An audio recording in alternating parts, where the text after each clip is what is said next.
Bonker Studio Production.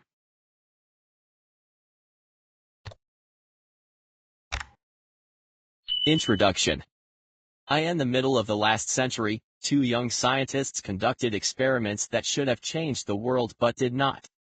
Harry F. Harlow was a professor of psychology at the University of Wisconsin who, in the 1940s, established one of the world's first laboratories for studying primate behavior.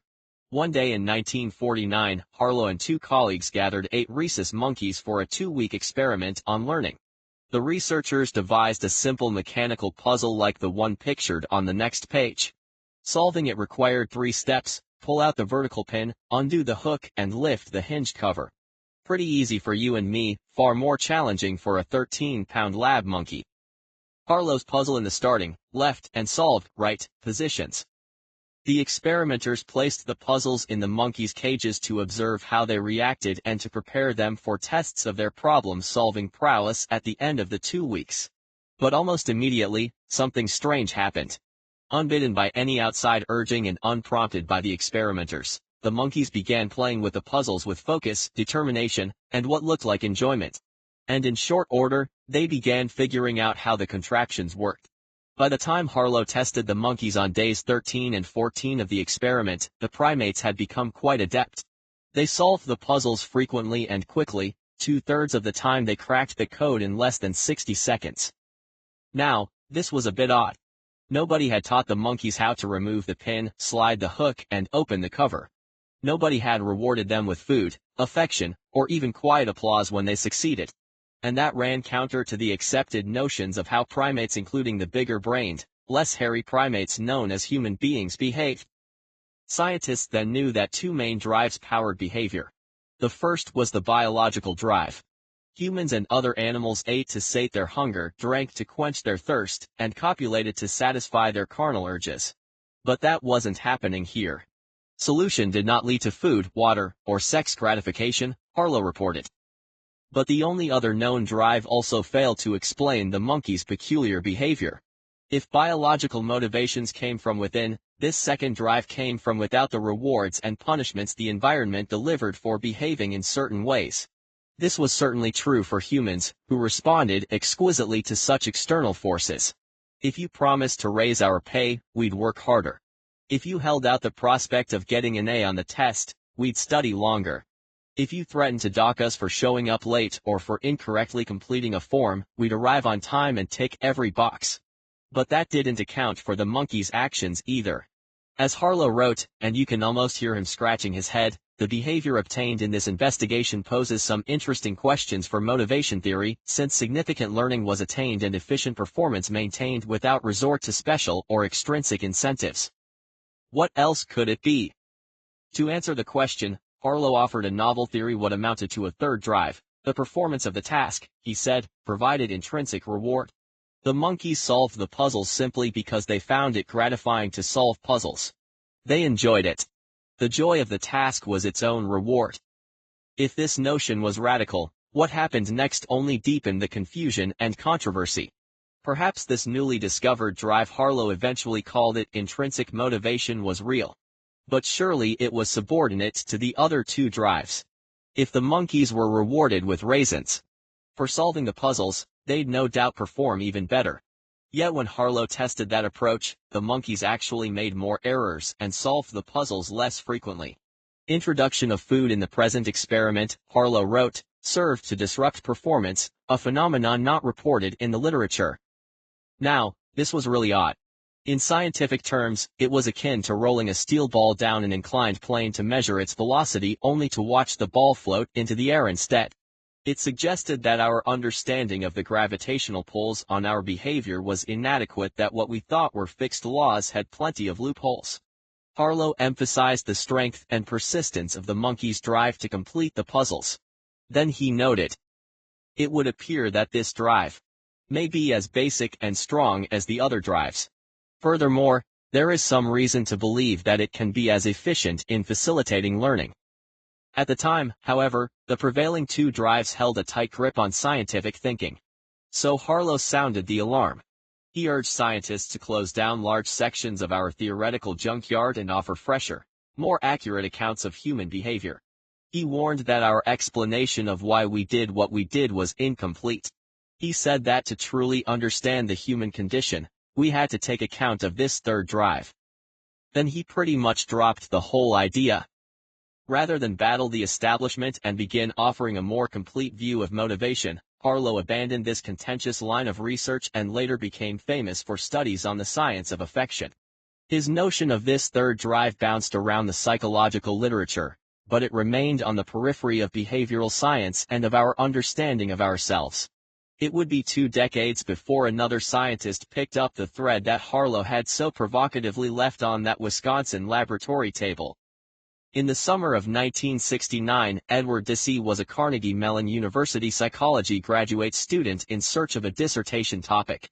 Deci, who had already earned an MBA from Wharton, was intrigued by motivation but suspected that scholars and business people had misunderstood it.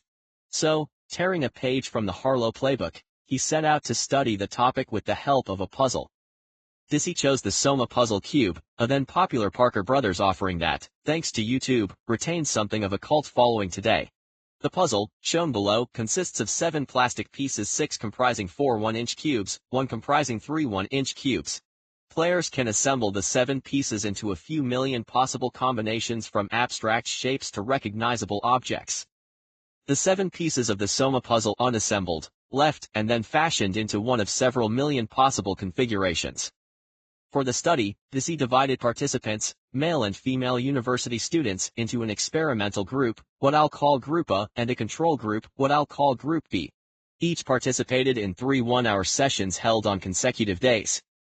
Here's how the sessions worked. Each participant entered a room and sat at a table on top of which were the 7 Soma puzzle pieces, drawings of 3 puzzle configurations, and copies of Time, The New Yorker, and Playboy. Hey, it was 1969. Deci sat on the opposite end of the table to explain the instructions and to time performance with a stopwatch. In the first session, members of both groups had to assemble the Soma pieces to replicate the configurations before them. In the second session, they did the same thing with different drawings, only this time Deci told Group A that they'd be paid $1, the equivalent of nearly $6 today, for every configuration they successfully reproduced. Group B, meanwhile, got new drawings but no pay.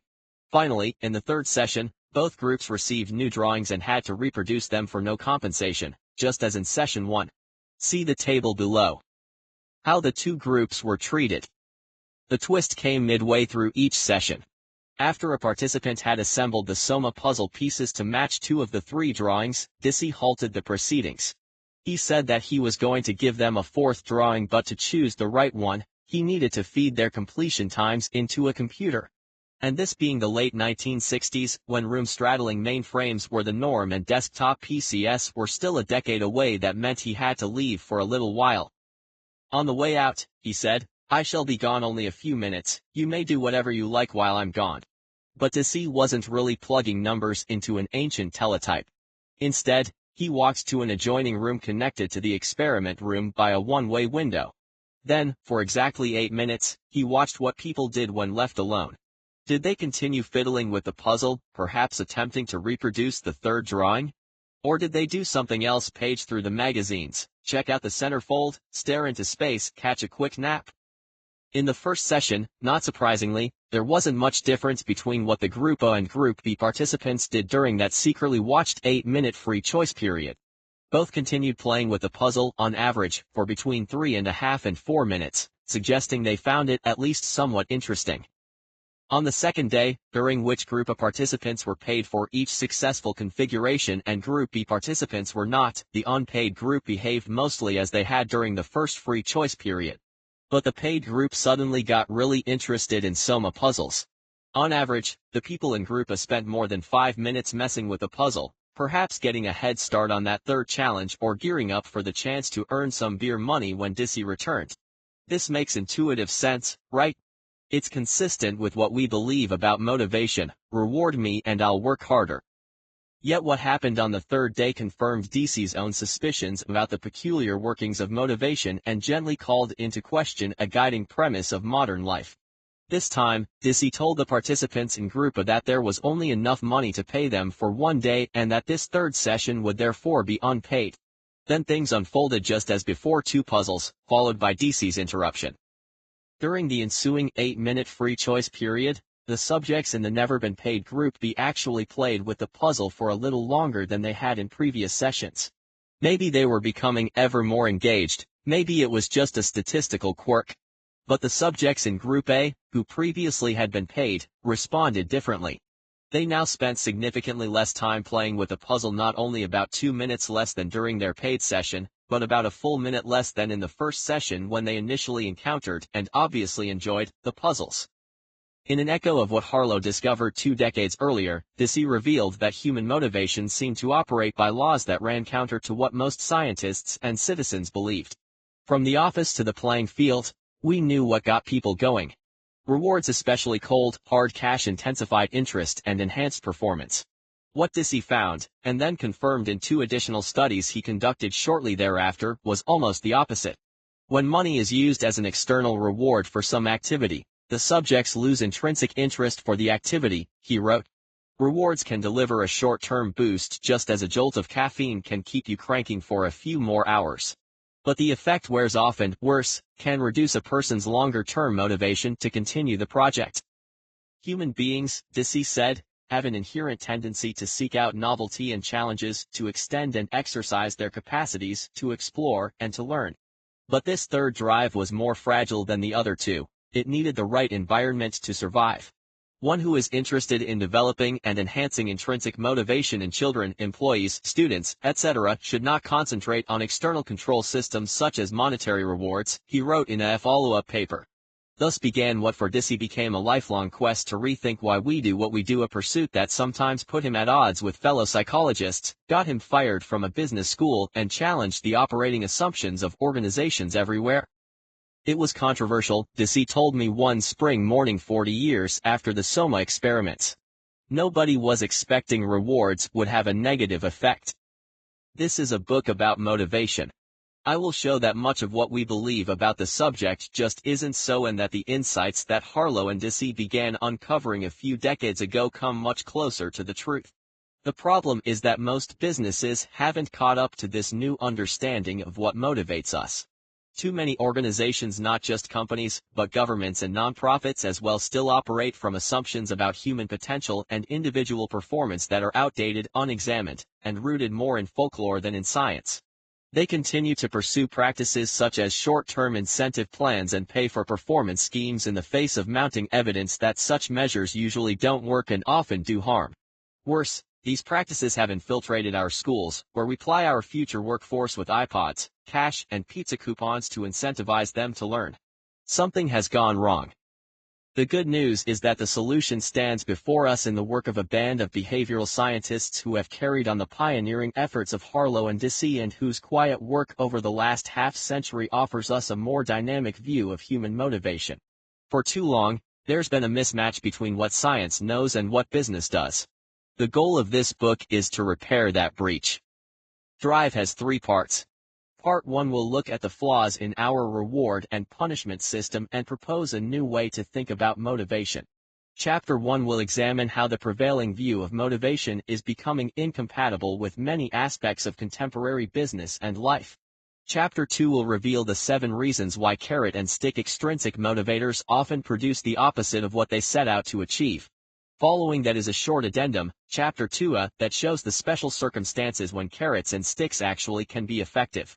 Chapter 3 will introduce what I call Type 1 behavior, a way of thinking and an approach to business grounded in the real science of human motivation and powered by our third drive, our innate need to direct our own lives, to learn and create new things, and to do better by ourselves and our world. Part 2 will examine the 3 elements of Type 1 behavior and show how individuals and organizations are using them to improve performance and deepen satisfaction. Chapter 4 will explore autonomy, our desire to be self-directed. Chapter 5 will look at mastery, our urge to get better and better at what we do.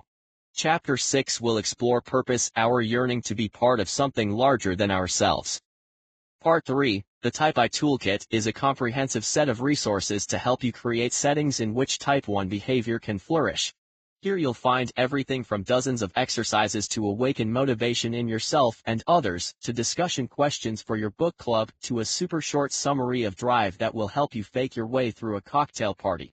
And while this book is mostly about business, in this section I'll offer some thoughts about how to apply these concepts to education and to our lives outside of work. But before we get down to all that, let's begin with a thought experiment, one that requires going back in time to the days when John Major was Britain's Prime Minister, Barack Obama was a skinny young law professor, internet connections were dial-up, and a BlackBerry was still just a fruit. Chapter 1. The Rise and Fall of Motivation 2.0. I'm Megine, it's 1995. You sit down with an economist, an accomplished business school professor with a PhD in economics. You say to her, I've got a crystal ball here that can peer 15 years into the future. I'd like to test your forecasting powers. She's skeptical, but she decides to humor you. I'm going to describe two new encyclopedias, one just out, the other to be launched in a few years. You have to predict which will be more successful in 2010. Bring it, she says. The first encyclopedia comes from Microsoft. As you know, Microsoft is already a large and profitable company. And with this year's introduction of Windows 95, it's about to become an era-defining colossus. Microsoft will fund this encyclopedia. It will pay professional writers and editors to craft articles on thousands of topics. Well-compensated managers will oversee the project to ensure it's completed on budget and on time. Then Microsoft will sell the encyclopedia on CD-ROMs and later online. The second encyclopedia won't come from a company. It will be created by tens of thousands of people who write and edit articles for fun. These hobbyists won't need any special qualifications to participate. And nobody will be paid $1 or €1 or yen to write or edit articles. Participants will have to contribute their labor, sometimes 20 and 30 hours per week, for free. The encyclopedia itself, which will exist online, will also be free, no charge for anyone who wants to use it. Now, you say to the economist, think forward 15 years. According to my crystal ball, in 2010, one of these encyclopedias will be the largest and most popular in the world, and the other will be defunct. Which is which? In 1995, I doubt you could have found a single sober economist anywhere on planet Earth who would not have picked that first model as the success. Any other conclusion would have been laughable, contrary to nearly every business principle she taught her students.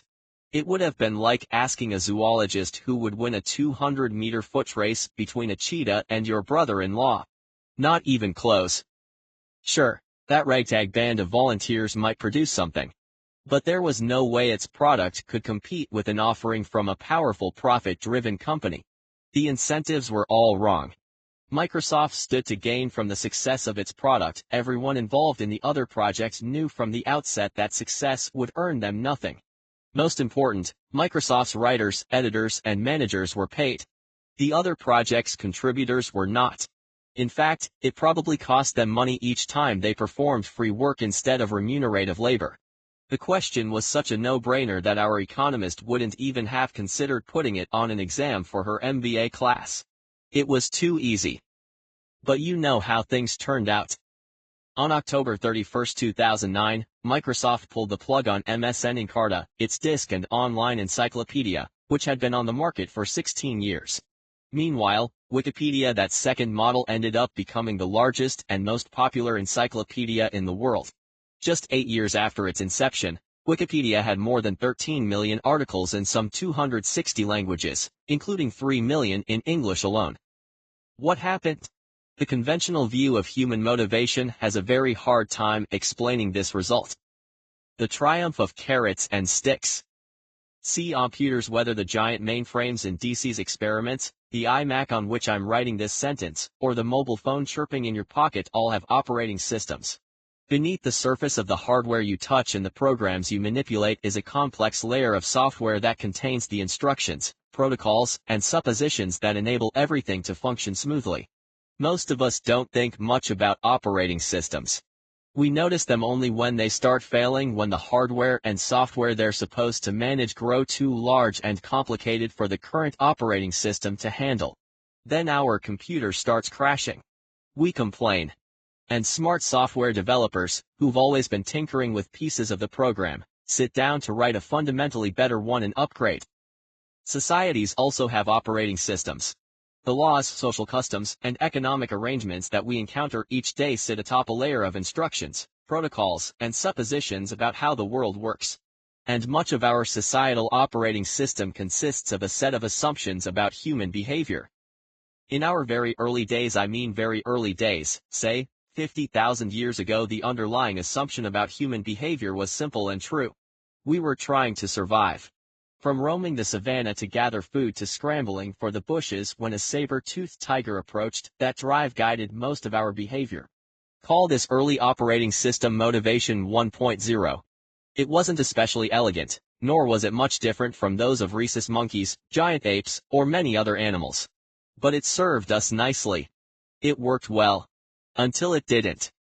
As humans formed more complex societies, bumping up against strangers and needing to cooperate in order to get things done, an operating system based purely on the biological drive was inadequate. In fact, sometimes we needed ways to restrain this drive to prevent me from swiping your dinner and you from stealing my spouse. And so, in a feat of remarkable cultural engineering, we slowly replaced what we had with a version more compatible with how we'd begun working and living. At the core of this new and improved operating system was a revised and more accurate assumption: humans are more than the sum of our biological urges. That first drive still mattered, no doubt about that, but it didn't fully account for who we are. We also had a second drive to seek reward and avoid punishment more broadly. And it was from this insight that a new operating system, call it Motivation 2.0, arose. Of course, other animals also respond to rewards and punishments, but only humans have proved able to channel this drive to develop everything from contract law to convenience stores. Harnessing this second drive has been essential to economic progress around the world, especially during the last 2 centuries. Consider the Industrial Revolution.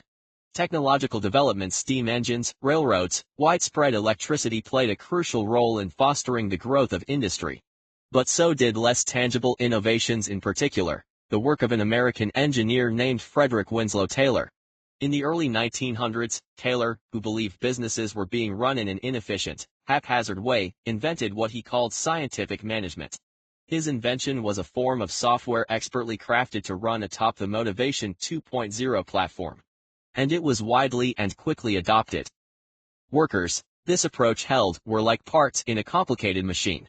If they did the right work in the right way at the right time, the machine would function smoothly. And to ensure that happened, you simply rewarded the behavior you sought and punished the behavior you discouraged. People would respond rationally to these external forces, these extrinsic motivators, and both they and the system itself would flourish. We tend to think that coal and oil have powered economic development. But in some sense, the engine of commerce has been fueled equally by carrots and sticks. The Motivation 2.0 operating system has endured for a very long time. Indeed, it is so deeply embedded in our lives that most of us scarcely recognize that it exists. For as long as any of us can remember, we've configured our organizations and constructed our lives around its bedrock assumption: the way to improve performance, increase productivity, and encourage excellence is to reward the good and punish the bad. Despite its greater sophistication and higher aspirations, Motivation 2.0 still wasn't exactly ennobling. It suggested that, in the end, human beings aren't much different from horses, that the way to get us moving in the right direction is by dangling a crunchier carrot or wielding a sharper stick. But what this operating system lacked in enlightenment, it made up for in effectiveness. It worked well, extremely well. Until it didn't.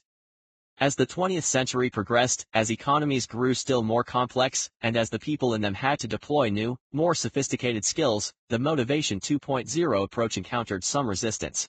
In the 1950s, Abraham Maslow, a former student of Harry Harlow's at the University of Wisconsin, developed the field of humanistic psychology, which questioned the idea that human behavior was purely the rat-like seeking of positive stimuli and avoidance of negative stimuli. In 1960, MIT management professor Douglas McGregor imported some of Maslow's ideas to the business world. McGregor challenged the presumption that humans are fundamentally inert, that absent external rewards and punishments, we wouldn't do much. People have other, higher drives, he said. And these drives could benefit businesses if managers and business leaders respected them. Thanks in part to McGregor's writing, companies evolved a bit. Dress codes relaxed, schedules became more flexible. Many organizations looked for ways to grant employees greater autonomy and to help them grow. These refinements repaired some weaknesses, but they amounted to a modest improvement rather than a thorough upgrade. Motivation 2.1. And so this general approach remained intact because it was, after all, easy to understand, simple to monitor, and straightforward to enforce. But in the first 10 years of this century, a period of truly staggering underachievement in business, technology, and social progress, we've discovered that this sturdy, old operating system doesn't work nearly as well. It crashes often and unpredictably. It forces people to devise workarounds to bypass its flaws. Most of all, it is proving incompatible with many aspects of contemporary business. And if we examine those incompatibility problems closely, we'll realize that modest updates, a patch here or there, will not solve the problem. What we need is a full-scale upgrade. 3. Incompatibility problems. Motivation 2.0 still serves some purposes well. It's just deeply unreliable. Sometimes it works, many times it doesn't. And understanding its defects will help determine which parts to keep and which to discard as we fashion an upgrade. The glitches fall into 3 broad categories. Our current operating system has become far less compatible with, and at times downright antagonistic to, how we organize what we do, how we think about what we do, and how we do what we do. How we organize what we do. Go back to that encyclopedic showdown between Microsoft and Wikipedia. The assumptions at the heart of Motivation 2.0 suggest that such a result shouldn't even be possible. Wikipedia's triumph seems to defy the laws of behavioral physics. Now, if this all-volunteer, all-amateur encyclopedia were the only instance of its kind, we might dismiss it as an aberration, an exception that proves the rule. But it's not. Instead, Wikipedia represents the most powerful new business model of the 21st century, open source. Fire up your home computer, for example. When you visit the web to check the weather forecast or order some sneakers, you might be using Firefox, a free open-source web browser created almost exclusively by volunteers around the world. Unpaid laborers who give away their product. That couldn't be sustainable. The incentives are all wrong. Yet Firefox now has more than 150 million users. Or walk into the IT department of a large company anywhere in the world and ask for a tour. That company's corporate computer servers could well run on Linux, software devised by an army of unpaid programmers and available for free. Linux now powers 1 in 4 corporate servers. Then ask an employee to explain how the company's website works. Humming beneath the site is probably Apache, free open-source web server software created and maintained by a far-flung global group of volunteers. Apache's share of the corporate web server market, 52%. In other words, companies that typically rely on external rewards to manage their employees run some of their most important systems with products created by non-employees who don't seem to need such rewards. And it's not just the tens of thousands of software projects across the globe. Today you can find open-source cookbooks, open-source textbooks, open-source car design, open-source medical research, open-source legal briefs, open-source stock photography, open-source prosthetics, open-source credit unions, open-source cola, and for those for whom soft drinks won't suffice, open-source beer. This new way of organizing what we do doesn't banish extrinsic rewards. People in the open-source movement haven't taken vows of poverty. For many, participation in these projects can burnish their reputations and sharpen their skills, which can enhance their earning power. Entrepreneurs have launched new, and sometimes lucrative, companies to help organizations implement and maintain open-source software applications. But ultimately, open source depends on intrinsic motivation with the same ferocity that older business models rely on extrinsic motivation, as several scholars have shown. MIT management professor Karim Lakhani and Boston Consulting Group consultant Bob Wolf surveyed 684 open-source developers, mostly in North America and Europe, about why they participated in these projects. Lakhani and Wolf uncovered a range of motives, but they found that enjoyment-based intrinsic motivation, namely how creative a person feels when working on the project, is the strongest and most pervasive driver.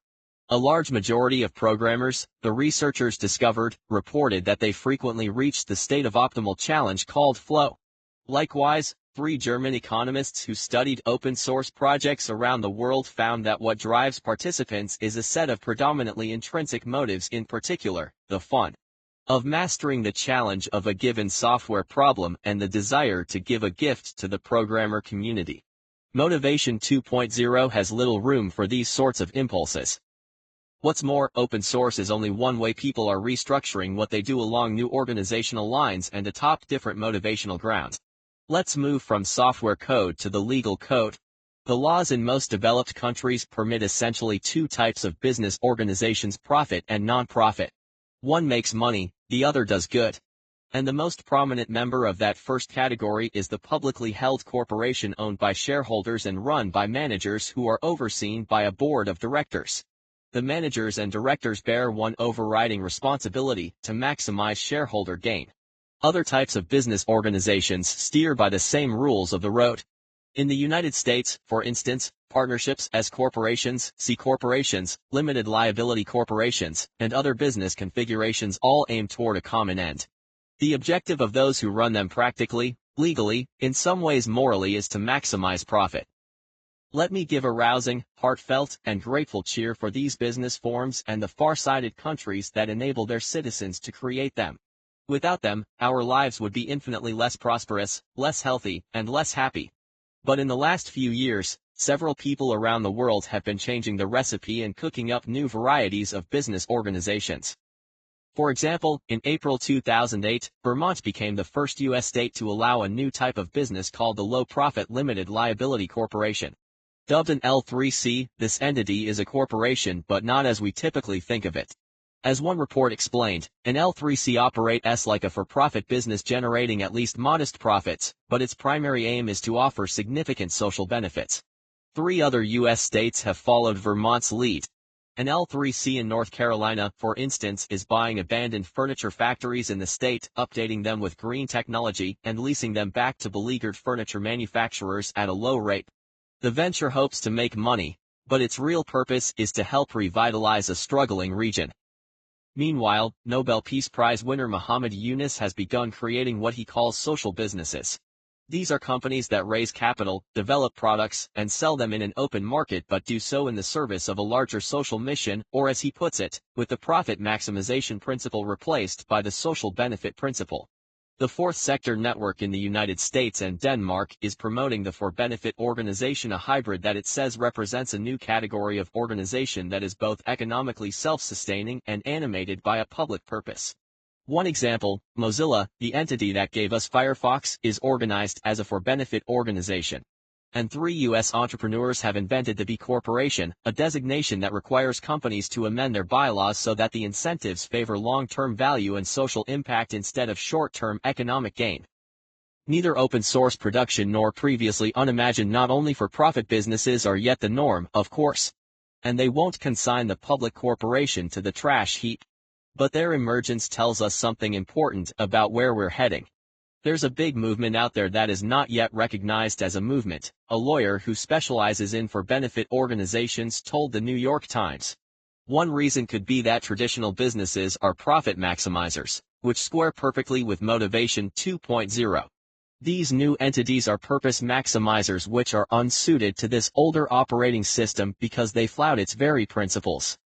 How we think about what we do. When I took my first economics course back in the early 1980s, our professor, a brilliant lecturer with a patent-like stage presence, offered an important clarification before she chalked her first indifference curve on the blackboard. Economics, she explained, wasn't the study of money. It was the study of behavior. In the course of a day, each of us was constantly figuring the cost and benefits of our actions and then deciding how to act. Economists studied what people did, rather than what we said, because we did what was best for us. We were rational calculators of our economic self-interest. When I studied law a few years later, a similar idea reappeared. The newly ascendant field of law and economics held that precisely because we were such awesome self-interest calculators, laws and regulations often impeded, rather than permitted, sensible and just outcomes. I survived law school in no small part because I discovered the talismanic phrase and offered it on exams. In a world of perfect information and low transaction costs, the parties will bargain to a wealth-maximizing result.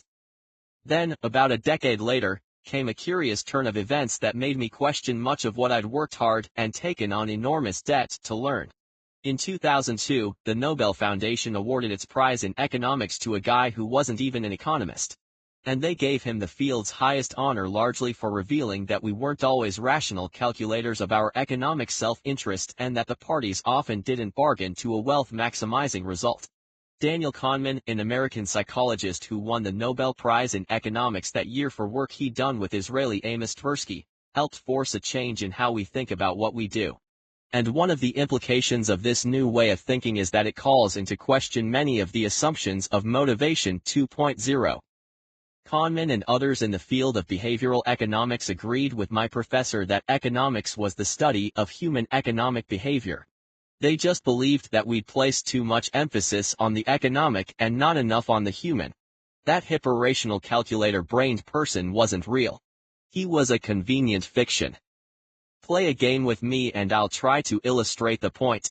Suppose somebody gives me $10 and tells me to share it some, all, or none with you. If you accept my offer, we both get to keep the money. If you reject it, neither of us gets anything. If I offered you $6, keeping $4 for myself, would you take it?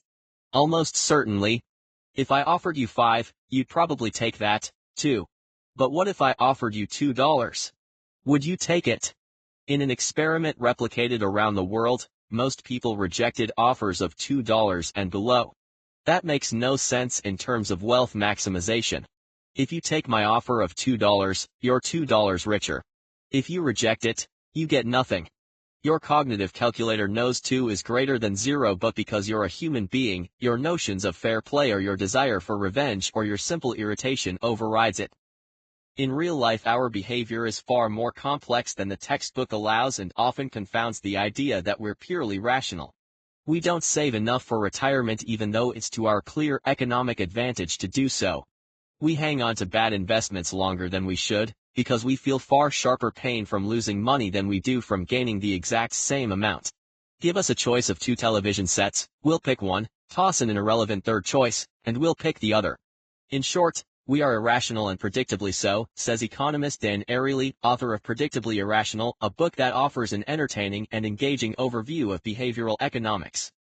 The trouble for our purposes is that Motivation 2.0 assumes we're the same robotic wealth maximizers I was taught we were a couple of decades ago.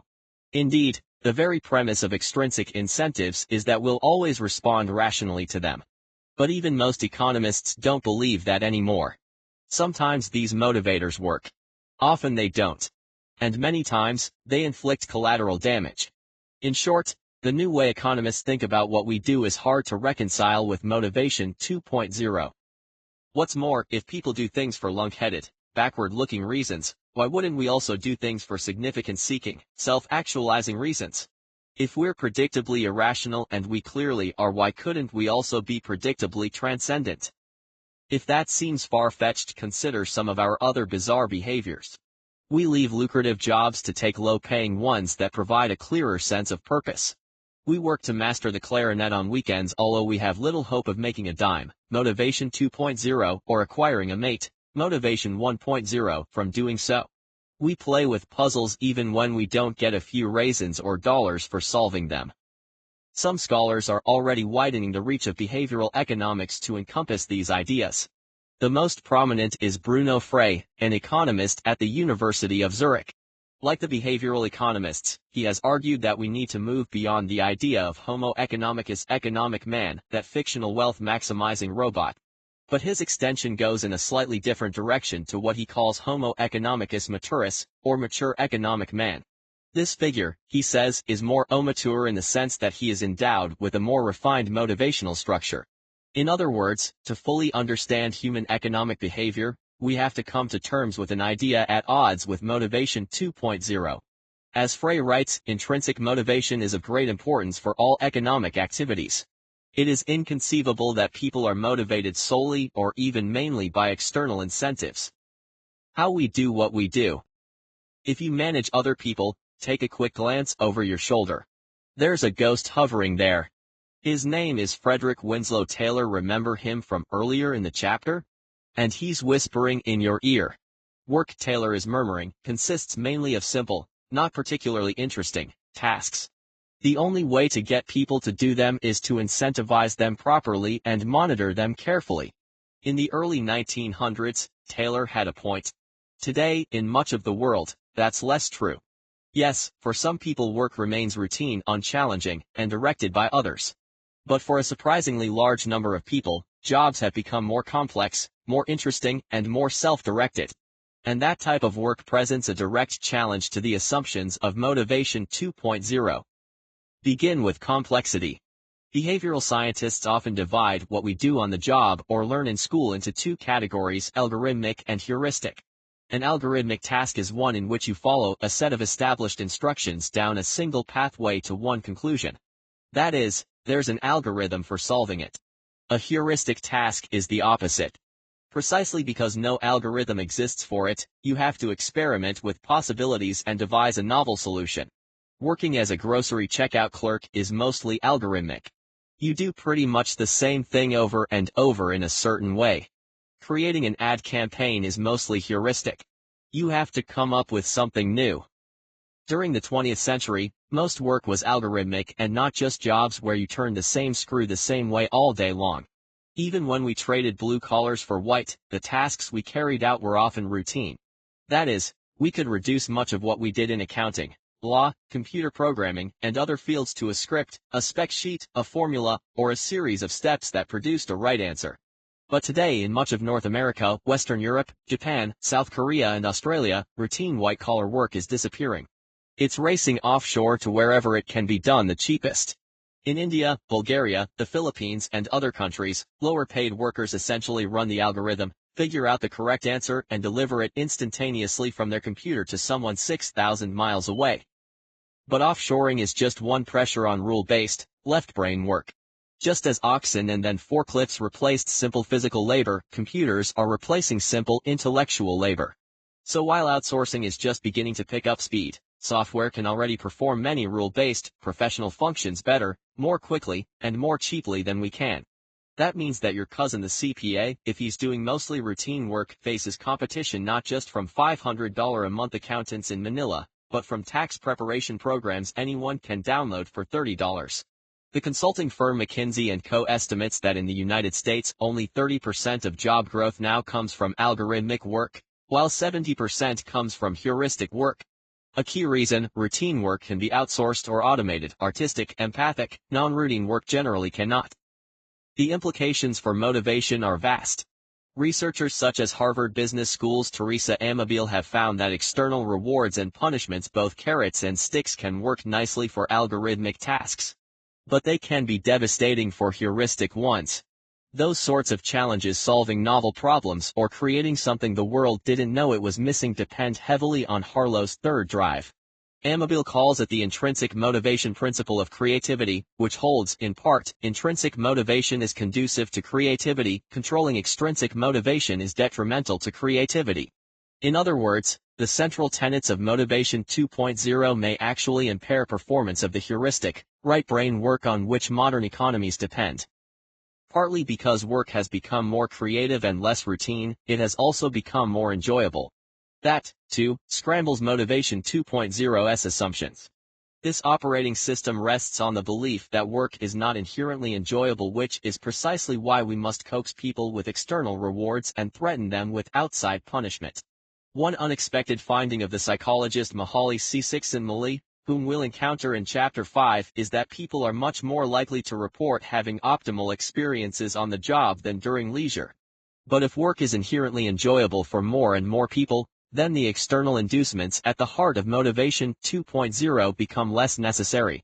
Worse, as Deci began discovering 40 years ago, adding certain kinds of extrinsic rewards on top of inherently interesting tasks can often dampen motivation and diminish performance. Once again, certain bedrock notions suddenly seem less sturdy. Take the curious example of vocation vacations. This is a business in which people pay their hard-earned money to work at another job. They use their vacation time to test drive being a chef, running a bike shop, or operating an animal shelter. The emergence of this and similar ventures suggests that work, which economists have always considered a disutility, something we'd avoid unless we received a payment in return, is becoming a utility, something we pursue even in the absence of a tangible return. Finally, Because work is supposed to be dreary, Motivation 2.0 holds that people need to be carefully monitored so they don't shirk. This idea, too, is becoming less relevant and, in many ways, less possible. Consider, for instance, that America alone now has more than 18 million of what the U.S. Census Bureau calls non-employer businesses without any paid employees. Since people in these businesses don't have any underlings, they don't have anybody to manage or motivate. But since they don't have bosses themselves, there's nobody to manage or motivate them. They have to be self-directed. So do people who aren't technically working for themselves. In the United States, 33.7 million people telecommute at least one day a month, and 14.7 million do so every day, placing a substantial portion of the workforce beyond the gaze of a manager, forcing them to direct their own work. And even if many organizations haven't opted for measures like these, they're generally becoming leaner and less hierarchical. In an effort to reduce costs, they trim the fatty middle. That means managers oversee larger numbers of people and therefore scrutinize each one less closely. As organizations flatten, companies need people who are self-motivated. That forces many organizations to become more like Wikipedia. Nobody manages the Wikipedians. Nobody sits around trying to figure out how to motivate them. That's why Wikipedia works. Routine, not so interesting jobs require direction. Non-routine, more interesting work depends on self-direction. One business leader, who didn't want to be identified, said it plainly. When he conducts job interviews, he tells prospective employees, "If you need me to motivate you, I probably don't want to hire you." To recap, Motivation 2.0 suffers from three compatibility problems. It doesn't mesh with the way many new business models are organizing what we do because we're intrinsically motivated purpose maximizers, not only extrinsically motivated profit maximizers. It doesn't comport with the way that 21st century economics thinks about what we do because economists are finally realizing that we're full-fledged human beings, not single-minded economic robots. And perhaps most important, it's hard to reconcile with much of what we actually do at work because for growing numbers of people, work is often creative, interesting, and self-directed rather than unrelentingly routine, boring, and other-directed. Taken together, these compatibility problems warn us that something's gone awry in our motivational operating system. But in order to figure out exactly what, and as an essential step in fashioning a new one, we need to take a look at the bugs themselves. Chapter 2. 7 Reasons Carrots and Sticks Often Don't Work. An object in motion will stay in motion, and an object at rest will stay at rest, unless acted on by an outside force. That's Newton's first law of motion. Like Newton's other laws, this one is elegant and simple, which is part of its power. Even people like me, who bumbled through high school physics, can understand it and can use it to interpret the world. Motivation 2.0 is similar. At its heart are two elegant and simple ideas. Rewarding an activity will get you more of it. Punishing an activity will get you less of it. And just as Newton's principles can help us explain our physical environment or chart the path of a thrown ball, Motivation 2.0's principles can help us comprehend our social surroundings and predict the trajectory of human behavior. But Newtonian physics runs into problems at the subatomic level. Down there in the land of hadrons, quarks, and SCHR stingers, things get freaky. The cool rationality of Isaac Newton gives way to the bizarre unpredictability of Lewis Carroll. Motivation 2.0 is similar in this regard, too. When rewards and punishments encounter our third drive, something akin to behavioral quantum mechanics seems to take over and strange things begin to happen. Of course, the starting point for any discussion of motivation in the workplace is a simple fact of life: people have to earn a living. Salary, contract payments, some benefits, a few perks are what I call baseline rewards. If someone's baseline rewards aren't adequate or equitable, her focus will be on the unfairness of her situation and the anxiety of her circumstance. You'll get neither the predictability of extrinsic motivation nor the weirdness of intrinsic motivation. You'll get very little motivation at all. But once we're past that threshold, carrots and sticks can achieve precisely the opposite of their intended aims. Mechanisms designed to increase motivation can dampen it. Tactics aimed at boosting creativity can reduce it. Programs to promote good deeds can make them disappear. Meanwhile, instead of restraining negative behavior, rewards and punishments can often set it loose and give rise to cheating, addiction, and dangerously myopic thinking. This is weird. And it doesn't hold in all circumstances, about which more after this chapter. But as Edward D.C.'s Soma puzzle experiment demonstrates, many practices whose effectiveness we take for granted produce counterintuitive results. They can give us less of what we want and more of what we don't want. These are the bugs in Motivation 2.0. And they rise to the surface whether we're promising rupees in India, charging shekels in Israel, drawing blood in Sweden, or painting portraits in Chicago. Less of what we want. One of the most enduring scenes in American literature offers an important lesson in human motivation. In Chapter 2 of Mark Twain's The Adventures of Tom Sawyer, Tom faces the dreary task of whitewashing Aunt Polly's 810-square-foot fence. He's not exactly thrilled with the assignment. Life to him seemed hollow and existence but a burden, Twain writes. But just when Tom has nearly lost hope, nothing less than a great, magnificent inspiration bursts upon him. When his friend Ben ambles by and mocks Tom for his sorry lot, Tom acts confused. Slapping paint on a fence isn't a grim chore, he says. It's a fantastic privilege, a source of, intrinsic motivation. The job is so captivating that when Ben asks to try a few brushstrokes himself, Tom refuses. He doesn't relent until Ben gives up his apple in exchange for the opportunity. Soon more boys arrive, all of whom tumble into Tom's trap and end up whitewashing the fence several times over on his behalf. From this episode, Twain extracts a key motivational principle, namely that work consists of whatever a body is obliged to do, and that play consists of whatever a body is not obliged to do. He goes on to write, "There are wealthy gentlemen in England who drive 4-horse passenger coaches 20 or 30 miles on a daily line in the summer, because the privilege costs them considerable money. But if they were offered wages for the service, that would turn it into work and then they would resign." In other words, rewards can perform a weird sort of behavioral alchemy. They can transform an interesting task into a drudge. They can turn play into work. And by diminishing intrinsic motivation, they can send performance, creativity, and even upstanding behavior toppling like dominoes. Let's call this the Sawyer effect. A sampling of intriguing experiments around the world reveals the 4 realms where this effect kicks in and shows yet again the mismatch between what science knows and what business does. Intrinsic motivation. Behavioral scientists like Dissey began discovering the Sawyer effect nearly 40 years ago, although they didn't use that term. Instead, they referred to the counterintuitive consequences of extrinsic incentives as the hidden costs of rewards.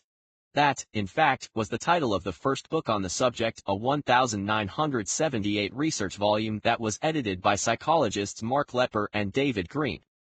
One of Lepper and Green's early studies, which they carried out with a third colleague, Robert Nisbet, has become a classic in the field and among the most cited articles in the motivation literature.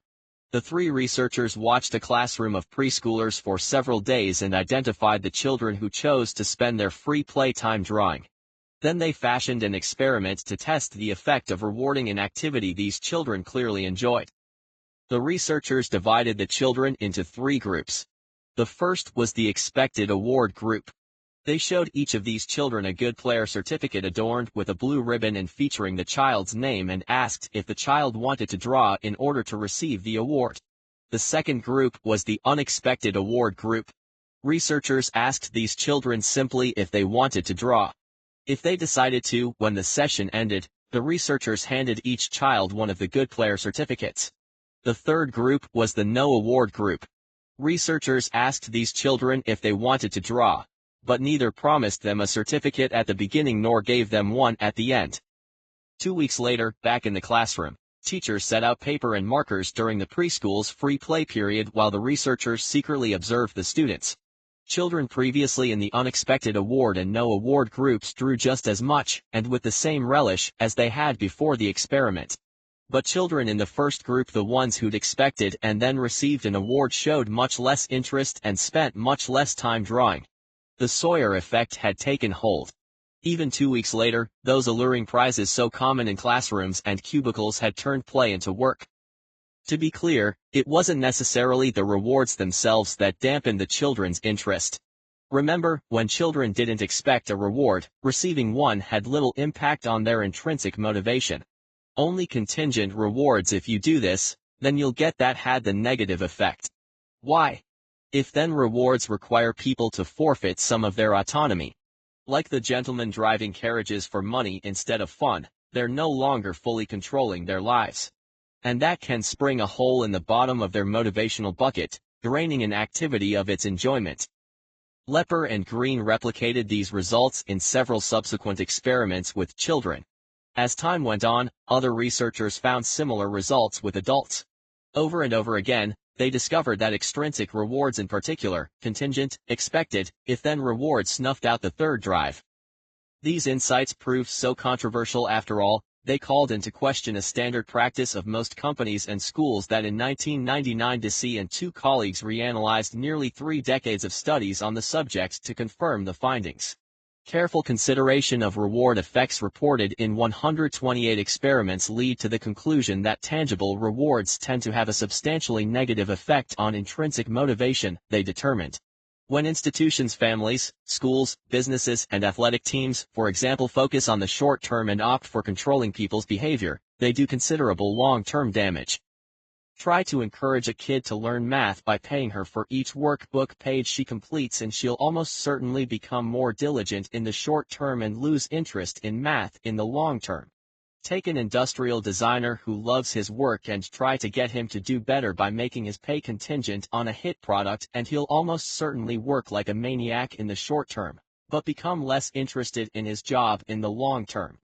As one leading behavioral science textbook puts it, people use rewards expecting to gain the benefit of increasing another person's motivation and behavior, but in so doing, they often incur the unintentional and hidden cost of undermining that person's intrinsic motivation toward the activity. This is one of the most robust findings in social science and also one of the most ignored.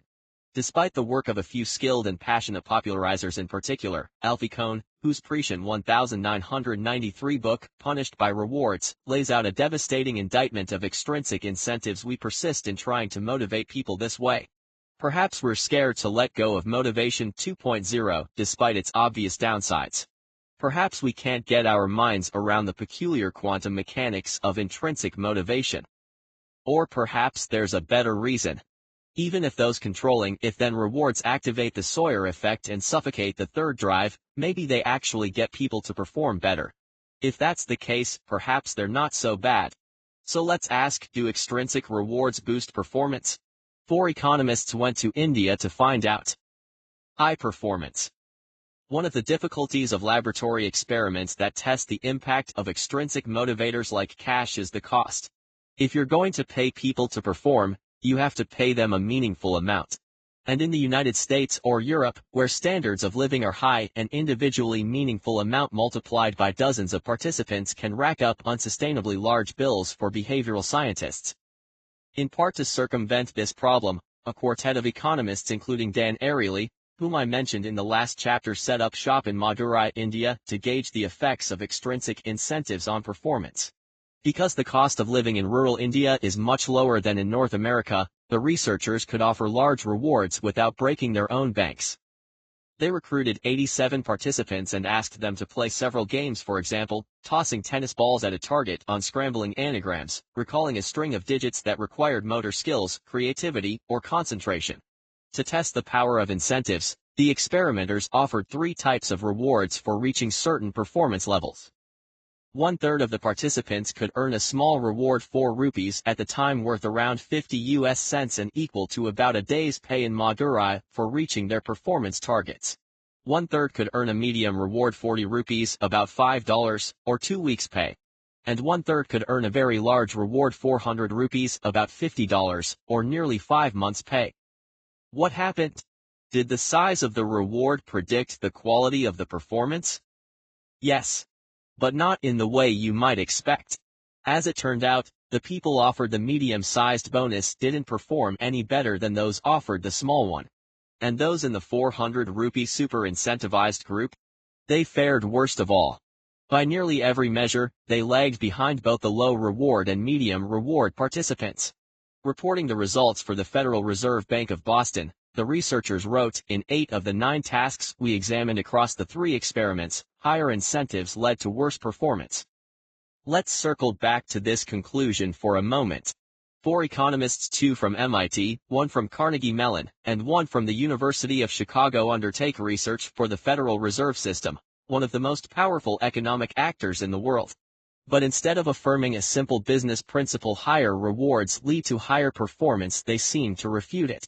And it's not just American researchers reaching these counterintuitive conclusions. In 2009, scholars at the London School of Economics, alma mater of 11 Nobel laureates in economics, analyzed 51 studies of corporate pay for performance plans. These economists' conclusion: we find that financial incentives can result in a negative impact on overall performance. On both sides of the Atlantic, the gap between what science is learning and what business is doing is wide. Many existing institutions provide very large incentives for exactly the type of tasks we used here. Airely and his colleagues wrote. Our results challenge that assumption. Our experiment suggests that one cannot assume that introducing or raising incentives always improves performance. Indeed, in many instances, contingent incentives, that cornerstone of how businesses attempt to motivate employees, may be a losing proposition. Of course, procrastinating writers notwithstanding, few of us spend our working hours flinging tennis balls or doing anagrams. How about the more creative tasks that are more akin to what we actually do on the job? Creativity. For a quick test of problem-solving prowess, few exercises are more useful than the candle problem. Devised by psychologist Carl Bonker in the 1930s, the candle problem is used in a wide variety of experiments in behavioral science. Follow along and see how you do.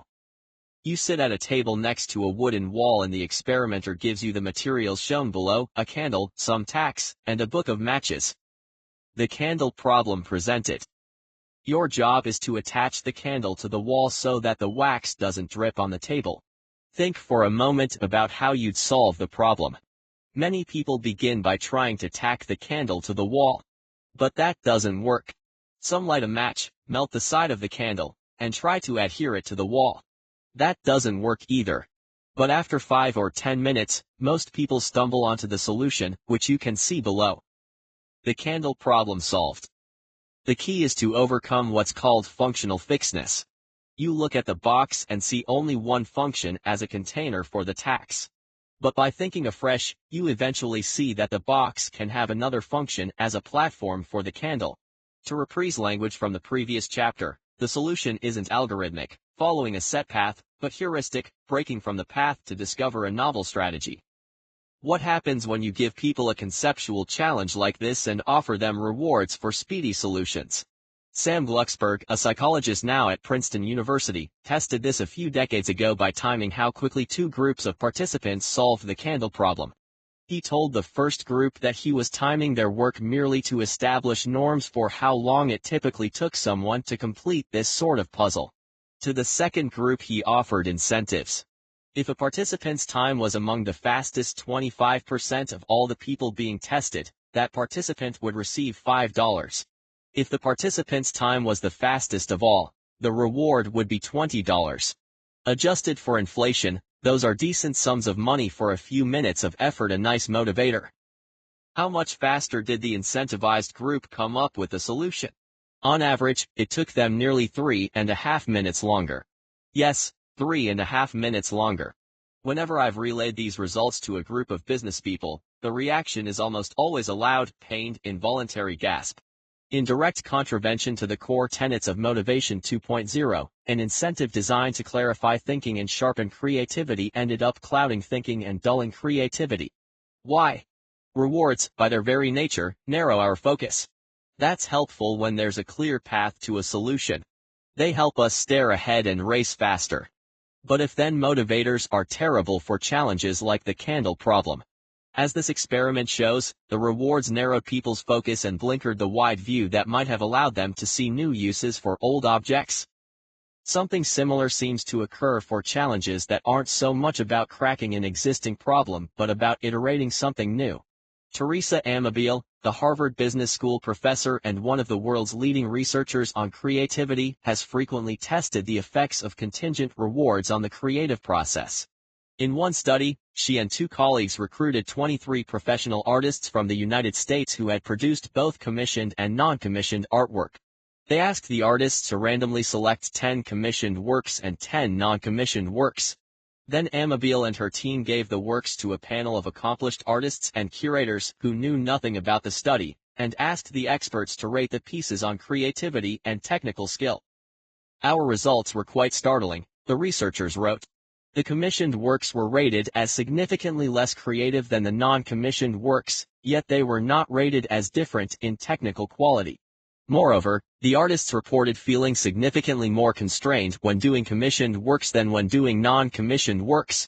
One artist whom they interviewed describes the Sawyer effect in action. Not always, but a lot of the time, when you are doing a piece for someone else, it becomes more work than joy. When I work for myself, there is the pure joy of creating, and I can work through the night and not even know it. On a commissioned piece, you have to check yourself, be careful to do what the client wants.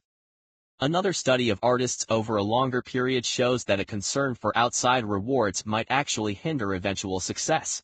In the early 1960s, researchers surveyed sophomores and juniors at the School of the Art Institute of Chicago about their attitudes toward work and whether they were more intrinsically or extrinsically motivated.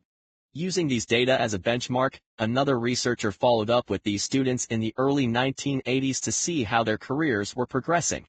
Among the starkest findings, especially for men, the less evidence of extrinsic motivation during art school, the more success in professional art both several years after graduation and nearly 20 years later. Painters and sculptors who were intrinsically motivated, those for whom the joy of discovery and the challenge of creation were their own rewards, were able to weather the tough times and the lack of remuneration and recognition that inevitably accompany artistic careers. And that led to yet another paradox in the Alice in Wonderland world of the third drive. Those artists who pursued their painting and sculpture more for the pleasure of the activity itself than for extrinsic rewards have produced art that has been socially recognized as superior, the study said. It is those who are least motivated to pursue extrinsic rewards who eventually receive them. This result is not true across all tasks, of course. Amabile and others have found that extrinsic rewards can be effective for algorithmic tasks, those that depend on following an existing formula to its logical conclusion. But for more right-brain undertakings, those that demand flexible problem-solving, inventiveness, or conceptual understanding, contingent rewards can be dangerous. Rewarded subjects often have a harder time seeing the periphery and crafting original solutions. This, too, is one of the sturdiest findings in social science, especially as Amabile and others have refined it over the years. For artists, scientists, inventors, schoolchildren, and the rest of us, intrinsic motivation, the drive to do something because it is interesting, challenging, and absorbing, is essential for high levels of creativity. But the if-then motivators that are the staple of most businesses often stifle, rather than stir, creative thinking. As the economy moves toward more right-brain, conceptual work as more of us deal with our own versions of the candle problem, this might be the most alarming gap between what science knows and what business does. Good behavior. Philosophers and medical professionals have long debated whether blood donors should be paid. Some claim that blood, like human tissue or organs, is special, that we shouldn't be able to buy and sell it like a barrel of crude oil or a crate of ball bearings. Others argue that we should shelve our squeamishness, because paying for this substance will ensure an ample supply. But in 1970, British sociologist Richard Titmuss, who had studied blood donation in the United Kingdom, offered a bolder speculation. Paying for blood wasn't just immoral, he said. It was also inefficient. If Britain decided to pay citizens to donate, that would actually reduce the country's blood supply. It was an oddball notion, to be sure. Economists snickered. And Titmuss never tested the idea, it was merely a philosophical hunch. But a quarter-century later, two Swedish economists decided to see if Titmuss was right. In an intriguing field experiment, they visited a regional blood center in Gothenburg and found 153 women who were interested in giving blood. Then, as seems to be the custom among motivation researchers, they divided the women into three groups. Experimenters told those in the first group that blood donation was voluntary. These participants could give blood, but they wouldn't receive a payment. The experimenters offered the second group a different arrangement. If these participants gave blood, they'd each receive 50 Swedish kroner, about $7. The third group received a variation on that second offer, a 50 kroner payment with an immediate option to donate the amount to a children's cancer charity. Of the first group, 52% of the women decided to go ahead and donate blood. They were altruistic citizens apparently, willing to do a good deed for their fellow Swedes even in the absence of compensation.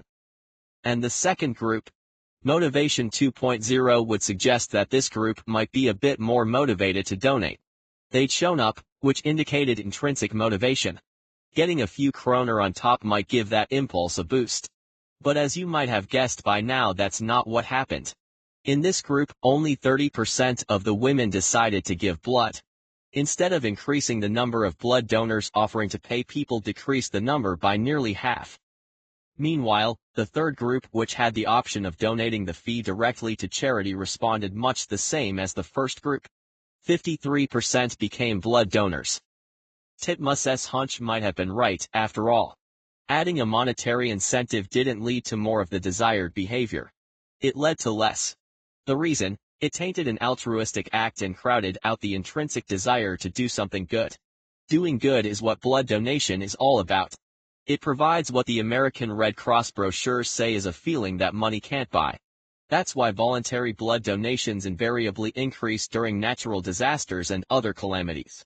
But if governments were to pay people to help their neighbors during these crises, donations might decline. That said, in the Swedish example, the reward itself wasn't inherently destructive. The immediate option to donate the 50 kroner payment rather than pocket it seemed to negate the effect. This, too, is extremely important. It's not that all rewards at all times are bad. For instance, when the Italian government gave blood donors paid time off work, donations increased. The law removed an obstacle to altruism. So while a few advocates would have you believe in the basic evil of extrinsic incentives, that's just not empirically true. What is true is that mixing rewards with inherently interesting, creative, or noble tasks, deploying them without understanding the peculiar science of motivation, is a very dangerous game.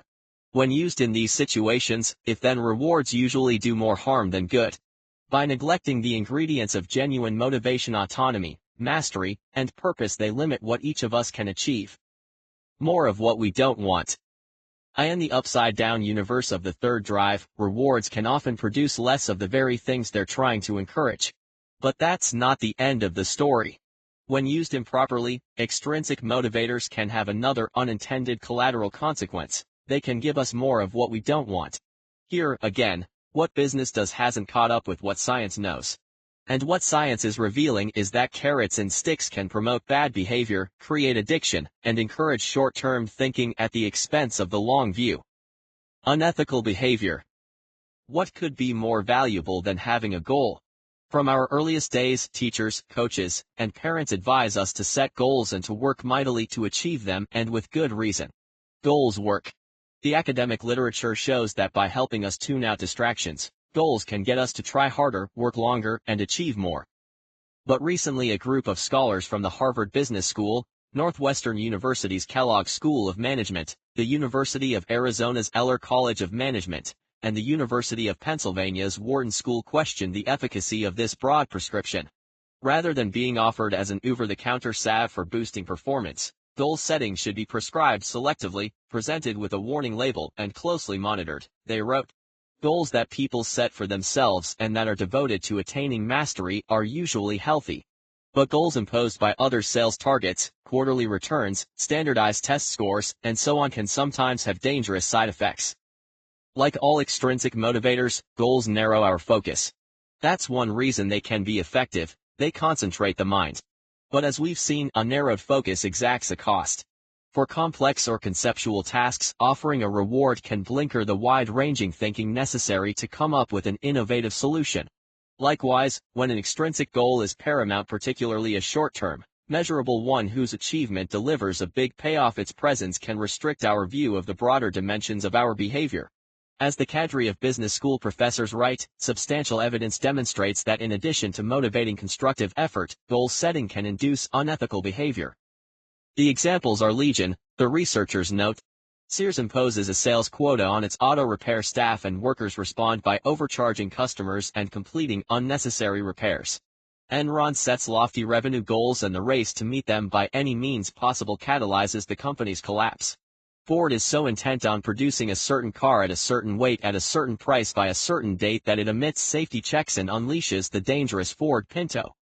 The problem with making an extrinsic reward the only destination that matters is that some people will choose the quickest route there, even if it means taking the low road. Indeed, most of the scandals and misbehavior that have seemed endemic to modern life involve shortcuts.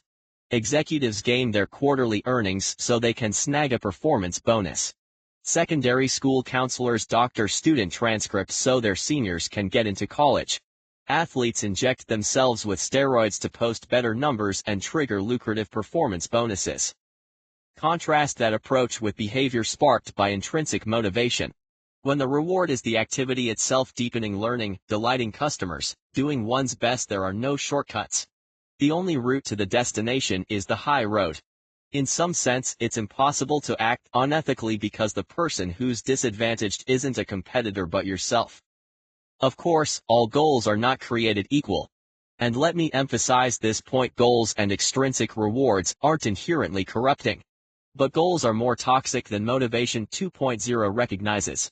In fact, the business school professors suggest they should come with their own warning label. Goals may cause systematic problems for organizations due to narrowed focus, unethical behavior, increased risk-taking, decreased cooperation, and decreased intrinsic motivation. Use care when applying goals in your organization.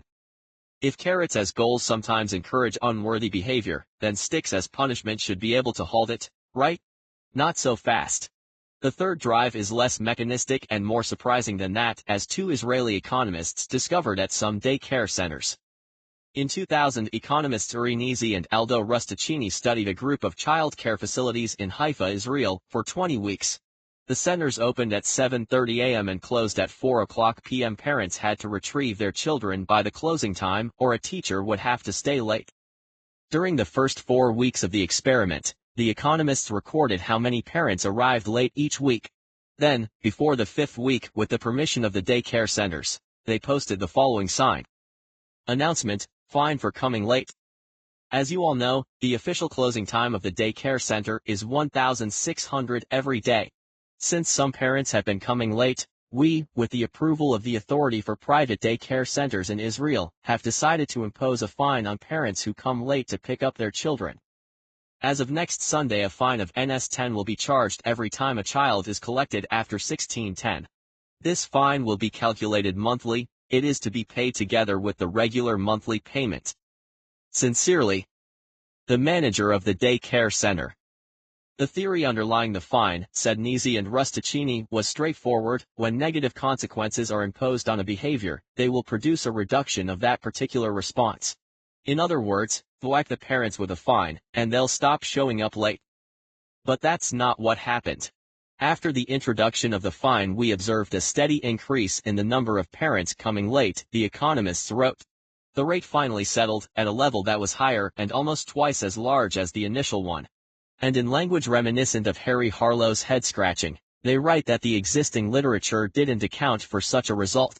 Indeed, the possibility of an increase in the behavior being punished was not even considered. Up pops another bug in Motivation 2.0. One reason most parents showed up on time is that they had a relationship with the teachers who, after all, were caring for their precious sons and daughters and wanted to treat them fairly. Parents had an intrinsic desire to be scrupulous about punctuality. But the threat of a fine, like the promise of the kroner in the blood experiment, edged aside that third drive. The fine shifted the parent's decision from a partly moral obligation, be fair to my kids' teachers, to a pure transaction, I can buy extra time. There wasn't room for both. The punishment didn't promote good behavior, it crowded it out. Addiction. If some scientists believe that if-then motivators and other extrinsic rewards resemble prescription drugs that carry potentially dangerous side effects, others believe they're more like illegal drugs that foster a deeper and more pernicious dependency. According to these scholars, cash rewards and shiny trophies can provide a delicious jolt of pleasure at first, but the feeling soon dissipates, and to keep it alive, the recipient requires ever larger and more frequent doses. The Russian economist Anton Suvorov has constructed an elaborate econometric model to demonstrate this effect, configured around what's called principal-agent theory. Think of the principal as the motivate, or the employer, the teacher, the parent. Think of the agent as the motivate, the employee, the student, the child. A principal essentially tries to get the agent to do what the principal wants, while the agent balances his own interests with whatever the principal is offering. Using a blizzard of complicated equations that test a variety of scenarios between principal and agent, Suvorov has reached conclusions that make intuitive sense to any parent who's tried to get her kids to empty the garbage. By offering a reward, a principal signals to the agent that the task is undesirable. If the task were desirable, the agent wouldn't need a prod. But that initial signal, and the reward that goes with it, forces the principal onto a path that's difficult to leave. Offer too small a reward and the agent won't comply. But offer a reward that's enticing enough to get the agent to act the first time, and the principal is doomed to give it again in the second.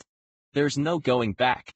Pay your son to take out the trash and you've pretty much guaranteed the kid will never do it again for free. What's more, once the initial money buzz tapers off, you'll likely have to increase the payment to continue compliance. As Suvorov explains, rewards are addictive in that once offered, a contingent reward makes an agent expect it whenever a similar task is faced, which in turn compels the principal to use rewards over and over again. And before long, the existing reward may no longer suffice. It will quickly feel less like a bonus and more like the status quo, which then forces the principal to offer larger rewards to achieve the same effect. This addictive pattern is not merely blackboard theory. Brian Knutson, then a neuroscientist at the National Institute on Alcohol Abuse and Alcoholism, demonstrated as much in an experiment using the brain scanning technique known as functional magnetic resonance imaging, fMRI. He placed healthy volunteers into a giant scanner to watch how their brains responded during a game that involved the prospect of either winning or losing money. When participants knew they had a chance to win cash, activation occurred in the part of the brain called the nucleus accumbens. That is, when the participants anticipated getting a reward, but not when they anticipated losing one, a burst of the brain chemical dopamine surged to this part of the brain. Knutson, who is now at Stanford University, has found similar results in subsequent studies where people anticipated rewards. What makes this response interesting for our purposes is that the same basic physiological process, this particular brain chemical surging to this particular part of the brain, is what happens in addiction. The mechanism of most addictive drugs is to send a fusillade of dopamine to the nucleus accumbens. The feeling delights, then dissipates, then demands another dose. In other words, if we watch how people's brains respond, promising them monetary rewards and giving them cocaine, nicotine, or amphetamines look disturbingly similar. This could be one reason that paying people to stop smoking often works in the short run. It replaces one dangerous addiction with another, more benign one. Rewards' addictive qualities can also distort decision-making. Knutson has found that activation in the nucleus accumbens seems to predict both risky choices and risk-seeking mistakes. Get people fired up with the prospect of rewards, and instead of making better decisions, as Motivation 2.0 hopes, they can actually make worse ones. As Knutson writes, this may explain why casinos surround their guests with reward cues, e.g., inexpensive food, free liquor, surprise gifts, potential jackpot prizes. Anticipation of rewards activates the nucleus accumbens, which may lead to an increase in the likelihood of individuals switching from risk-averse to risk-seeking behavior. In short, while that dangled carrot isn't all bad in all circumstances, in some instances it operates similar to a rock of crack cocaine and can induce behavior similar to that found around the craps table or roulette wheel, not exactly what we hope to achieve when we motivate our teammates and coworkers. Short-term thinking. Think back to the candle problem again. The incentivized participants performed worse than their counterparts because they were so focused on the prize that they failed to glimpse a novel solution on the periphery. Rewards, we've seen, can limit the breadth of our thinking. But extrinsic motivators, especially tangible, if-then ones, can also reduce the depth of our thinking. They can focus our sights on only what's immediately before us rather than what's off in the distance. Many times a concentrated focus makes sense. If your office building is on fire, you want to find an exit immediately rather than ponder how to rewrite the zoning regulations. But in less dramatic circumstances, fixating on an immediate reward can damage performance over time. Indeed, what our earlier examples, unethical actions and addictive behavior, have in common, perhaps more than anything else, is that they're entirely short-term.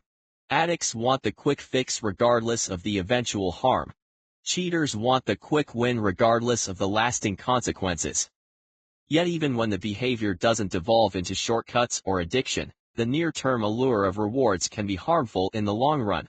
Consider publicly held companies. Many such companies have existed for decades and hope to exist for decades more. But much of what their executives and middle managers do each day is aimed single-mindedly at the corporation's performance over the next 3 months. At these companies, quarterly earnings are an obsession. Executives devote substantial resources to making sure the earnings come out just right.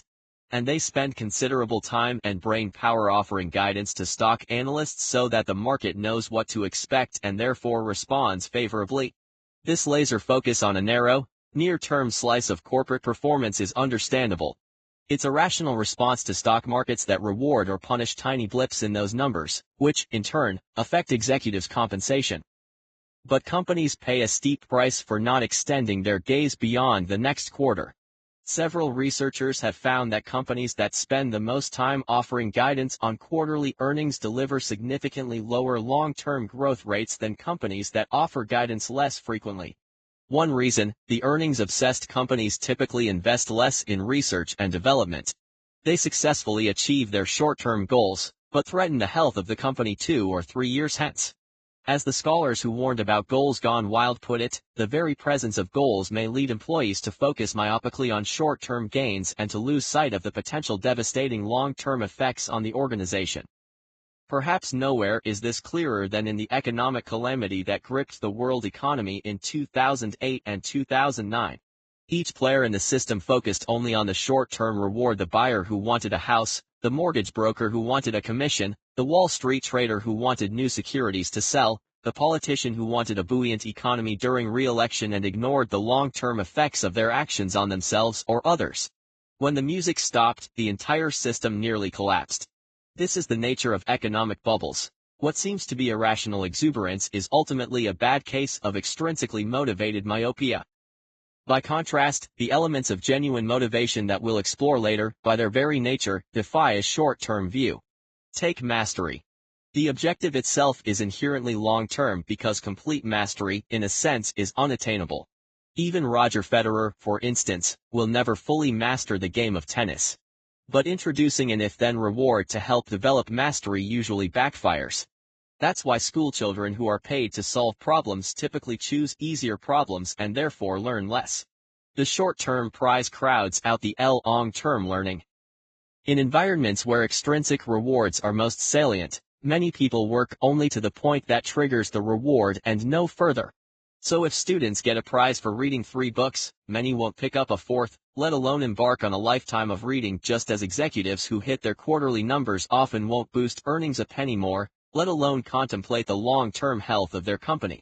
Likewise, several studies show that paying people to exercise, stop smoking, or take their medicines produces terrific results at first, but the healthy behavior disappears once the incentives are removed. However, when contingent rewards aren't involved, or when incentives are used with the proper deftness, performance improves and understanding deepens. Greatness and nearsightedness are incompatible. Meaningful achievement depends on lifting one's sights and pushing toward the horizon. Carrots and sticks, the 7 deadly flaws. 1. They can extinguish intrinsic motivation. 2. They can diminish performance. 3. They can crush creativity. 4. They can crowd out good behavior. 5. They can encourage cheating, shortcuts, and unethical behavior. 6. They can become addictive. 7. They can foster short-term thinking. Chapter 2 Amperes. And the special circumstances when they do. Carrots and sticks aren't all bad. If they were, Motivation 2.0 would never have flourished so long or accomplished so much. While an operating system centered around rewards and punishments has outlived its usefulness and badly needs an upgrade, that doesn't mean we should scrap its every piece. Indeed, doing so would run counter to the science. The scholars exploring human motivation have revealed not only the many glitches in the traditional approach, but also the narrow band of circumstances in which carrots and sticks do their jobs reasonably well. The starting point, of course, is to ensure that the baseline rewards, wages, salaries, benefits, and so on are adequate and fair. Without a healthy baseline, motivation of any sort is difficult and often impossible. But once that's established, there are circumstances where it's okay to fall back on extrinsic motivators. To understand what those circumstances are, let's return to the candle problem. In his study, Sam Glucksberg found that the participants who were offered a cash prize took longer to solve the problem than those working in a reward-free environment. The reason, you'll recall, is that the prospect of a prize narrowed participants' focus and limited their ability to see an inventive, non-obvious solution. In the same experiment, Glucksberg presented a separate set of participants with a slightly different version of the problem. Once again, he told half of them he was timing their performance to collect data and the other half that those who posted the fastest times could win cash. But he altered things just a bit. Instead of giving participants a box full of tacks, he emptied the tacks onto the desk as shown below. The candle problem presented differently. Can you guess what happened? This time, the participants vying for the reward solved the problem faster than their counterparts. Why? By removing the tacks and displaying the empty box, Glucksberg essentially revealed the solution.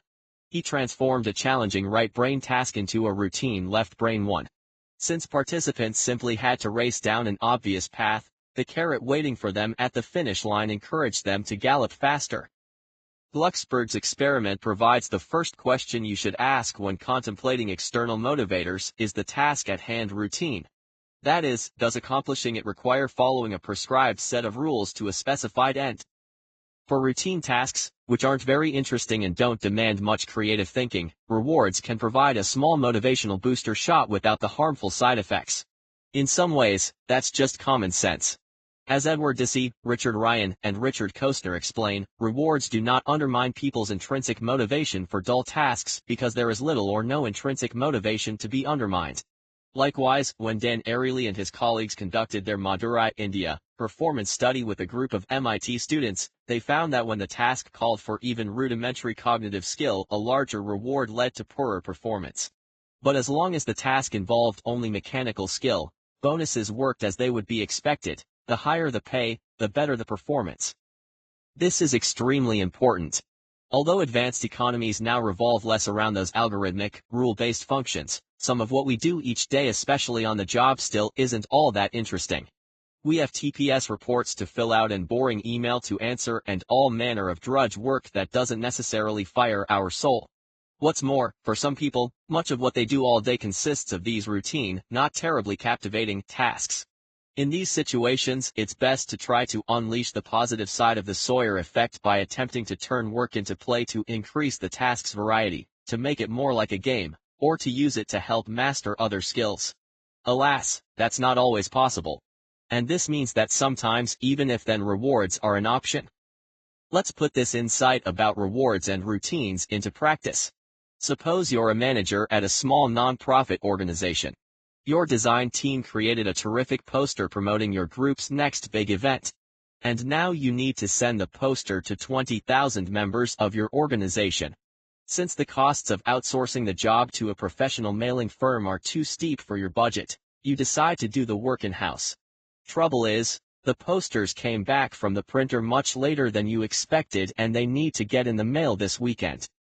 What's the best way to enlist your staff of 10 and maybe a few others in a massive weekend poster mailing session? The task is the very definition of routine. The people participating must roll up the posters, slide them into the mailing tubes, cap those tubes, and apply a mailing label and the proper postage. 4 steps, none of them notably interesting. One managerial option is coercion. If you're the boss, you could force people to spend their Saturday and Sunday on this mind-numbing project. They might comply, but the damage to their morale and long-term commitment could be substantial. Another option is to ask for volunteers. But face it, most people can think of far better ways to spend a weekend. So in this case, an if-then reward might be effective. For instance, you could promise a big office-wide party if everybody pitches in on the project. You could offer a gift certificate to everyone who participates. Or you could go further and pay people a small sum for every poster they insert, enclose, and send in the hope that the piecework fee will boost their productivity. While such tangible, contingent rewards can often undermine intrinsic motivation and creativity, those drawbacks matter less here. The assignment neither inspires deep passion nor requires deep thinking. Carrots, in this case, won't hurt and might help. And you'll increase your chances of success by supplementing the poster packing rewards with 3 important practices. want to offer a rationale for why the task is necessary. A job that's not inherently interesting can become more meaningful, and therefore more engaging if it's part of a larger purpose. Explain why this poster is so important and why sending it out now is critical to your organization's mission. You want to acknowledge that the task is boring. This is an act of empathy, of course. And the acknowledgement will help people understand why this is the rare instance when if-then rewards are part of how your organization operates. You want to allow people to complete the task their own way. Think autonomy, not control. State the outcome you need.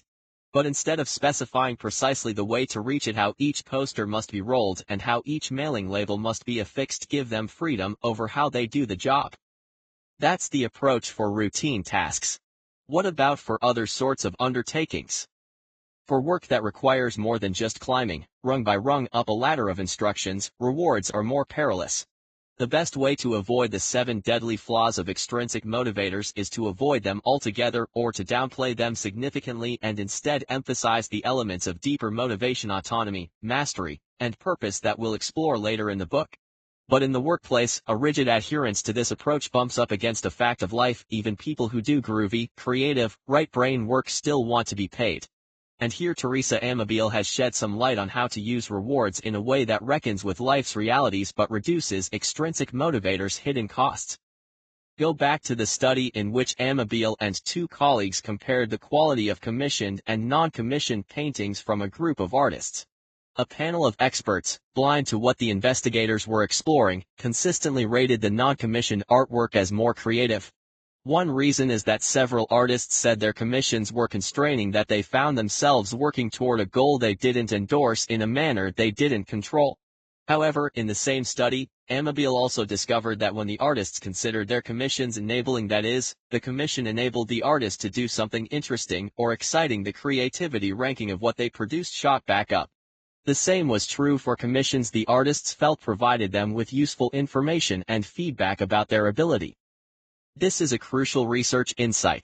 The science shows that it is possible, though tricky, to incorporate rewards into non-routine, more creative settings without causing a cascade of damage.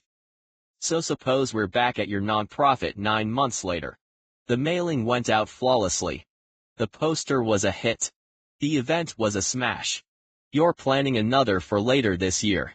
You've settled on the date and found your venue. Now you need an inspiring poster to captivate imaginations and draw the crowd. What should you do? Here's what you shouldn't do: offer an if-then reward to the design staff.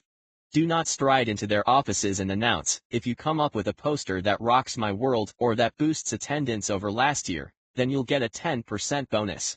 Although that motivational approach is common in organizations all over the world, it's a recipe for reduced performance. Creating a poster isn't routine. It requires conceptual, breakthrough, artistic thinking. And as we've learned, if-then rewards are an ideal way to squash this sort of thinking. Your best approach is to have already established the conditions of a genuinely motivating environment. The baseline rewards must be sufficient. That is, the team's basic compensation must be adequate and fair, particularly compared with people doing similar work for similar organizations. Your nonprofit must be a congenial place to work. And the people on your team must have autonomy. They must have ample opportunity to pursue mastery, and their daily duties must relate to a larger purpose. If these elements are in place, the best strategy is to provide a sense of urgency and significance and then get out of the talent's way. But you may still be able to boost performance a bit more for future tasks than for this one through the delicate use of rewards. Just be careful. Your efforts will backfire unless the rewards you offer meet one essential requirement. And you'll be on firmer motivational footing if you follow 2 additional principles. The essential requirement: any extrinsic reward should be unexpected and offered only after the task is complete. Holding out a prize at the beginning of a project and offering it as a contingency will inevitably focus people's attention on obtaining the reward rather than on attacking the problem. But introducing the subject of rewards after the job is done is less risky. In other words, where if-then rewards are a mistake, shift to now that rewards, as in now that you've finished the poster and it turned out so well, I'd like to celebrate by taking you out to lunch. As Deci and his colleagues explain, if tangible rewards are given unexpectedly to people after they have finished a task, the rewards are less likely to be experienced as the reason for doing the task and are thus less likely to be detrimental to intrinsic motivation. Likewise, Amabile has found in some studies that the highest levels of creativity were produced by subjects who received a reward as a kind of a bonus. So when the poster turns out great, you could buy the design team a case of beer or even hand them a cash bonus without snuffing their creativity. The team didn't expect any extras and getting them didn't hinge on a particular outcome. You're simply offering your appreciation for their stellar work. But keep in mind one ginormous caveat, repeated now that bonuses can quickly become expected if-then entitlements which can ultimately crater effective performance. At this point, by limiting rewards for non-routine, creative work to the unexpected, now that variety, you're in less dangerous waters. But you'll do even better if you follow two more guidelines. First, consider non-tangible rewards. Praise and positive feedback are much less corrosive than cash and trophies. In fact, in Deci's original experiments, and in his subsequent analysis of other studies, he found that positive feedback can have an enhancing effect on intrinsic motivation. So if the folks on the design team turn out a show-stopping poster, maybe just walk into their offices and say, "Wow, you really did an amazing job on that poster. It's going to have a huge impact on getting people to come to this event. Thank you." It sounds small and simple, but it can have an enormous effect. Second, provide useful information. Amabile has found that while controlling extrinsic motivators can clobber creativity, informational or enabling motivators can be conducive to it. In the workplace, people are thirsting to learn about how they're doing, but only if the information isn't a tacit effort to manipulate their behavior. So don't tell the design team, "That poster was perfect. You did it exactly the way I asked." Instead, give people meaningful information about their work. The more feedback focuses on specifics, great use of color, and the more the praise is about effort and strategy rather than about achieving a particular outcome, the more effective it can be. In brief, for creative, right-brain, heuristic tasks, you're on shaky ground offering if-then rewards. You're better off using now that rewards. And you're best off if your now that rewards provide praise, feedback, and useful information. For a visual depiction of this approach, see the flowchart on the next page. When to use rewards, a simple flowchart. Chapter 3. Type 1 and Type 10. Our Oakster, New York, is an unlikely epicenter for a social earthquake. The companies that built this stolid city, just 62 miles from the Canadian border, were titans of the industrial economy. Eastman Kodak made film. Western Union delivered telegrams. Xerox produced photocopiers. And they piloted their enterprises by the precepts of Motivation 2.0, if you offer people steady employment and carefully calibrated rewards, they'll do what executives and shareholders want, and everyone will prosper. But starting in the 1970s, on the campus of the University of Rochester, a motivational revolution was brewing. It began in 1971, when Edward Deci, fresh from his Soma puzzle experiments, arrived on campus for a joint appointment in the psychology department and the business school. It intensified in 1973 when the business school unceremoniously booted Deci because of his heretical findings about rewards, and the psychology department hired him full-time. It gathered more steam in 1975 when Deci published a book called Intrinsic Motivation. And it launched in earnest in 1977 when a student named Richard Ryan showed up for graduate school.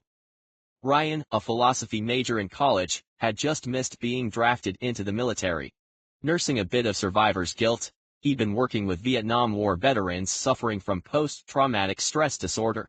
And he'd come to the University of Rochester to learn how to become a better clinician. One day in a seminar, a professor brought up the subject of intrinsic motivation and then denounced it with table-pounding ferocity. "I figured that if there was that much resistance, this must be something interesting," Ryan told me. He picked up a copy of Deci's book, found it compelling, and asked its author to lunch. So commenced a remarkable research collaboration that continues to this day.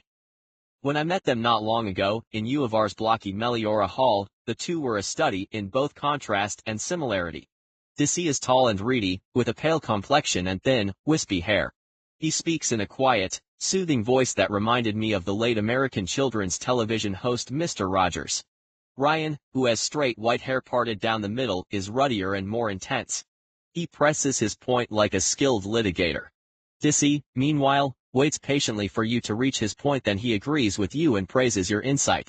Dissy is the classical music station on your FM dial, Ryan is more cable TV. And yet they talk to each other in a cryptic academic shorthand, their ideas smoothly in sync. The combination has been powerful enough to make them among the most influential behavioral scientists of their generation. Together Dissy and Ryan have fashioned what they call self-determination theory. Many theories of behavior pivot around a particular human tendency. We're keen responders to positive and negative reinforcements, or zippy calculators of our self-interest, or lumpy duffel bags of psychosexual conflicts. SDT, by contrast, begins with a notion of universal human needs. It argues that we have three innate psychological needs: competence, autonomy, and relatedness. When those needs are satisfied, we're motivated, productive, and happy. When they're thwarted, our motivation, productivity, and happiness plummet. If there's anything fundamental about our nature, it's the capacity for interest. Some things facilitate it. Some things undermine it, Ryan explained during one of our conversations. Put another way, we've all got that third drive. It's part of what it means to be human. But whether that aspect of our humanity emerges in our lives depends on whether the conditions around us support it. And the main mechanisms of motivation 2.0 are more stifling than supportive. This is a really big thing in management, says Ryan. When people aren't producing, companies typically resort to rewards or punishment. What you haven't done is the hard work of diagnosing what the problem is. You're trying to run over the problem with a carrot or a stick, Ryan explains. That doesn't mean that SDT unequivocally opposes rewards. Of course, they're necessary in workplaces and other settings, says Dissy. But the less salient they are made, the better. When people use rewards to motivate, that's when they're most demotivating. Instead, Dissy and Ryan say we should focus our efforts on creating environments for our innate psychological needs to flourish. Over the last 30 years, through both their scholarship and mentorship, Dissy and Ryan have established a network of several dozen SDT scholars conducting research in the United States, Canada, Israel, Singapore, and throughout Western Europe. These scientists have explored self-determination and intrinsic motivation in laboratory experiments and field studies that encompass just about every realm: business, education, medicine, sports, exercise, personal productivity, environmentalism, relationships, and physical and mental health. They have produced hundreds of research papers, most of which point to the same conclusion. Human beings have an innate inner drive to be autonomous, self-determined, and connected to one another. And when that drive is liberated, people achieve more and live richer lives. SDT is an important part of a broad swirl of new thinking about the human condition. This constellation includes, perhaps most prominently, the positive psychology movement, which has reoriented the study of psychological science away from its previous focus on malady and dysfunction and toward well-being and effective functioning. Under the leadership of the University of Pennsylvania's Martin Seligman, positive psychology has been minting legions of new scholars and leaving a deep imprint on how scientists, economists, therapists, and everyday people think about human behavior. One of positive psychology's most influential figures is Mihaly Csikszentmihalyi, whom I mentioned earlier. Csikszentmihalyi's first book about flow and Seligman's first book on his theories, which argued that helplessness was learned, rather than innate, behavior, appeared in the same year as Dissy's book on intrinsic motivation. Clearly, something big was in the air in 1975. It's just taken us a generation to reckon with it. The broad assortment of new thinkers includes Carol Dweck of Stanford University and Harvard's Amabile. It includes a few economists, most prominently, Roland B. Zinebu of Princeton University and Bruno Frey of the University of Zurich, who are applying some of these concepts to the dismal science. And it includes some scholars who don't study motivation per se, in particular, Harvard University's Howard Gardner and Tufts University's Robert Sternberg, who have changed our view of intelligence and creativity and offered a brighter view of human potential. This collection of scholars, not in concert, not intentionally, and perhaps not even knowing they've been doing so, has been creating the foundation for a new, more effective operating system. At long last, the times may be catching up to their work. The power of the alphabet. Words matter, of course, but so do letters. Case in point, Meyer Friedman. You've probably never heard of him, But you almost certainly know his legacy. Friedman, who died in 2001 at the ripe old age of 90, was a cardiologist who for decades ran a bustling office in San Francisco. In the late 1950s, he and fellow physician Ray Rosenman began noticing similarities in their patients who were prone to heart disease. It wasn't only what these patients ate or what genes they inherited that affected their susceptibility to coronary trouble. It was also how they led their lives. These patients, Friedman noted, demonstrated a particular complex of personality traits, including excessive competition drive, aggressiveness, impatience, and a harrying sense of time urgency. Individuals displaying this pattern seem to be engaged in a chronic, ceaseless, and often fruitless struggle with themselves, with others, with circumstances, with time, sometimes with life itself. These people were significantly more likely to develop heart disease than other patients, even those who shared similar physical attributes, exercise regimens, diets, and family histories. Looking for a convenient and memorable way to explain this insight to their medical colleagues and the wider world, Friedman and Rosenman found inspiration in the alphabet. They dubbed this behavioral pattern Type A. Type A behavior stood in contrast to Natch Type B behavior. Unlike their horn-honking, foot-tapping counterparts, who suffered from hurry sickness, people displaying Type B behavior were rarely harried by life or made hostile by its demands. In their research, Friedman and Rosenman found that Type B people were just as intelligent, and frequently just as ambitious, as Type As. But they wore their ambition differently. Writing about the Type B person, and using the male-centered language common in the day, the cardiologists explained, he may also have a considerable amount of awe drive, but its character is such that it seems to steady him, give confidence and security to him, rather than to goad, irritate, and infuriate, as with the Type A man. One key to reducing deaths from heart disease and improving public health, therefore, was to help Type As learn to become a little more like Type Bs. Nearly 50 years later, this nomenclature remains. The two letters help us understand a complex web of behaviors and guide us toward a better and more effective way to live. Around the same time that Friedman and Rosenman were making their discovery, another American was pushing frontiers of his own. Douglas McGregor was a management professor at MIT who brought to the job an interesting combination of experiences. He'd earned a PhD from Harvard in psychology rather than in economics or engineering. And in contrast to most of his colleagues, he'd actually run an institution. From 1948 to 1954, he was president of Antioch College. Drawing on his understanding of the human psyche, as well as his experience as a leader, McGregor began rethinking the conventions of modern management. He thought that the problem with corporate leadership wasn't so much its execution as its premises. Beginning with a speech in 1957, and later in a groundbreaking book called The Human Side of Enterprise in 1960, McGregor argued that those running companies were operating from faulty assumptions about human behavior. Most leaders believed that the people in their organizations fundamentally disliked work and would avoid it if they could. These faceless minions feared taking responsibility, craved security, and badly needed direction. As a result, most people must be coerced, controlled, directed, and threatened with punishment to get them to put forth adequate effort toward the achievement of organizational objectives. But McGregor said there was an alternative view of employees, one that offered a more accurate assessment of the human condition and a more effective starting point for running companies. This perspective held that taking an interest in work is as natural as play or rest, that creativity and ingenuity were widely distributed in the population, and that under the proper conditions, people will accept and even seek responsibility.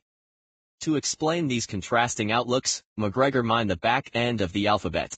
He called the first view Theory X and the second Theory Y. If your starting point was Theory X, he said, your managerial techniques would inevitably produce limited results, or even go awry entirely. If you believed in the mediocrity of the masses, as he put it, then mediocrity became the ceiling on what you could achieve. But if your starting point was Theory Y, the possibilities were vast, not simply for the individual's potential, but for the company's bottom line as well. The way to make business organizations work better, therefore, was to shift management thinking away from Theory X and toward Theory Y. Once again, the nomenclature stuck, and McGregor's approach soon became a staple of management education. A picture may be worth 1,000 words, but sometimes neither is as potent as just two letters. So with the hoist from Meyer Friedman onto the shoulders of Douglas McGregor, I'd like to introduce my own alphabetic way to think about human motivation. Type 1 and Type 10.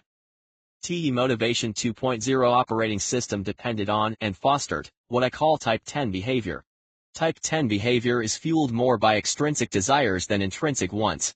It concerns itself less with the inherent satisfaction of an activity and more with the external rewards to which that activity leads. The Motivation 3.0 operating system, the upgrade that's needed to meet the new realities of how we organize, think about, and do what we do, depends on what I call Type 1 behavior. Type 1 behavior is fueled more by intrinsic desires than extrinsic ones. It concerns itself less with the external rewards to which an activity leads and more with the inherent satisfaction of the activity itself.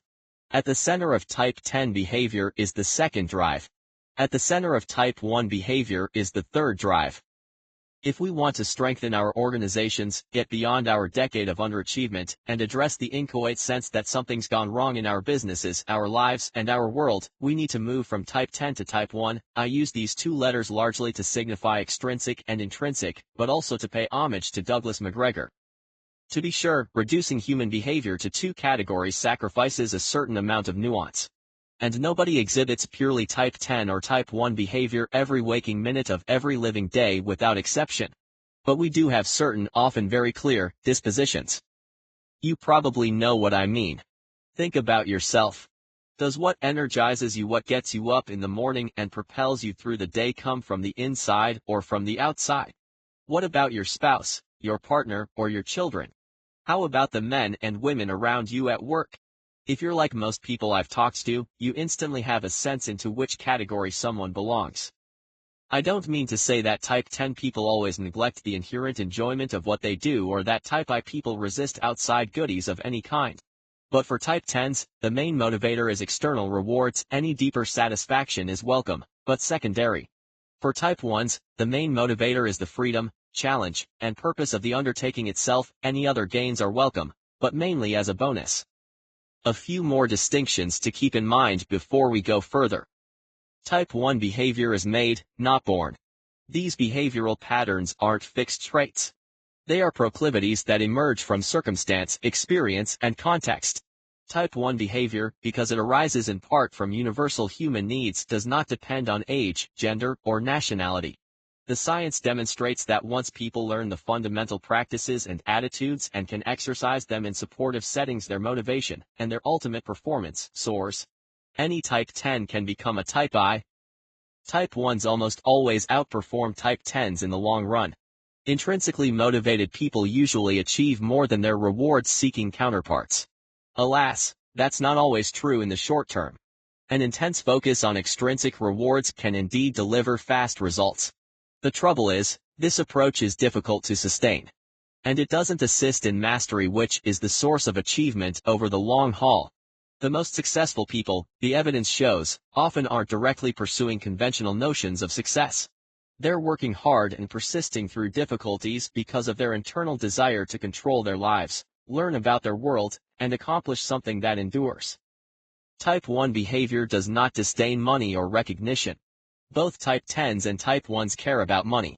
If an employee's compensation doesn't hit the baseline that I described in Chapter 2, if her organization doesn't pay her an adequate amount, or if her pay isn't equitable compared to others doing similar work, that person's motivation will crater, regardless of whether she leans toward X or toward Y. However, once compensation meets that level, money plays a different role for Type 1s than for Type 10s. Type 1s don't turn down raises or refuse to cash paychecks. But one reason fair and adequate pay is so essential is that it takes the issue of money off the table so they can focus on the work itself. By contrast, for many Type 10s, money is the table. It's why they do what they do. Recognition is similar. Type 1s like being recognized for their accomplishments because recognition is a form of feedback. But for them, unlike for Type 10s, recognition is not a goal in itself. Type 1 behavior is a renewable resource.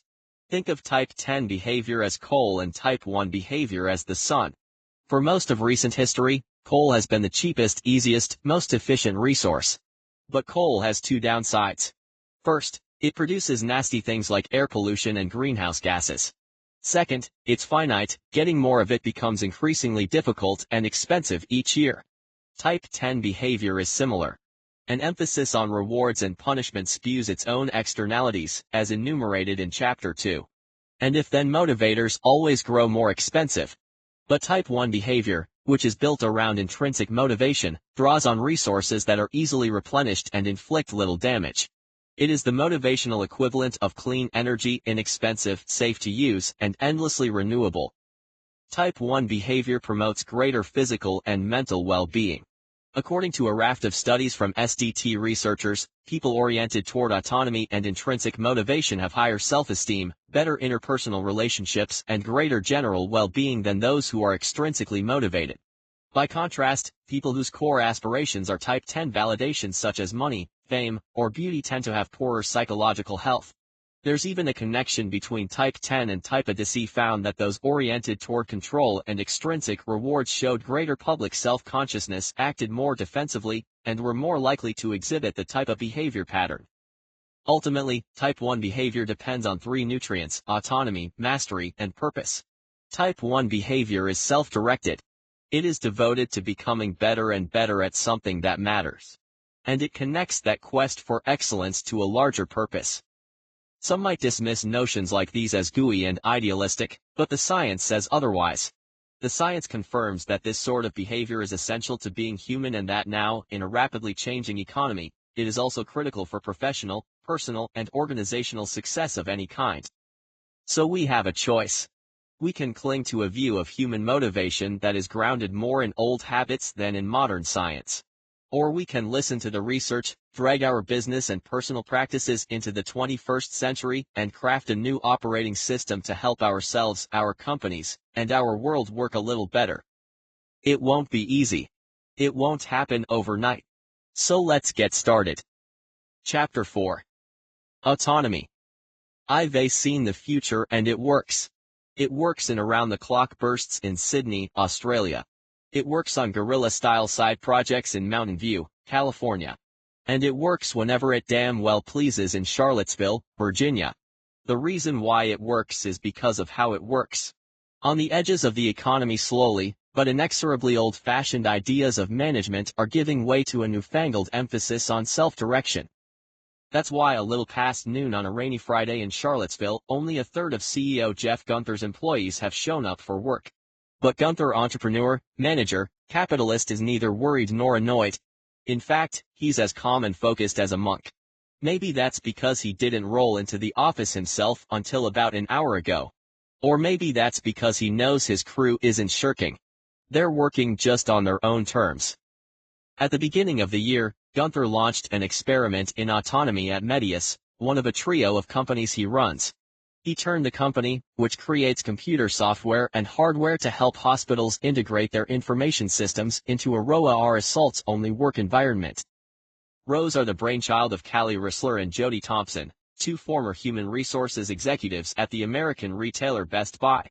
ROA's principles marry the common-sense pragmatism of Ben Franklin to the cage-rattling radicalism of Saul Alinsky. In a ROA workplace, people don't have schedules. They show up when they want. They don't have to be in the office at a certain time, or any time, for that matter. They just have to get their work done. How they do it, when they do it, and where they do it is up to them. That appealed to Gunther, who's in his early 30s. Management isn't about walking around and seeing if people are in their offices, he told me. It's about creating conditions for people to do their best work. That's why he'd always tried to give employees a long leash. But as Medius expanded, and as Gunther began exploring new office space, he started wondering whether talented, grown-up employees doing sophisticated work needed a leash of any length. So at the company's holiday dinner in December 2008, he made an announcement. For the first 90 days of the new year, the entire 22-person operation would try an experiment. It would become a ROA. In the beginning, people didn't take to it, Gunther says. The office filled up around 9 a.m. and emptied out in the early evening, just as before. A few staffers had come out of extremely controlling environments and weren't accustomed to this kind of leeway. At one employee's previous company, staff had to arrive each day by 8 a.m. If someone was late, even by a few minutes, the employee had to write an explanation for everyone else to read. But after a few weeks, most people found their groove. Productivity rose. Stress declined. And although 2 employees struggled with the freedom and left, by the end of the test period Gunther decided to go with Roe permanently. Some people, outside of the company, thought I was crazy, he says. They wondered, oh, how can you know what your employees are doing if they're not here? But in his view, the team was accomplishing more under this new arrangement. One reason, they were focused on the work itself rather than on whether someone would call them a slacker for leaving at 3 p.m. to watch a daughter's soccer game. And since the bulk of his staff consists of software developers, designers, and others doing high-level creative work, that was essential. For them, it's all about craftsmanship. And they need a lot of autonomy. People still had specific goals they had to reach, for example, completing a project by a certain time or ringing up a particular number of sales. And if they needed help, Gunther was there to assist. But he decided against tying those goals to compensation. That creates a culture that says it's all about the money and not enough about the work. Money, he believes, is only a threshold motivator.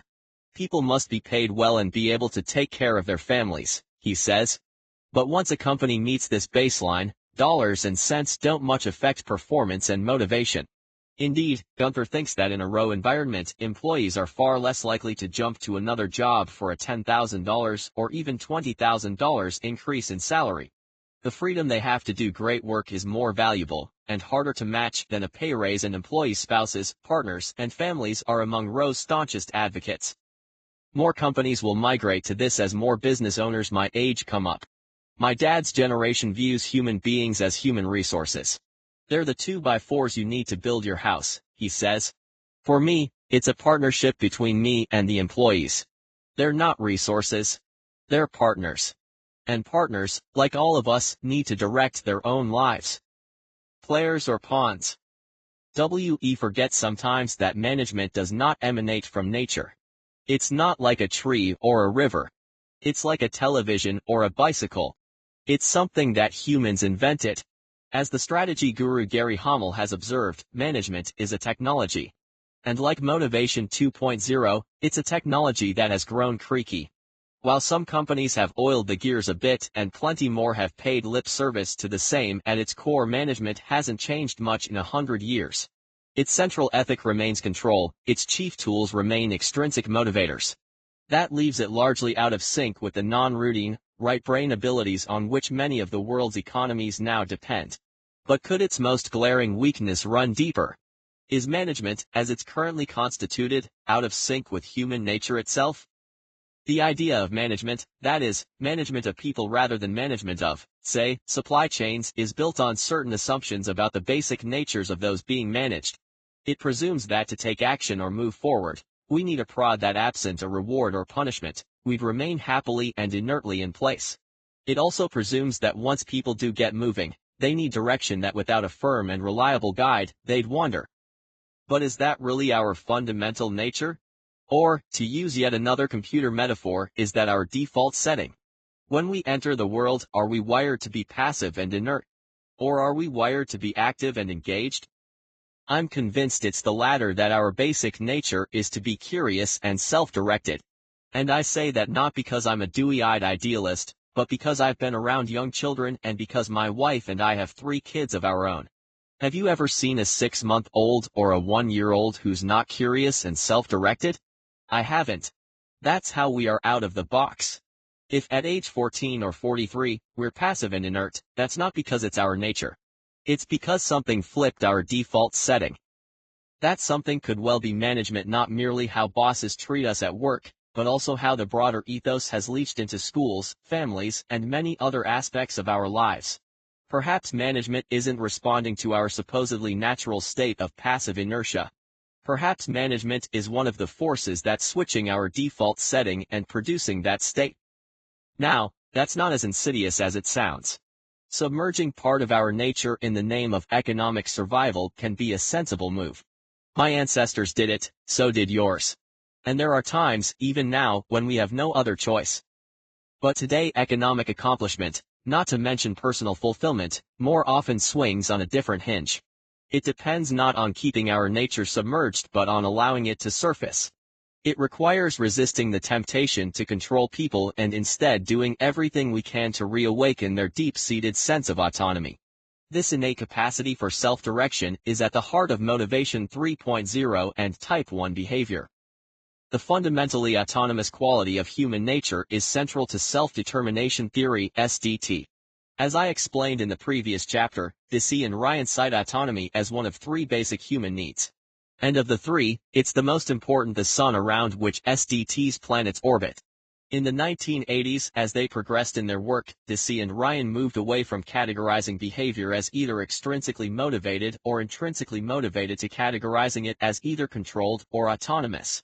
Autonomous motivation involves behaving with a full sense of volition and choice, they write, whereas controlled motivation involves behaving with the experience of pressure and demand toward specific outcomes that comes from forces perceived to be external to the self.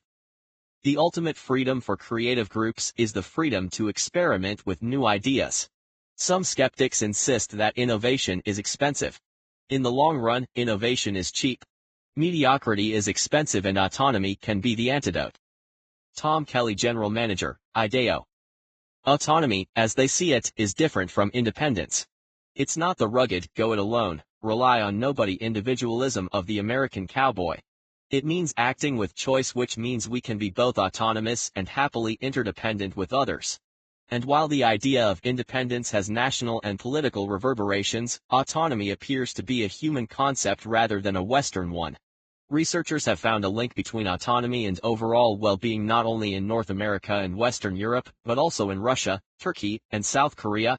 Even in high-poverty non-Western locales like Bangladesh, social scientists have found that autonomy is something that people seek and that improves their lives. A sense of autonomy has a powerful effect on individual performance and attitude. According to a cluster of recent behavioral science studies, autonomous motivation promotes greater conceptual understanding, better grades, enhanced persistence at school and in sporting activities, higher productivity, less burnout, and greater levels of psychological well-being. Those effects carry over to the workplace. In 2004, Deci and Ryan, along with Paul Bauer of Fordham University, carried out a study of workers at an American investment bank. The three researchers found greater job satisfaction among employees whose bosses offered autonomy support.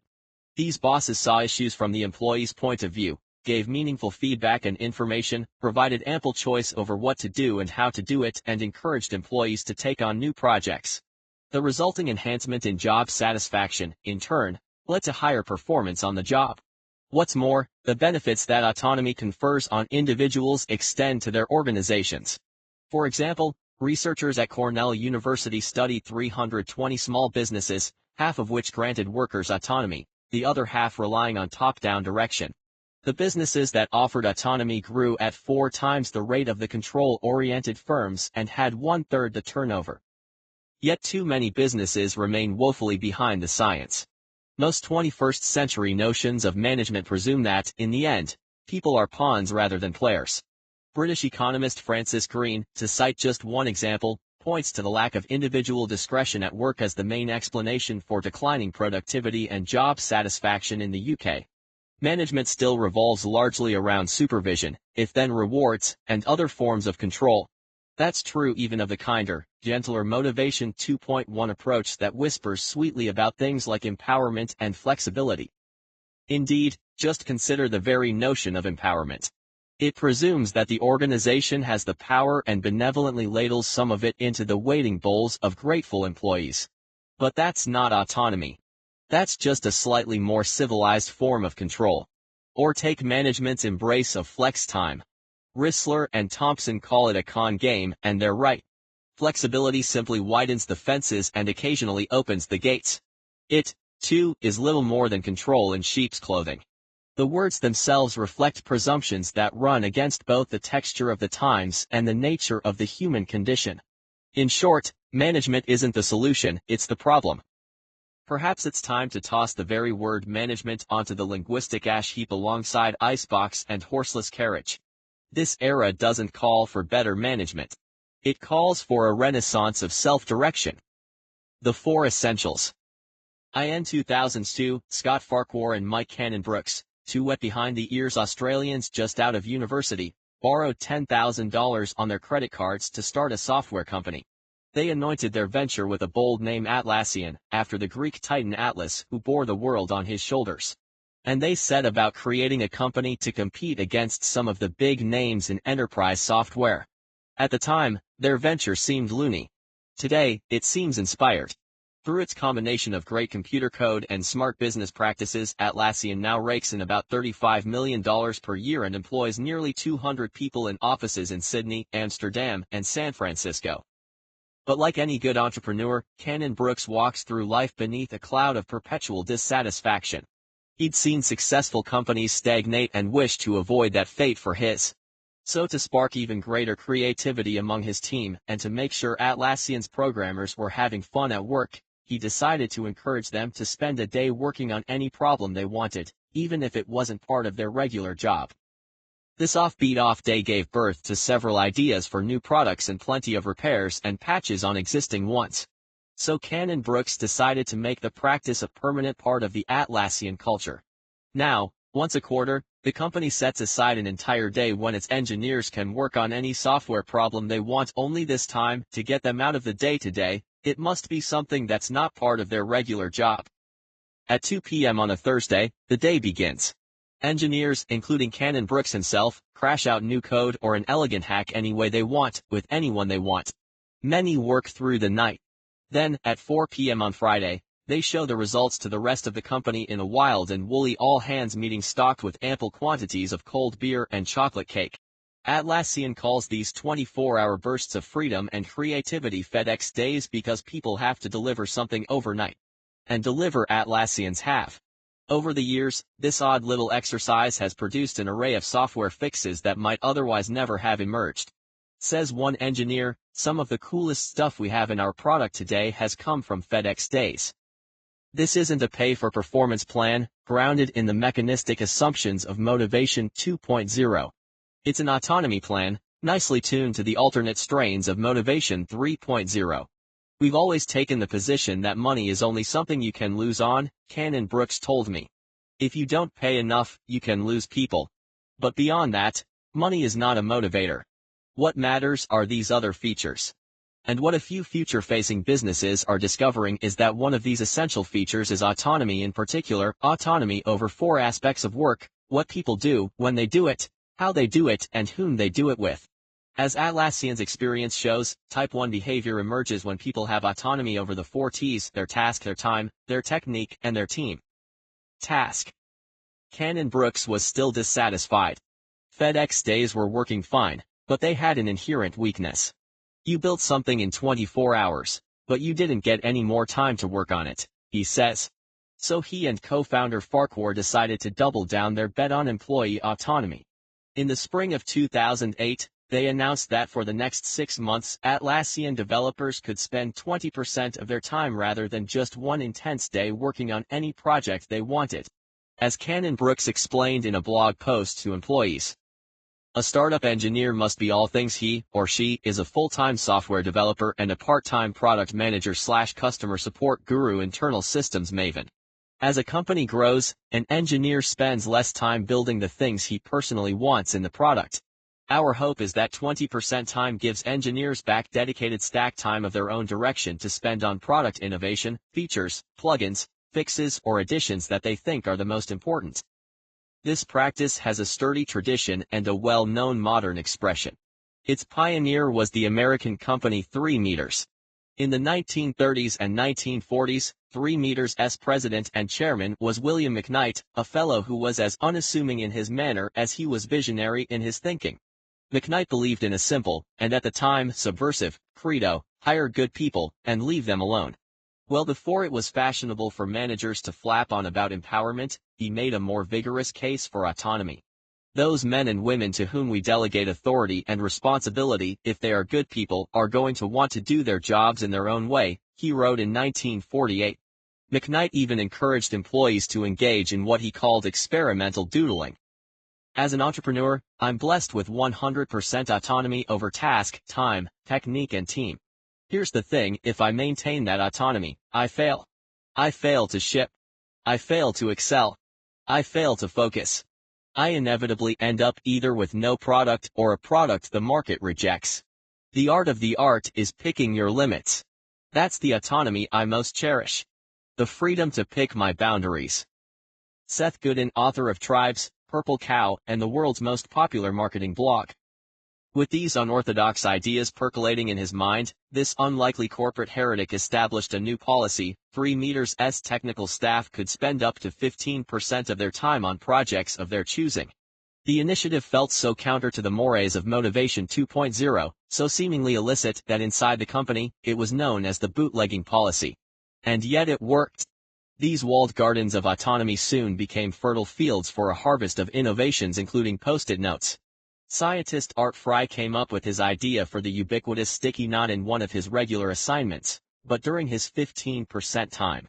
Today, post-its are a monumental business. 3Meters offers more than 600 post-it products in more than 100 countries. And their cultural impact might be even greater. Consider, but for MC Knight's early push for autonomy, we'd be living in a world without any small yellow squares stuck to our computer monitors. A chilling thought indeed. According to 3Meter's former head of research and development, most of the inventions that the company relies on even today emerged from those periods of bootlegging and experimental doodling. MC Knight's innovation remains in place at 3Meters. But only a surprisingly small number of other companies have moved in this direction, despite its proven results. The best-known company to embrace it is Google, which has long encouraged engineers to spend one day a week working on a side project. Some Googlers use their 20% time to fix an existing product, but most use it to develop something entirely new. Of course, Google doesn't sign away the intellectual property rights to what's created during that 20%, which is wise. In a typical year, more than half of Google's new offerings are birthed during this period of pure autonomy. For example, scientist Krishna Bharat, frustrated by how difficult it was to find news stories online, created Google News in his 20% time.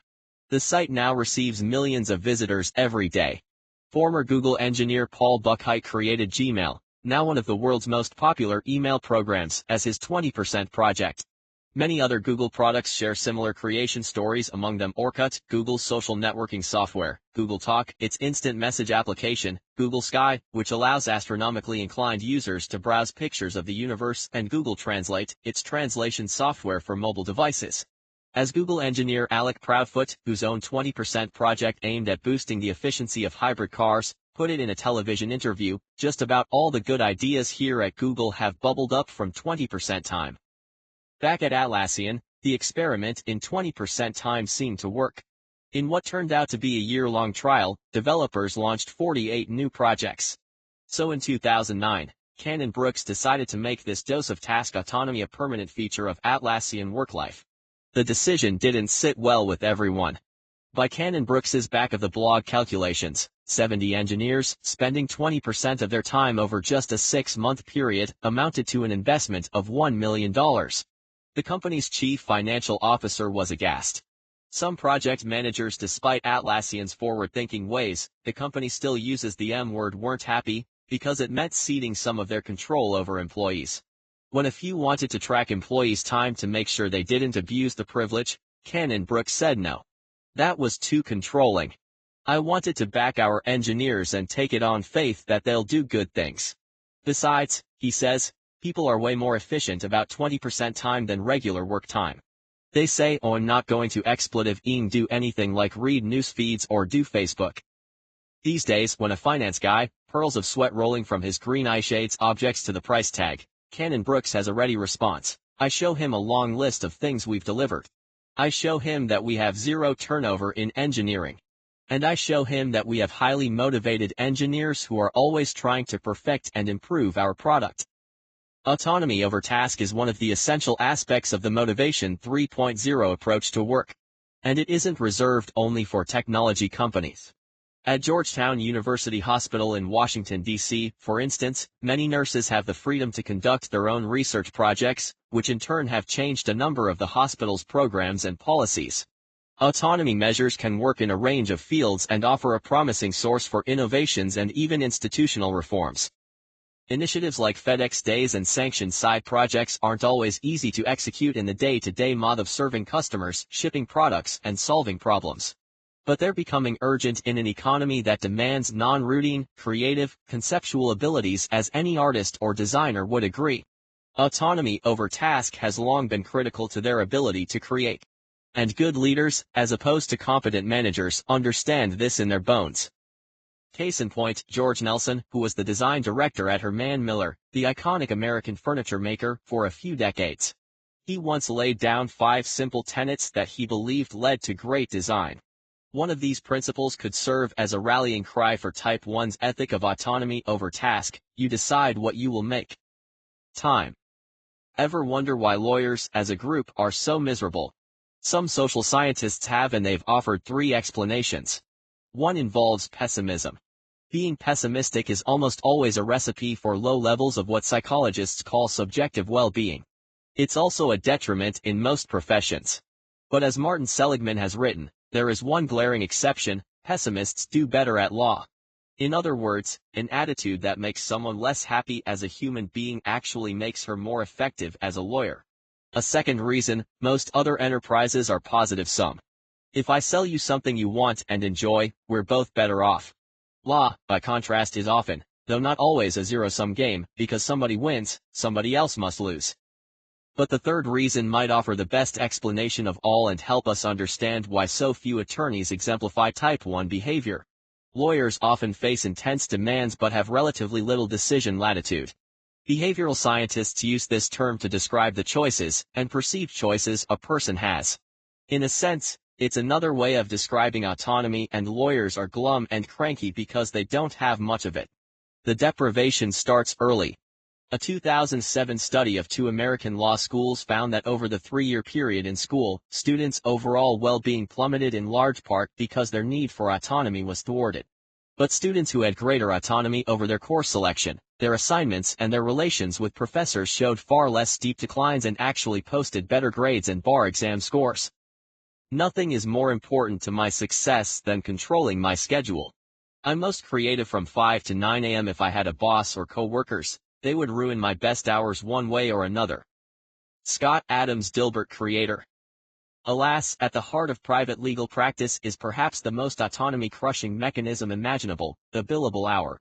Most lawyers, and nearly all lawyers in large, prestigious firms, must keep scrupulous track, often in 6-minute increments, of their time. If they fail to bill enough hours, their jobs are in jeopardy.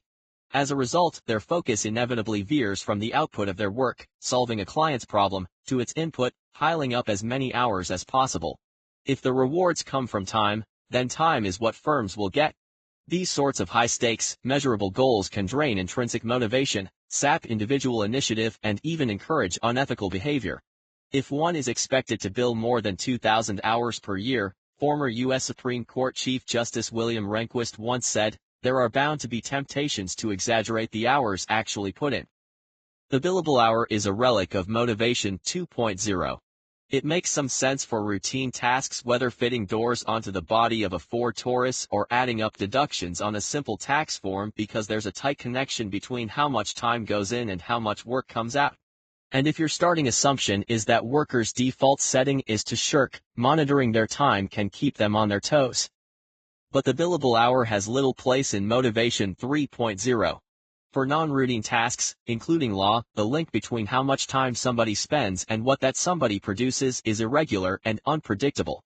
Imagine requiring inventor Dean Kamen or actress Helen Mirren to bill for their time. If we begin from an alternative, and more accurate, presumption that people want to do good work, then we ought to let them focus on the work itself rather than the time it takes them to do it. Already, a few law firms are moving in this new, more Type 1 direction, charging a flat rate rather than a time-based fee, with the presiding partner of one of New York's leading law firms recently declaring, "This is the time to get rid of the billable hour." If the billable hour has an antithesis, it's the results-only work environment of the kind that Jeff Gunther has introduced at his companies. The first large company to go rogue was Best Buy, not in its stores, but in its corporate offices. Like 3Meters' 15% time, Best Buy's Row experiment began as something of a rogue project launched by Rissler and Thompson, whom I mentioned earlier and who have since become Row gurus, taking their message of autonomy around the world. Best Buy's headquarters in Richfield, Minnesota are airy, modern, and replete with a concierge, cafes, and dry cleaner. But the company had a reputation for punishing hours and intrusive bosses, and it was paying the price in lost talent. Best Buy's then CEO Brad Anderson quietly agreed to Rissler and Thompson's weird proposal, because it encouraged people to contribute rather than just show up and grind out their days. Today, Best Buy's headquarters has fewer people working a regular schedule than it has those working a row unschedule. And even though retail electronics is a brutally competitive industry, Best Buy has held its own both in the marketplace and in its quest for talent. Reporting on the company's row results in the Harvard Business Review, Tamara Erickson writes, "Salary people put in as much time as it takes to do their work. Hourly employees in the program work a set number of hours to comply with federal labor regulations, but they get to choose when. Those employees report better relationships with family and friends, more company loyalty, and more focus and energy. Productivity has increased by 35%, and voluntary turnover is 320 basis points lower than in teams that have not made the change. Employees say they don't know whether they work fewer hours, they've stopped counting. Without sovereignty over our time, it's nearly impossible to have autonomy over our lives. A few Type I organizations have begun to recognize this truth about the human condition and to realign their practices. More, no doubt, will follow. In the past, work was defined primarily by putting in time and secondarily on getting results. We need to flip that model, Rissler told me. No matter what kind of business you're in, it's time to throw away the tardy slips, time clocks, and outdated industrial age thinking. Technique. When you call a customer service line to complain about your cable television bill or to check the whereabouts of that blender you ordered, the phone usually rings in a colorless cavern known as a call center. The person who answers the call, a customer service representative, has a tough job. He typically sits for hours among a warren of cramped cubicles, headset strapped on, a diet soda by his side. The pay is paltry. And the people the rep encounters on the phone one after another generally aren't ringing up to offer kudos or to ask about the rep's weekend plans. They've got a gripe, a frustration, or a problem that needs solving. Right now. If that weren't trying enough, call center reps have little decision latitude and their jobs are often the very definition of routine. When a call comes in, they listen to the caller and then, in most cases, tap a few buttons on their computer to retrieve a script. Then they follow that script, sometimes word for word, in the hope of getting the caller off the line as quickly as possible. It can be deadening work, made drearier still because managers in many call centers, in an effort to boost productivity, listen in on reps' conversations and monitor how long each call lasts. Little wonder, then, that call centers in the United States and the UK have annual turnover rates that average about 35%, double the rate for other jobs. In some call centers the annual turnover rate exceeds 100%, meaning that, on average, none of the people working there today will be there a year from now. Tony Tsai, founder of the online shoe retailer, now part of, thought there was a better way to recruit, prepare, and challenge such employees. So new hires at Zappos go through a week of training. Then, at the end of those 7 days, Tsai makes them an offer. If they feel Zappos isn't for them and want to leave, he'll pay them $2,000, no hard feelings. Tsai is hacking the Motivation 2.0 operating system like a brilliant and benevolent teenage computer whiz. He's using an if-then reward not to motivate people to perform better, but to weed out those who aren't fit for a Motivation 3.0 style workplace. The people who remain receive decent pay, and just as important, they have autonomy over technique. Zappos doesn't monitor its customer service employees' call times, or require them to use scripts. The reps handle calls the way they want. Their job is to serve the customer well. How they do it is up to them. The results of this emphasis on autonomy over technique? Turnover at Zappos is minimal. And although it's still young, Zappos consistently ranks as one of the best companies for customer service in the United States, ahead of better-known names like Cadillac, BMW, and Apple, and roughly equal to ritzy brands like Jaguar and the Ritz-Carlton. Not bad for a shoe company based in the Nevada desert. What Zappos is doing is part of a small but growing move to restore some measure of individual freedom in jobs usually known for the lack of it. For instance, while many enterprises are offshoring work to low-cost providers overseas, some companies are reversing the trend by beginning what's known as homeshoring. Instead of requiring customer service reps to report to a single large call center, they're routing the calls to the employees' homes. This cuts commuting time for staff, removes them from physical monitoring, and provides far greater autonomy over how they do their jobs. The American airline JetBlue was one of the first to try this approach. From its launch in 2000, JetBlue has relied on telephone customer service employees who work at home. And from its launch, JetBlue has earned customer service rankings far ahead of its competitors.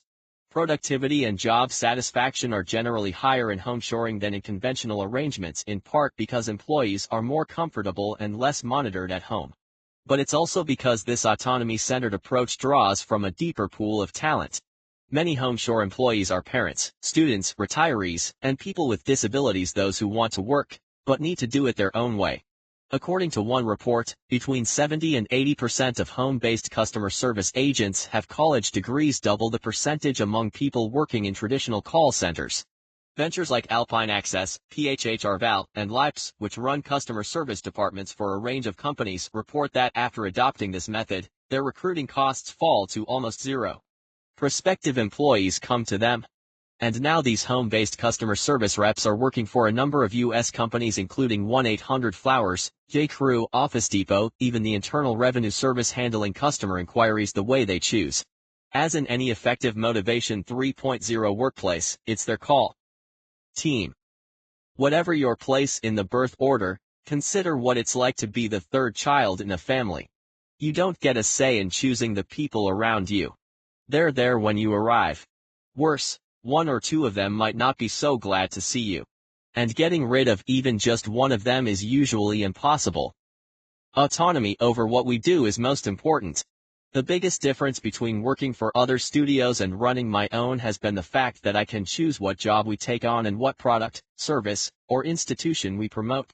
This I find the single most important question. When I'm close to the content, research becomes easy, meetings become interesting. People who produce interesting products or services are mostly interesting themselves, and I don't have to be involved in false advertising. Stefan Sagmeister, designer. Taking a new job and holding most jobs are similar. Enterprising souls might be able to scratch out some autonomy over task, time, and technique, but autonomy over team is a taller order. That's one reason people are drawn to entrepreneurship, the chance to build a team of their own. But even in more traditional settings, although far from typical yet, a few organizations are discovering the virtues of offering people some amount of freedom over those with whom they work. For example, at the organic grocery chain Whole Foods, the people who are nominally in charge of each department don't do the hiring. That task falls to a department's employees. After a job candidate has worked a 30-day trial period on a team, the prospective teammates vote on whether to hire that person full-time.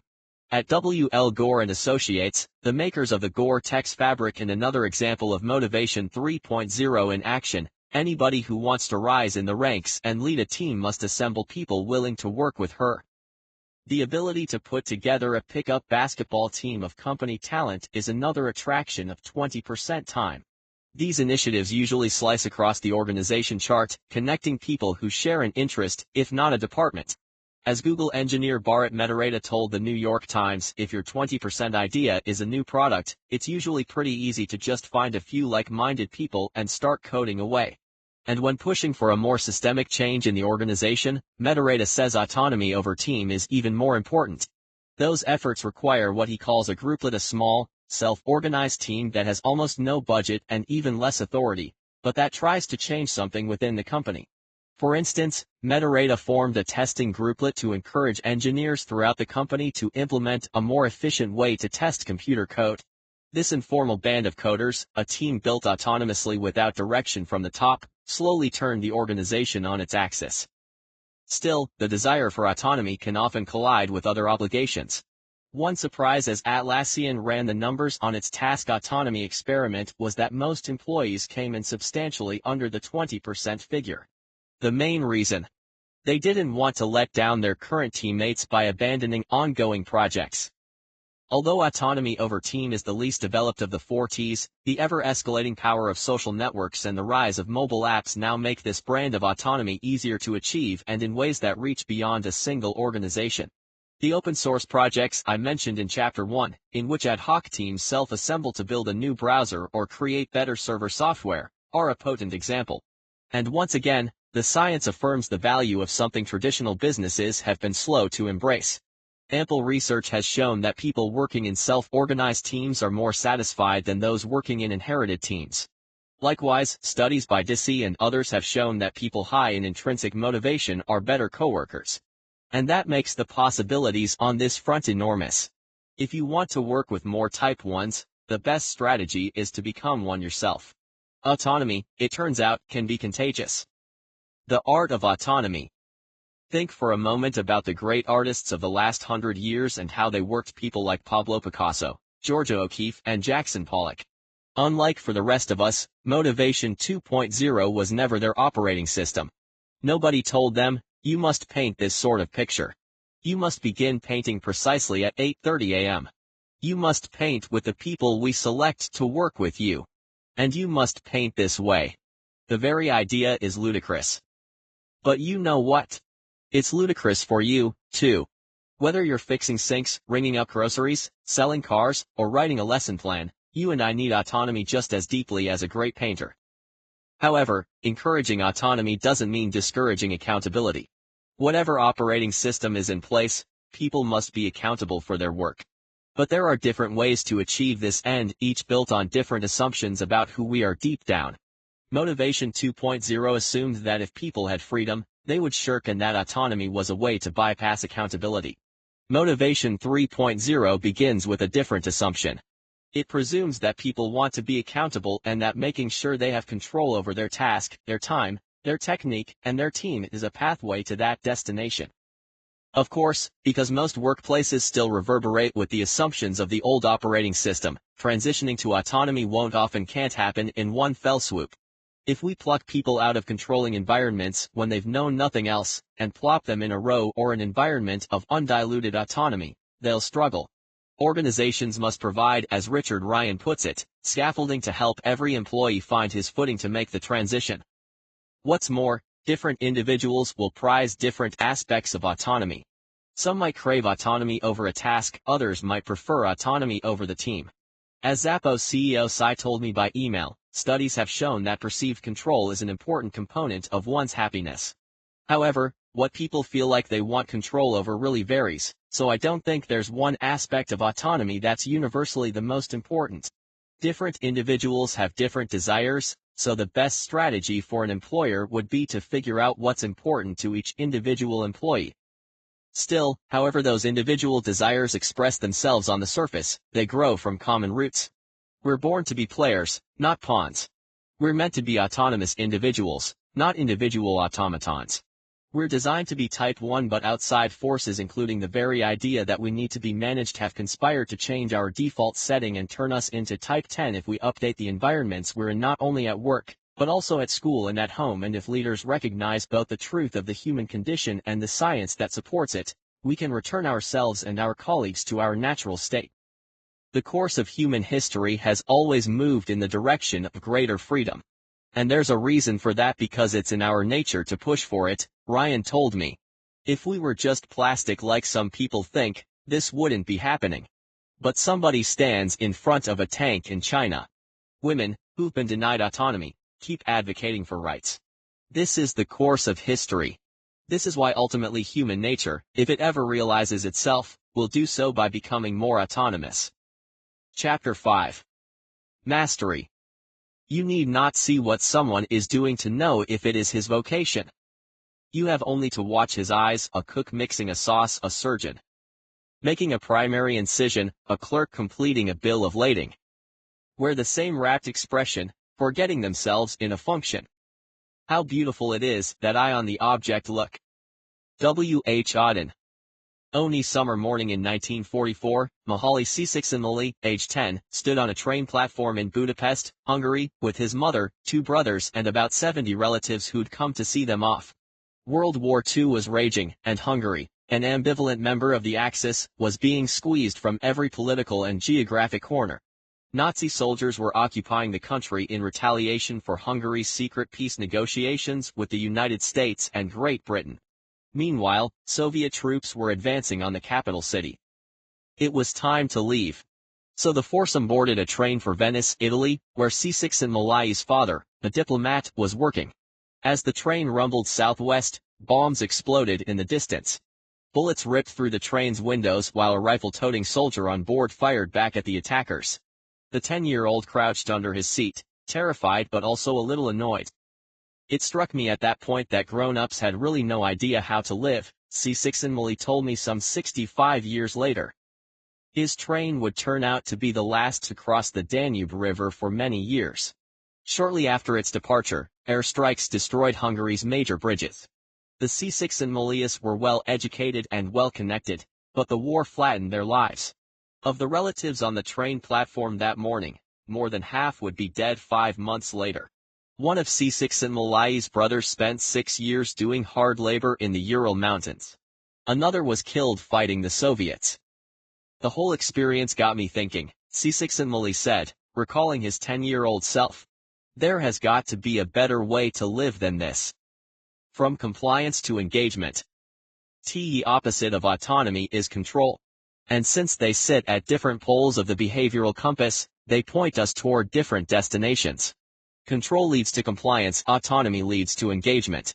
And this distinction leads to the second element of Type 1 behavior, mastery, the desire to get better and better at something that matters. As I explained in Part 1, Motivation 2.0's goal was to encourage people to do particular things in particular ways, that is, to get them to comply. And for that objective, few motivators are more effective than a nice bunch of carrots and the threat of an occasional stick. This was rarely a promising route to self-actualization, of course. But as an economic strategy, it had a certain logic. For routine tasks, the sort of work that defined most of the 20th century, gaining compliance usually worked just fine. But that was then. For the definitional tasks of the 21st century, such a strategy falls short, often woefully short. Solving complex problems requires an inquiring mind and the willingness to experiment one's way to a fresh solution. Where Motivation 2.0 sought compliance, Motivation 3.0 seeks engagement. Only engagement can produce mastery. And the pursuit of mastery, an important but often dormant part of our third drive, has become essential in making one's way in today's economy. Unfortunately, despite sweet-smelling words like empowerment that waft through corporate corridors, the modern workplace's most notable feature may be its lack of engagement and its disregard for mastery. Gallup's extensive research on the subject shows that in the United States, more than 50% of employees are not engaged at work and nearly 20% are actively disengaged. The cost of all this disengagement, about $300 billion a year in lost productivity, is some larger than the GDP of Portugal, Singapore, or Israel. Yet in comparative terms, the United States looks like a veritable haven of Type 1 behavior at work. According to the consulting firm McKinsey & Co., in some countries as little as 2 to 3% of the workforce is highly engaged in their work. Equally important, engagement as a route to mastery is a powerful force in our personal lives. While complying can be an effective strategy for physical survival, it's a lousy one for personal fulfillment. Living a satisfying life requires more than simply meeting the demands of those in control. Yet in our offices and our classrooms we have way too much compliance and way too little engagement. The former might get you through the day, but only the latter will get you through the night. And that brings us back to Csikszentmihalyi's story. In his early teens, after witnessing the atrocities of Nazi Germany and the Soviet takeover of his country, Csikszentmihalyi was understandably weary of compliance and looking for engagement. But he wouldn't find it at school. He dropped out of high school at 13. For nearly a decade, he worked in various Western European countries at a series of jobs, some odder than others, to support himself. And hoping to answer his youthful question about a better way to live, he read everything he could get his hands on in religion and philosophy. What he learned didn't satisfy him. It wasn't until he inadvertently stumbled into a lecture by none other than Carl Jung that he heard about the field of psychology and decided that it might hold the secrets he sought.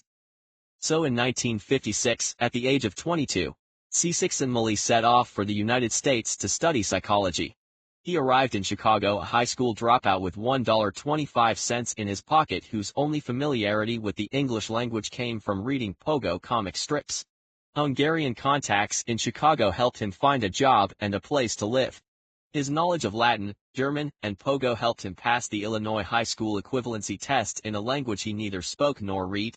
He enrolled in the University of Illinois Chicago, took classes during the day, worked as a hotel auditor at night, and eventually wound up at the University of Chicago Psychology Department, where just 9 years after setting foot in America he earned a Ph.D.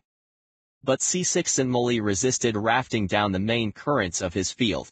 As he told me one spring morning not long ago, he wanted to explore the positive, innovative, creative approach to life instead of the remedial, pathological view that Sigmund Freud had, or the mechanistic work of B.F. Skinner and others who reduced behavior to simple stimulus and response.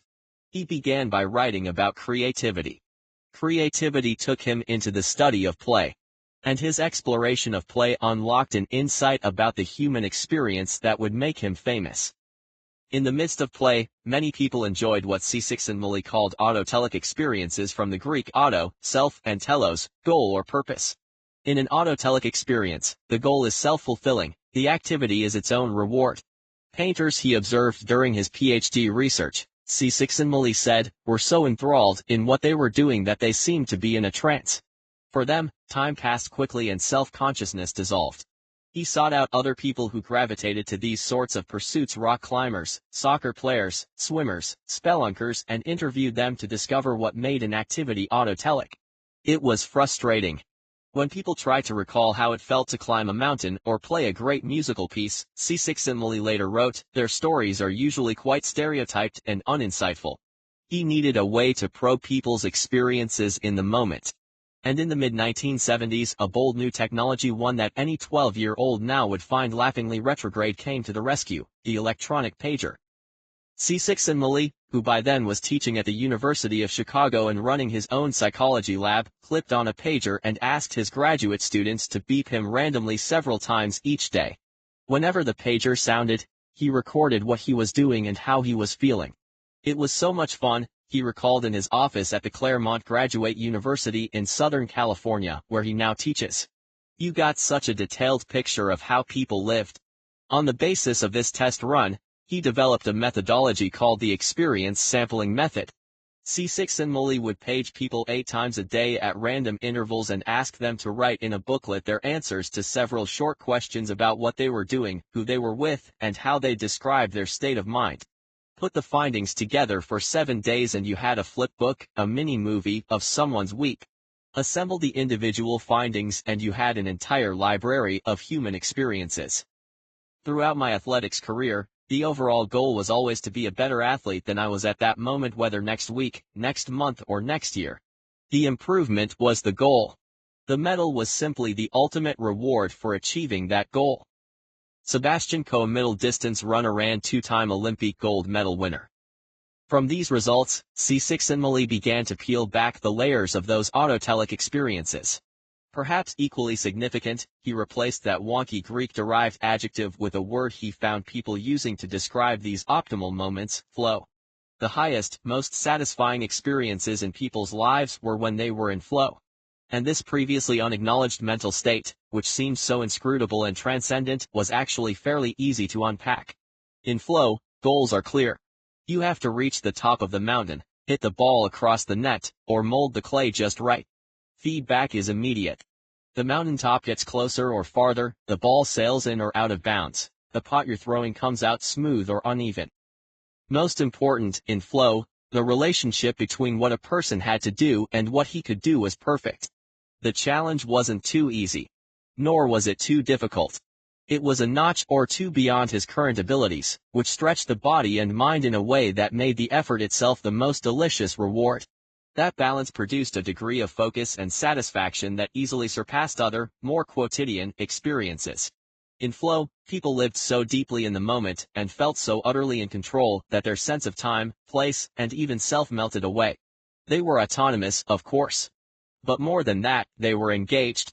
They were, as the poet W. H. Auden wrote, forgetting themselves in a function. Maybe this state of mind was what that 10-year-old boy was seeking as that train rolled through Europe.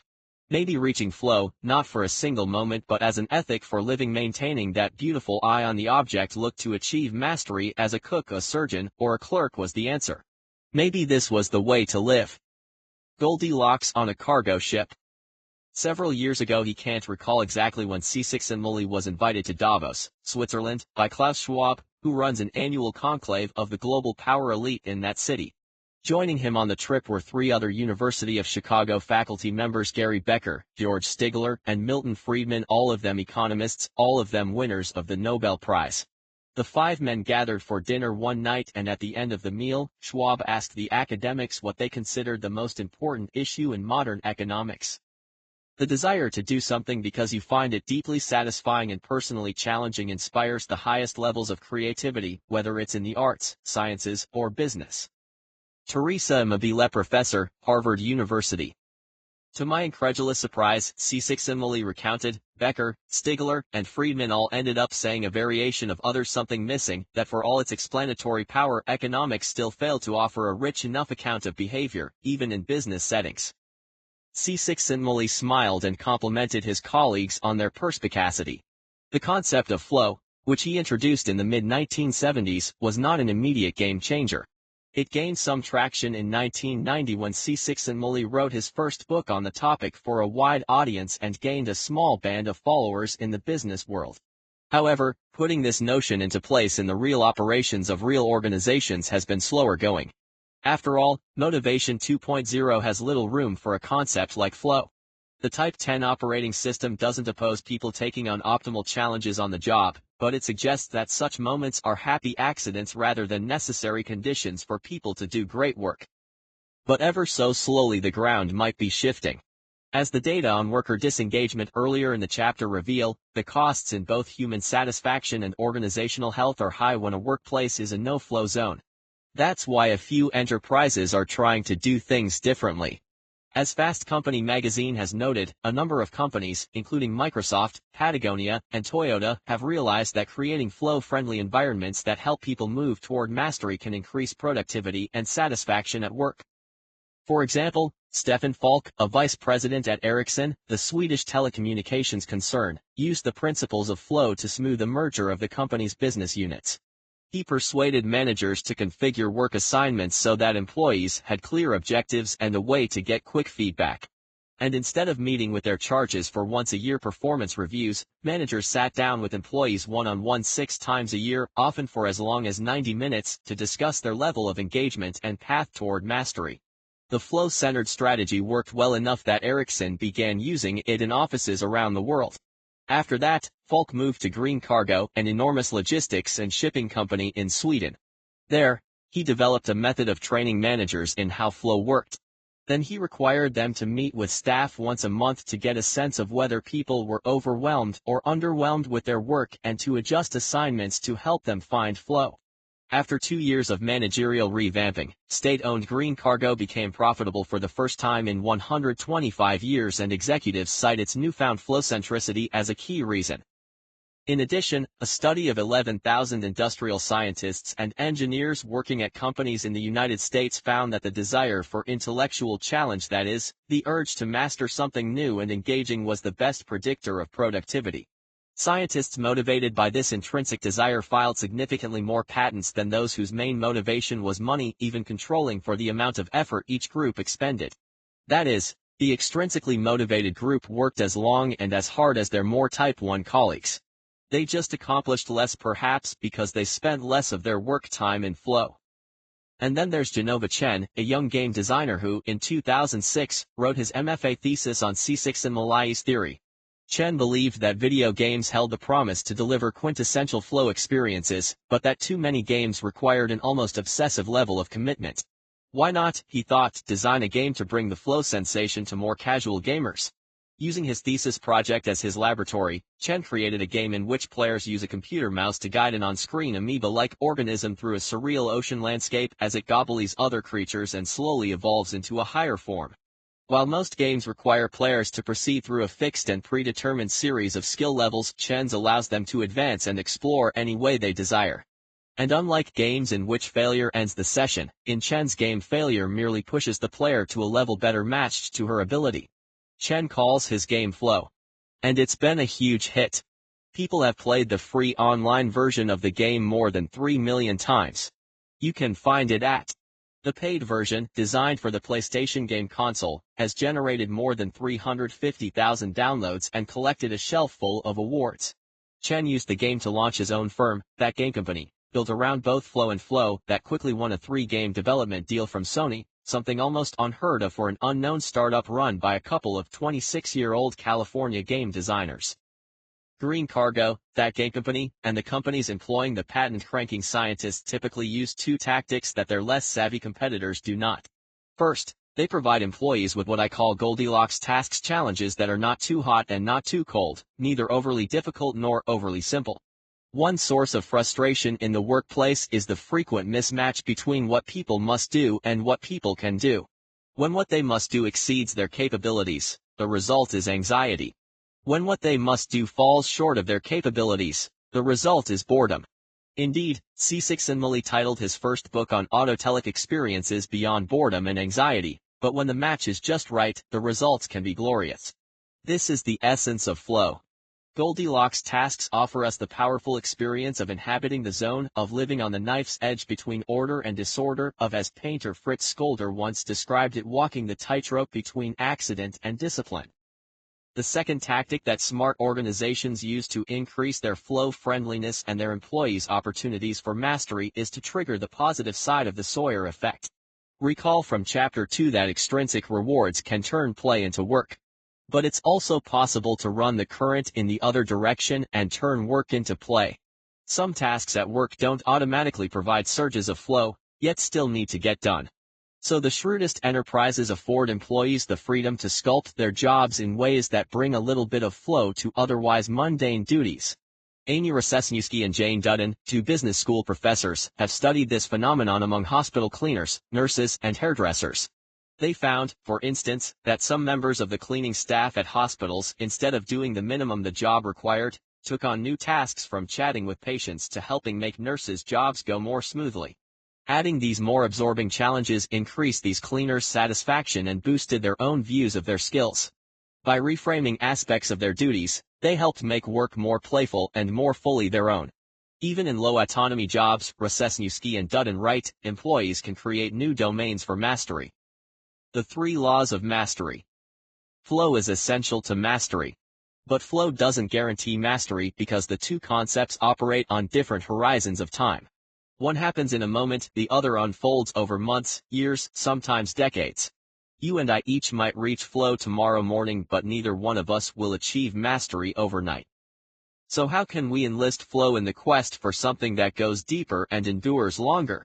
What can we do to move toward mastery, one of the key elements of Type 1 behavior in our organizations and our lives? A few behavioral scientists have offered some initial answers to those questions, and their findings suggest that mastery abides by 3, somewhat peculiar, laws. Mastery is a mindset. As with so many things in life, the pursuit of mastery is all in our head. At least that's what Carol Dweck has discovered.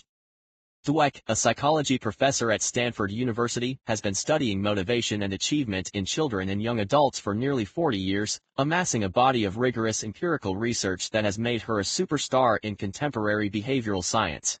Dweck's signature insight is that what people believe shapes what people achieve.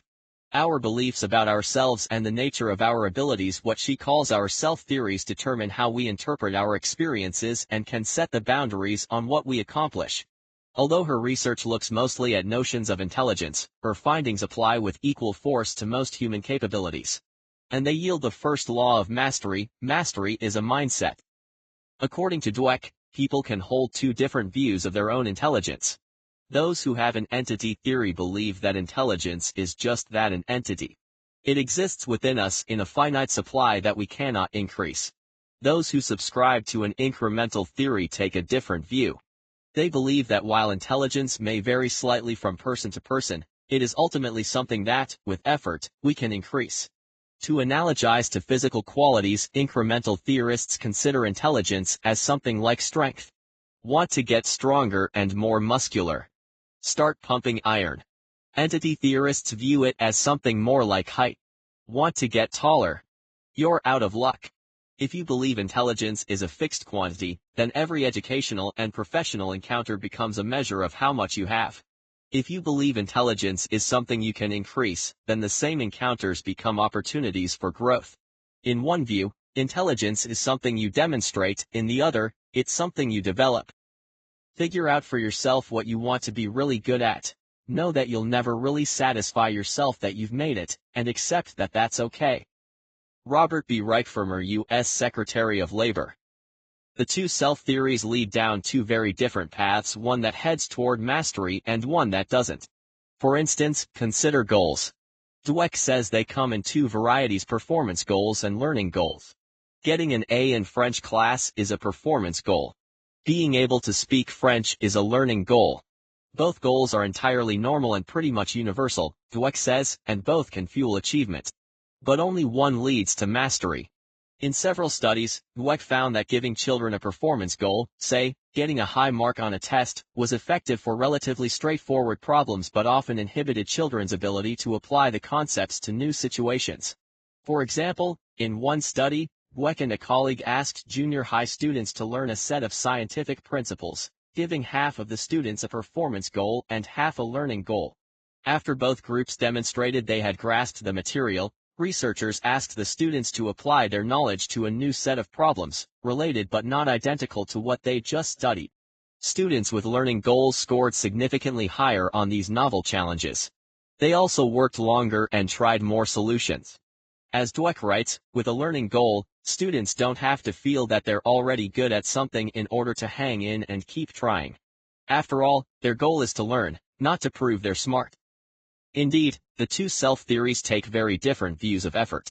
To incremental theorists, exertion is positive. Since incremental theorists believe that ability is malleable, they see working harder as a way to get better. By contrast, says Dweck, the entity theory is a system that requires a diet of easy successes. In this schema, if you have to work hard, it means you're not very good. People therefore choose easy targets that, when hit, affirm their existing abilities but do little to expand them.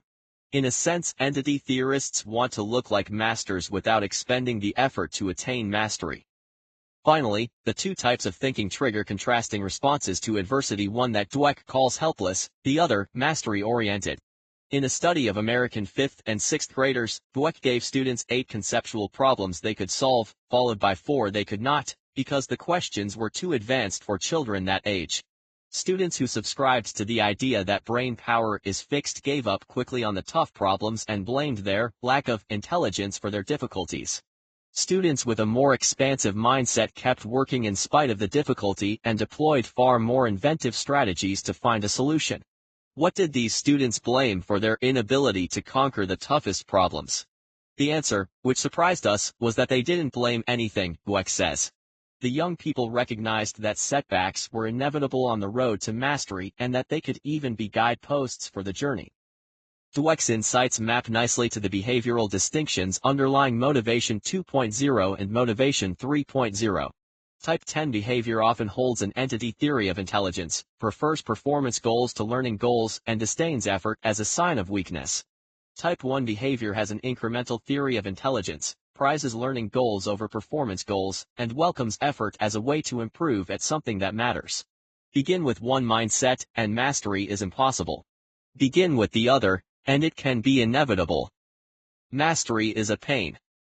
Each summer, about 1,200 young American men and women arrive at the United States Military Academy at West Point to begin 4 years of study and to take their place in the fabled long gray line. But before any of them sees a classroom, they go through 7 weeks of cadet basic training, otherwise known as Beast Barracks. By the time the summer ends, 1 in 20 of these talented, dedicated young adults has dropped out.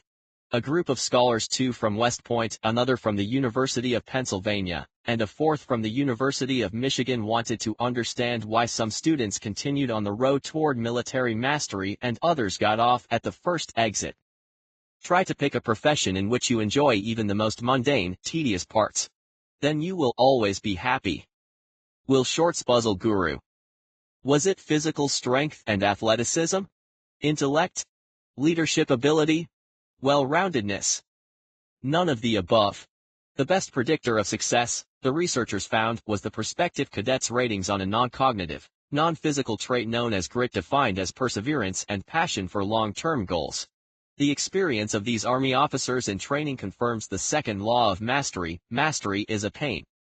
As wonderful as flow is, the path to mastery, becoming ever better at something you care about, is not lined with daisies and spanned by a rainbow. If it were, more of us would make the trip. Mastery hurts. Sometimes, many times, it's not much fun. That is one lesson of the work of psychologist Anders Ericsson, whose groundbreaking research on expert performance has provided a new theory of what fosters mastery. As he puts it, many characteristics once believed to reflect innate talent are actually the results of intense practice for a minimum of 10 years.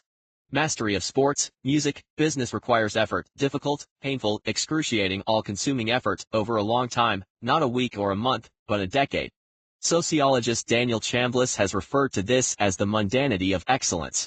Like Ericsson, Chambliss found in a 3-year study of Olympic swimmers that those who did the best typically spent the most time and effort on the mundane activities that readied them for races. It's the same reason that, in another study, the West Point grit researchers found that grittiness rather than IQ or standardized test scores is the most accurate predictor of college grades. As they explained, whereas the importance of working harder is easily apprehended, the importance of working longer without switching objectives may be less perceptible.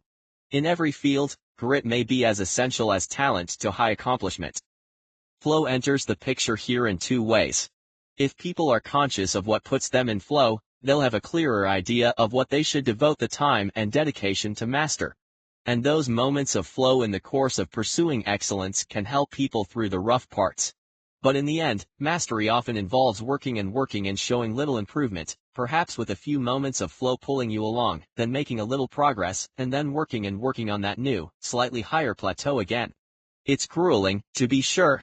But that's not the problem, that's the solution. As Carol Dweck says, effort is one of the things that gives meaning to life.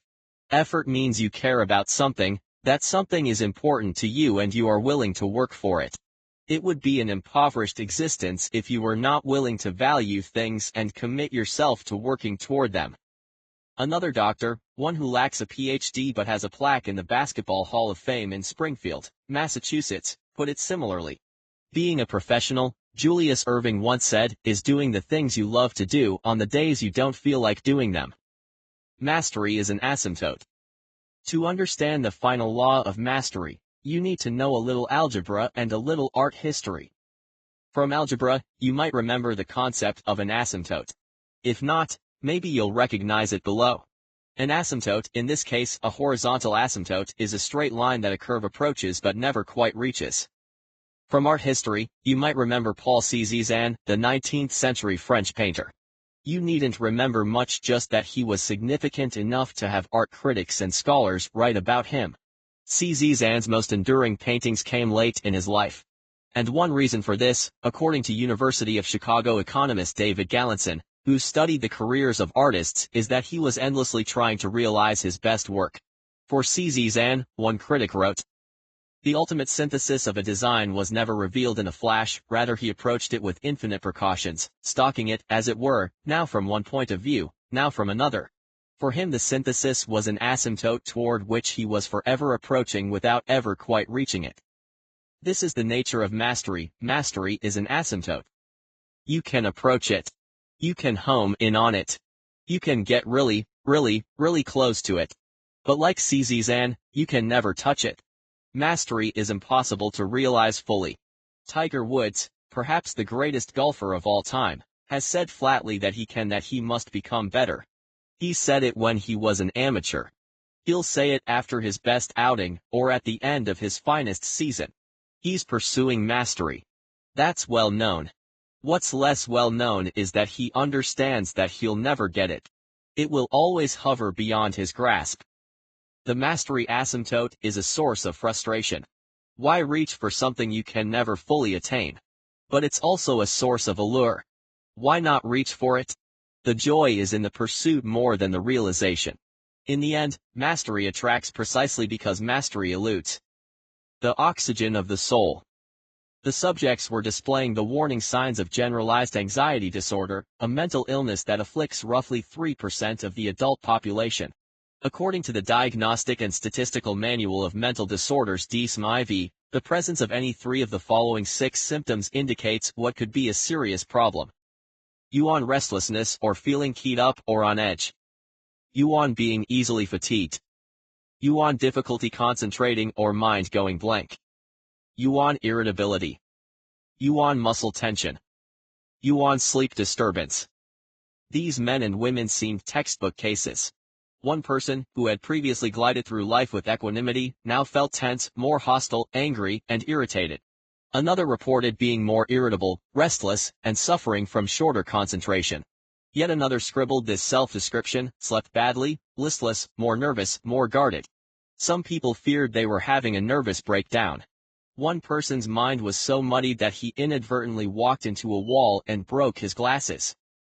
Time for a trip to the psychiatrist or a prescription for anti-anxiety medicine? No. It was time for people to let flow back into their lives. In the early 1970s, Csikszentmihalyi conducted an experiment in which he asked people to record all the things they did in their lives that were non-instrumental, that is, small activities they undertook not out of obligation or to achieve a particular objective, but because they enjoyed them.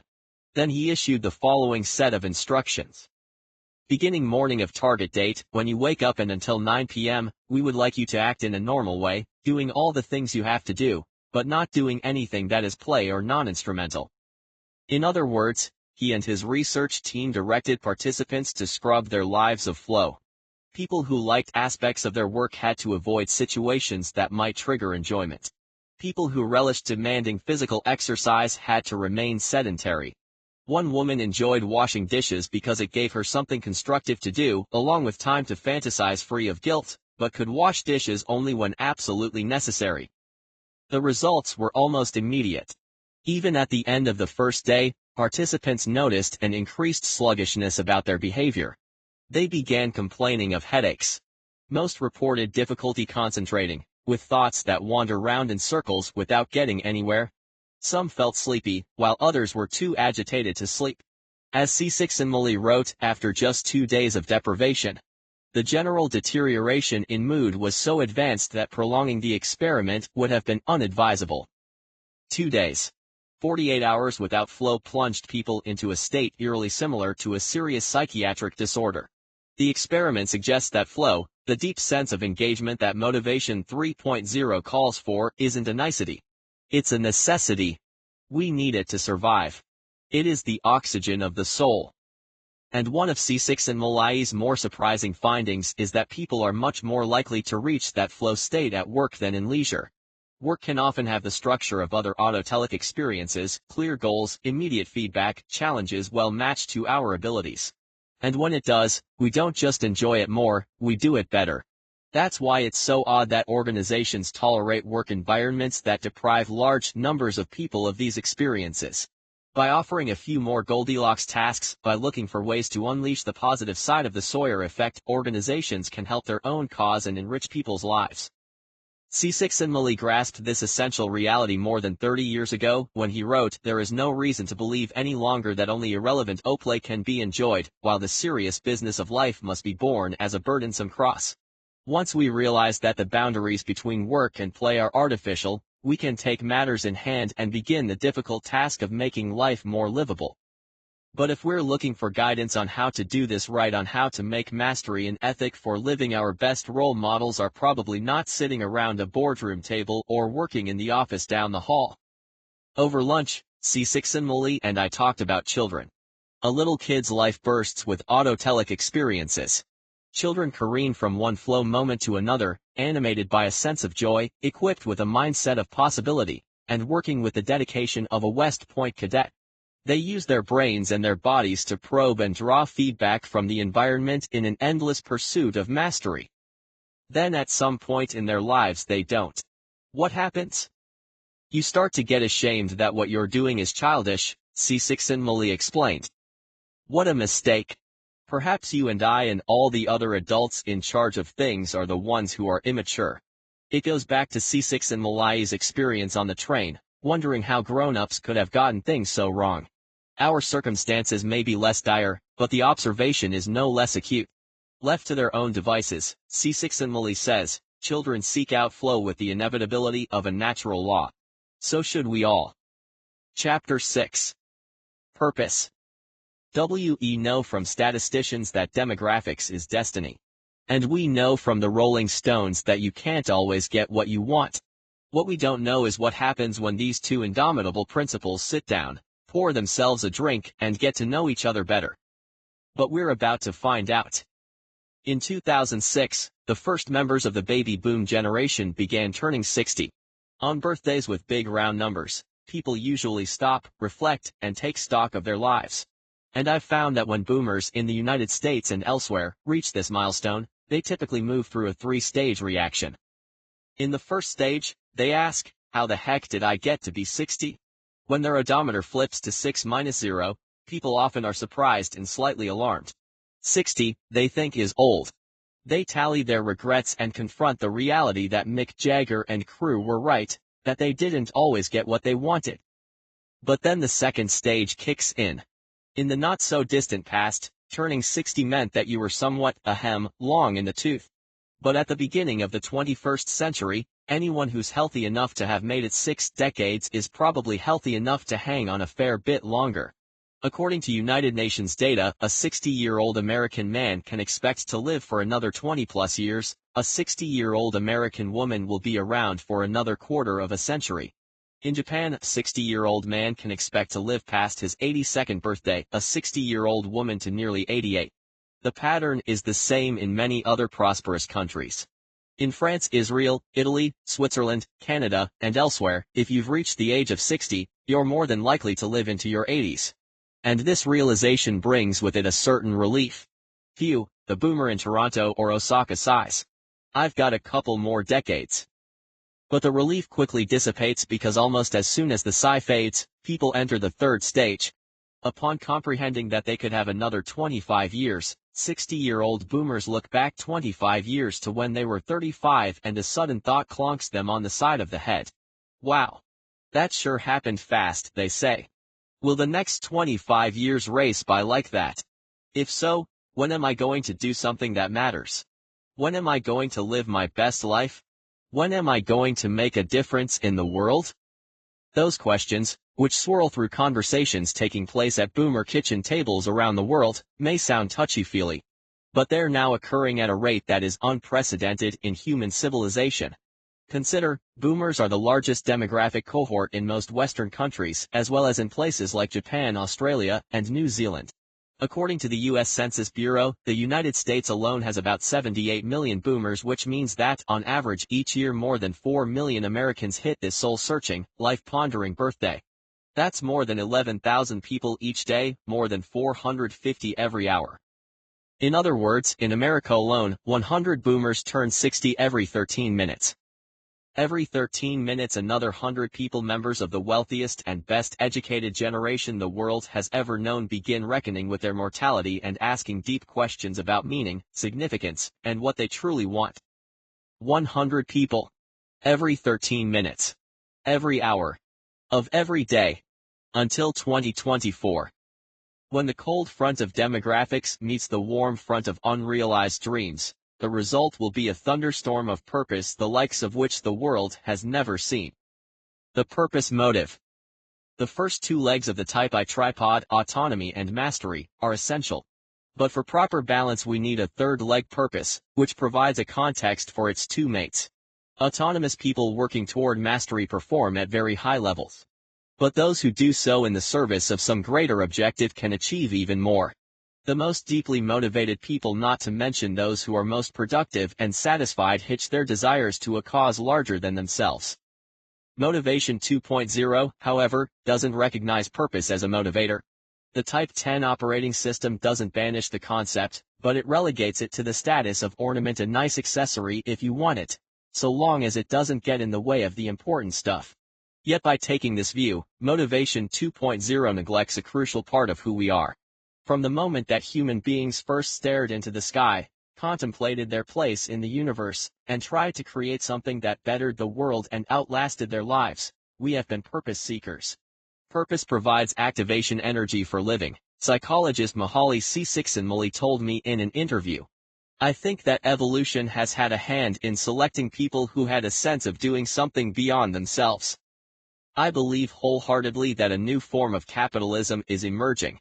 More stakeholders, customers, employees, shareholders, and the larger community want their businesses to have a purpose bigger than their product. Mats Lederhausen, investor and former McDonald's executive. Motivation 3.0 seeks to reclaim this aspect of the human condition.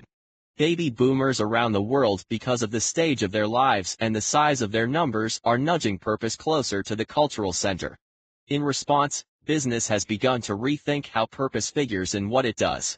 As an emotional catalyst, wealth maximization lacks the power to fully mobilize human energies, says strategy guru and boomer Gary Hamel. Those staggering levels of worker disengagement I described in the previous chapter have a companion trend that companies are only starting to recognize: an equally sharp rise in volunteerism, especially in the United States. These diverging lines, compensated engagement going down, uncompensated effort going up, suggest that volunteer work is nourishing people in ways that paid work simply is not.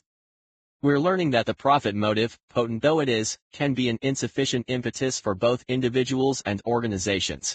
An equally powerful source of energy, one we've often neglected or dismissed as unrealistic, is what we might call the purpose motive. This is the final big distinction between the two operating systems. Motivation 2.0 centered on profit maximization. Motivation 3.0 doesn't reject profits, but it places equal emphasis on purpose maximization.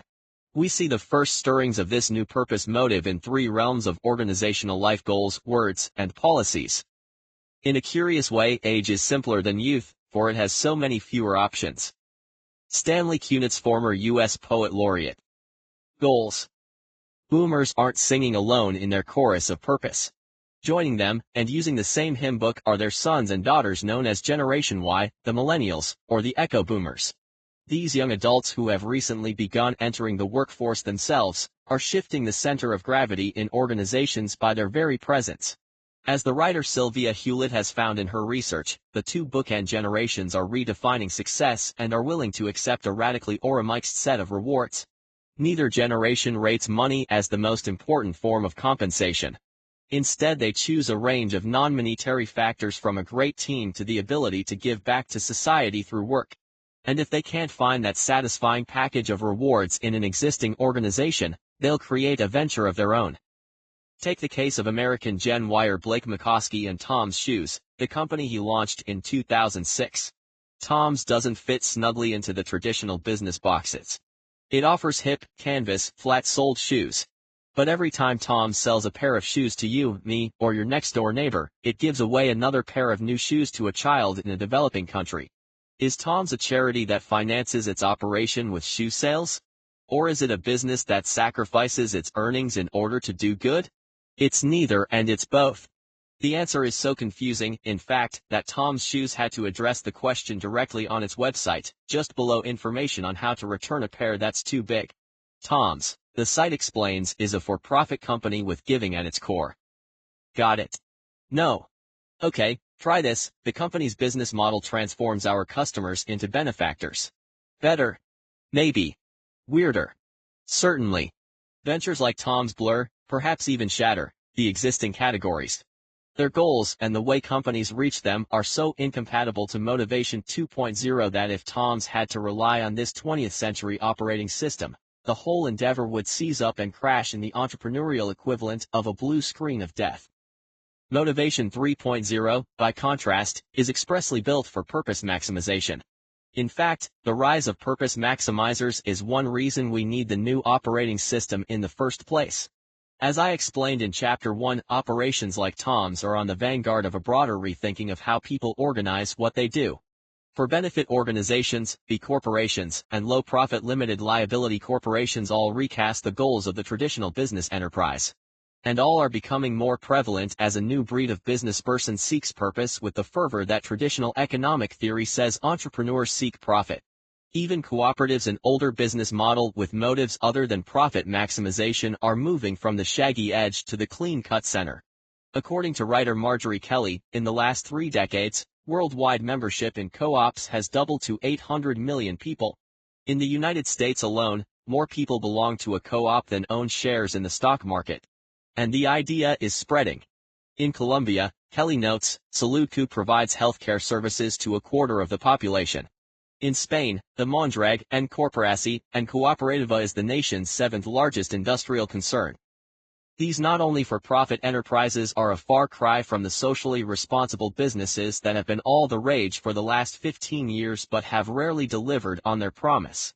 The aims of these Motivation 3.0 companies are not to chase profit while trying to stay ethical and law-abiding. Their goal is to pursue purpose and to use profit as the catalyst rather than the objective. Words. In the spring of 2009, as the world economy was reeling from a once-in-a-generation crisis and the financial shenanigans that stoked it, a few Harvard Business School students glanced in the mirror and wondered if they were the problem. The people they'd aspire to be financiers and corporate dealmakers weren't, it turned out, heroes in an epic tale, but villains in a darker story. Many of these high-profile business people were the ones who pushed the financial system to the brink. Meanwhile, these young men and women looked among their classmates and saw the seeds of similar behavior.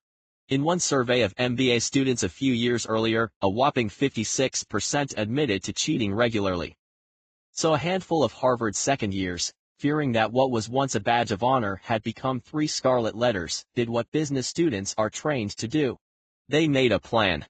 Together they fashioned what they called the MBA, the Hippocratic Oath for business grads, in which they pledged their fealty to causes above and beyond the bottom line. It's not a legal document. It's a code of conduct. And the conduct it recommends, as well as the very words it uses, leans more toward purpose maximization than profit maximization. From the first sentence, the oath rings with the sounds of Motivation 3.0.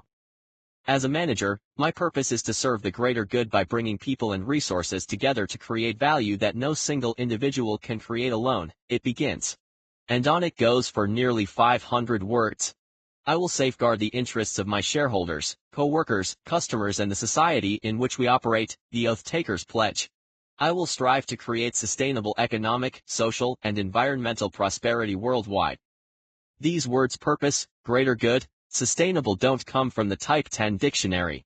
One rarely hears them in business school because, after all, that's not what business school is supposed to be about. Yet students at arguably the world's most powerful MBA factory thought otherwise. And in just a few weeks, roughly 1/4 of the graduating class had taken the oath and signed the pledge. In launching the effort, Max Anderson, one of the student founders, said, "My hope is that at our 25th reunion our class will not be known for how much money we made or how much money we gave back to the school, but for how the world was a better place as a result of our leadership." Words matter. And if you listen carefully, you might begin to hear a slightly different, slightly more purpose-oriented dialect. Gary Hamel, whom I mentioned above, says, "The goals of management are usually described in words like efficiency, advantage, value, superiority, focus, and differentiation. Important as these objectives are, they lack the power to rouse human hearts. Business leaders, he says, must find ways to infuse mundane business activities with deeper, soul-stirring ideals, such as honor, truth, love, justice, and beauty. Humanize what people say and you may well humanize what they do." That's the thinking behind the simple and effective way Robert B. Reich, former U.S. Labor Secretary, gauges the health of an organization. He calls it the pronoun test. When he visits a workplace, he'll ask the people employed there some questions about the company. He listens to the substance of their response, of course. But most of all, he listens for the pronouns they use. Do the workers refer to the company as they? Or do they describe it in terms of we? They companies and we companies, he says, are very different places. And in Motivation 3.0, we wins. Policies. Between the words businesses use and the goals they seek sit the policies they implement to turn the former into the latter. Here, too, one can detect the early tremors of a different approach.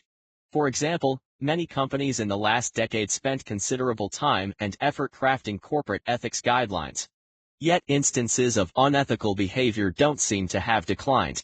Valuable though those guidelines can be as a policy, they can unintentionally move purposeful behavior out of the Type I schema and into Type 10, as Harvard Business School professor Max Bazerman has explained.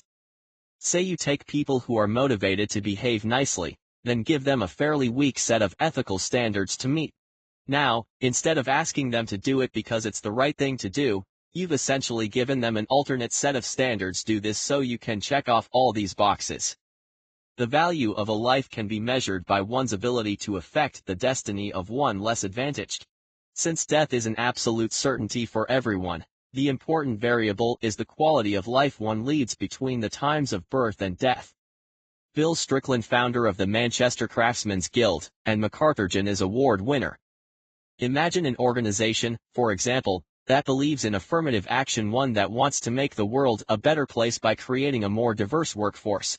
By reducing ethics to a checklist, suddenly affirmative action is just a bunch of requirements that the organization must meet to show that it isn't discriminating. Now the organization isn't focused on affirmatively pursuing diversity but rather on making sure that all the boxes are checked off to show that what it did is okay, and so it won't get sued. Before, its workers had an intrinsic motivation to do the right thing, but now they have an extrinsic motivation to make sure that the company doesn't get sued or fined. In other words, people might meet the minimal ethical standards to avoid punishment, but the guidelines have done nothing to inject purpose into the corporate bloodstream. The better approach could be to enlist the power of autonomy in the service of purpose maximization. Two intriguing examples demonstrate what I mean. First, many psychologists and economists have found that the correlation between money and happiness is weak, that past a certain, and quite modest, level a larger pile of cash doesn't bring people a higher level of satisfaction. But a few social scientists have begun adding a bit more nuance to this observation. According to Laura Nin and Elizabeth Dunn, sociologists at the University of British Columbia, and Michael Norton, a psychologist at the Harvard Business School, how people spend their money may be at least as important as how much money they earn. In particular, spending money on other people, buying flowers for your spouse rather than an MP3 player for yourself, or on a cause, donating to a religious institution rather than going for an expensive haircut, can actually increase our subjective well-being. In fact, Dunn and Norton propose turning their findings on what they call pro-social spending into corporate policy. According to the Boston Globe, they believe that companies can improve their employees' emotional well-being by shifting some of their budget for charitable giving so that individual employees are given sums to donate, leaving them happier even as the charities of their choice benefit. In other words, handing individual employees control over how the organization gives back to the community might do more to improve their overall satisfaction than one more if-then financial incentive. Another study offers a second possible purpose-centered policy prescription. Physicians in high-profile settings like the Mayo Clinic face pressures and demands that can often lead to burnout. But field research at the prestigious medical facility found that letting doctors spend 1 day a week on the aspect of their job that was most meaningful to them, whether patient care, research, or community service, could reduce the physical and emotional exhaustion that accompanies their work. Doctors who participated in this trial policy had half the burnout rate of those who did not. Think of it as 20% time with a purpose. The good life. Each year about 1,300 seniors graduate from the University of Rochester and begin their journey into what many of their parents and professors like to call the real world. Edward Dissey, Richard Ryan, and their colleague Christopher Nemec decided to ask a sample of these soon-to-be graduates about their life goals and then to follow up with them early in their careers to see how they were doing. While much social science research is done with student volunteers, scientists rarely track students after they've packed up their diplomas and exited the campus gates. And these researchers wanted to study the post-college time frame because it represents a critical development period that marks people's transitions to their adult identities and lives.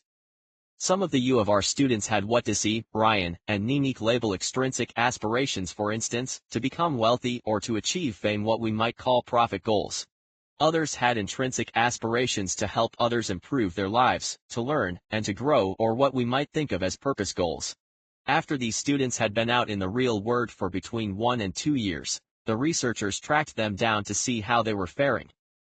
The people who'd had purpose goals and felt they were attaining them reported higher levels of satisfaction and subjective well-being than when they were in college, and quite low levels of anxiety and depression.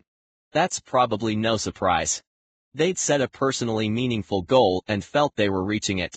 In that situation, most of us would likely feel pretty good, too. But the results for people with profit goals were more complicated. Those who said they were attaining their goals, accumulating wealth, winning acclaim, reported levels of satisfaction, self-esteem, and positive affect no higher than when they were students. In other words, they'd reached their goals, but it didn't make them any happier. What's more, graduates with profit goals showed increases in anxiety, depression, and other negative indicators again, even though they were attaining their goals. One cannot lead a life that is truly excellent without feeling that one belongs to something greater and more permanent than oneself. Mihaly Csikszentmihalyi. These findings are rather striking, the researchers write, as they suggest that attainment of a particular set of goals, in this case, profit goals, has no impact on well-being and actually contributes to ill-being. When I discussed these results with DC and Ryan, they were especially emphatic about their significance because the findings suggest that even when we do get what we want, it's not always what we need. People who are very high in extrinsic goals for wealth are more likely to attain that wealth, but they're still unhappy, Ryan told me. Or as DC put it, the typical notion is this: you value something, you attain it, then you're better off as a function of it. But what we find is that there are certain things that if you value and if you attain them, you're worse off as a result of it, not better off. Failing to understand this conundrum that satisfaction depends not merely on having goals, but on having the right goals, can lead sensible people down self-destructive paths.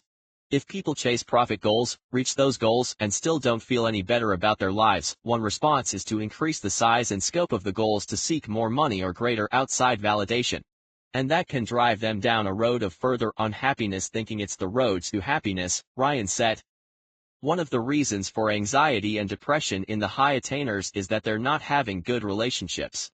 They're busy making money and attending to themselves, and that means that there's less room in their lives for love and attention and caring and empathy and the things that truly count, Ryan added. And if the broad contours of these findings are true for individuals, why shouldn't they also be true for organizations, which, of course, are collections of individuals? I don't mean to say that profit doesn't matter. It does. The profit motive has been an important fuel for achievement. But it's not the only motive. And it's not the most important one. Indeed, if we were to look at history's greatest achievements, from the printing press to constitutional democracy to cures for deadly diseases, the spark that kept the creators working deep into the night was purpose at least as much as profit. A healthy society and healthy business organizations begins with purpose and considers profit a way to move toward that end, or a happy byproduct of its attainment. And here the boomers maybe, just maybe, can take the lead. On the subjects of autonomy and mastery, adults should look to the eloquent example of children. But perhaps purpose is another matter. Being able to contemplate the big picture, to ponder one's own mortality, to understand the paradox that attaining certain goals isn't the answer, seem to require having spent a few years on the planet. And since the planet very soon will contain more people over age 65 than under age 5 for the first time in its existence, the timing couldn't be better. It's in our nature to seek purpose. But that nature is now being revealed and expressed on a scale that is demographically unprecedented and, until recently, scarcely imaginable. The consequences could rejuvenate our businesses and remake our world. A central idea of this book has been the mismatch between what science knows and what business does. The gap is wide. Its existence is alarming. And though closing it seems daunting, we have reasons to be optimistic. The scientists who study human motivation, several of whom we've encountered in this book, offer us a sharper and more accurate account of both human performance and the human condition. The truths they've revealed are simple, yet powerful.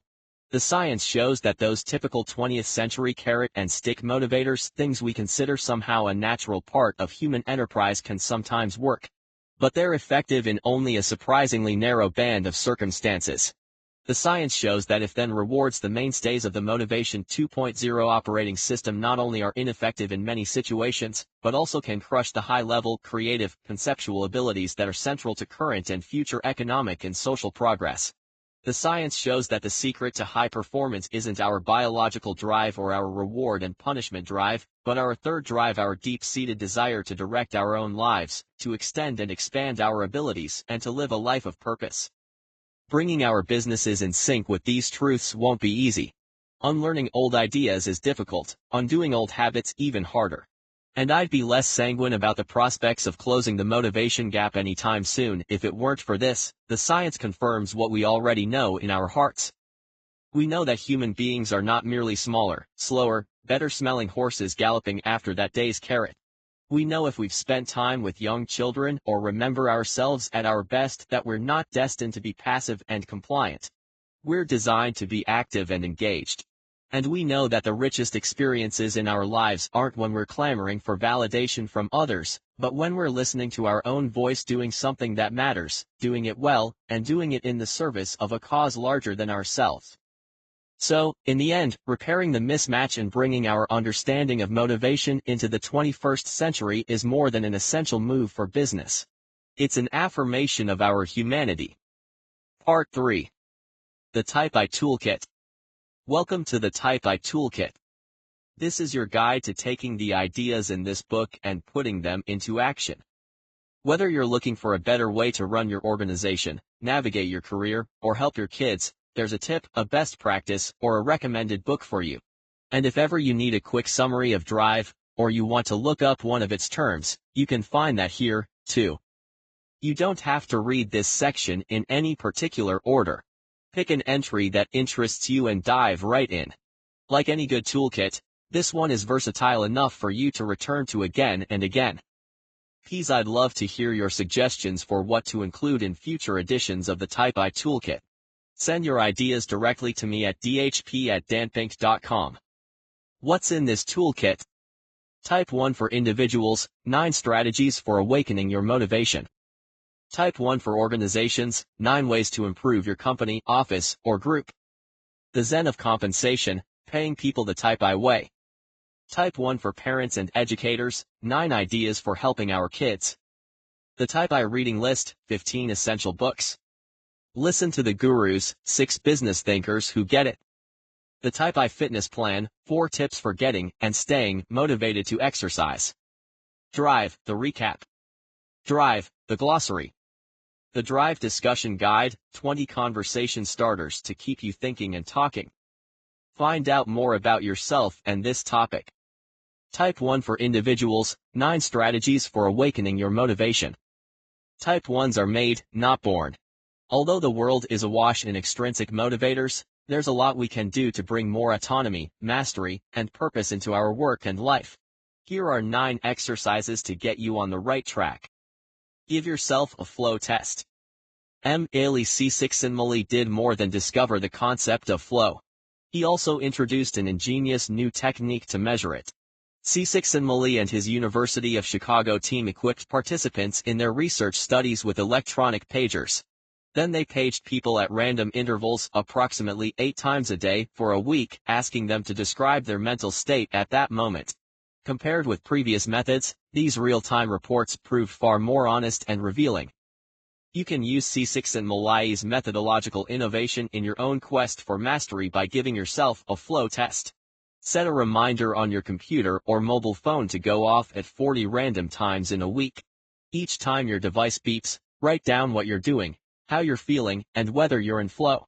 Record your observations, look at the patterns, and consider the following questions. On which moments produced feelings of flow? Where were you? What were you working on? Who were you with? Are certain times of day more flow-friendly than others? How could you restructure your day based on your findings? How might you increase the number of optimal experiences and reduce the moments when you felt disengaged or distracted? If you're having doubts about your job or career, what does this exercise tell you about your true source of intrinsic motivation? First, ask a big question. In 1962, Claire Booth Luce, one of the first women to serve in the U.S. Congress, offered some advice to President John F. Kennedy. A great man, she told him, is one sentence. Abraham Lincoln's sentence was, he preserved the Union and freed the slaves. Franklin Roosevelt's was, he lifted us out of a Great Depression and helped us win a world war.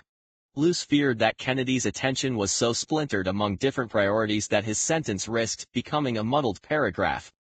You don't have to be a president of the United States or of your local gardening club to learn from this tale. One way to orient your life toward greater purpose is to think about your sentence. Maybe it's, he raised 4 kids who became happy and healthy adults. Or she invented a device that made people's lives easier. Or he cared for every person who walked into his office regardless of whether that person could pay. Or she taught 2 generations of children how to read. As you contemplate your purpose, begin with the big question, what's your sentence? Then keep asking a small question.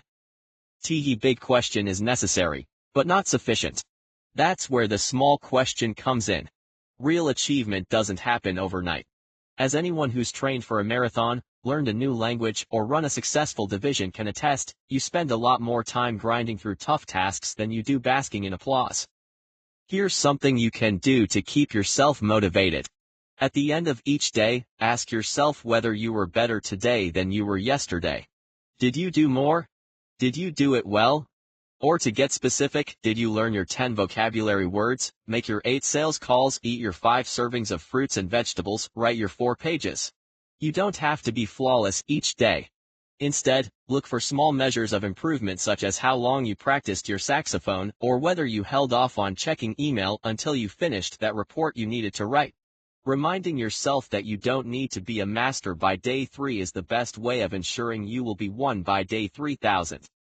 So before you go to sleep each night, ask yourself the small question, was I better today than yesterday? Take a Segmeister. Tea designer Stefan Segmeister has found a brilliant way to ensure he's living a type I life. Think about the standard pattern in developed countries, he says. People usually spend the first 25 or so years of their lives learning, the next 40 or so years working, and the final 25 in retirement. That boilerplate timeline got Segmeister wondering, why not snip 5 years from retirement and sprinkle them into your working years? So every 7 years, Segmeister closes his graphic design shop, tells his clients he won't be back for a year, and goes off on a 365-day sabbatical. He uses the time to travel, to live places he's never been, and to experiment with new projects. It sounds risky, I know.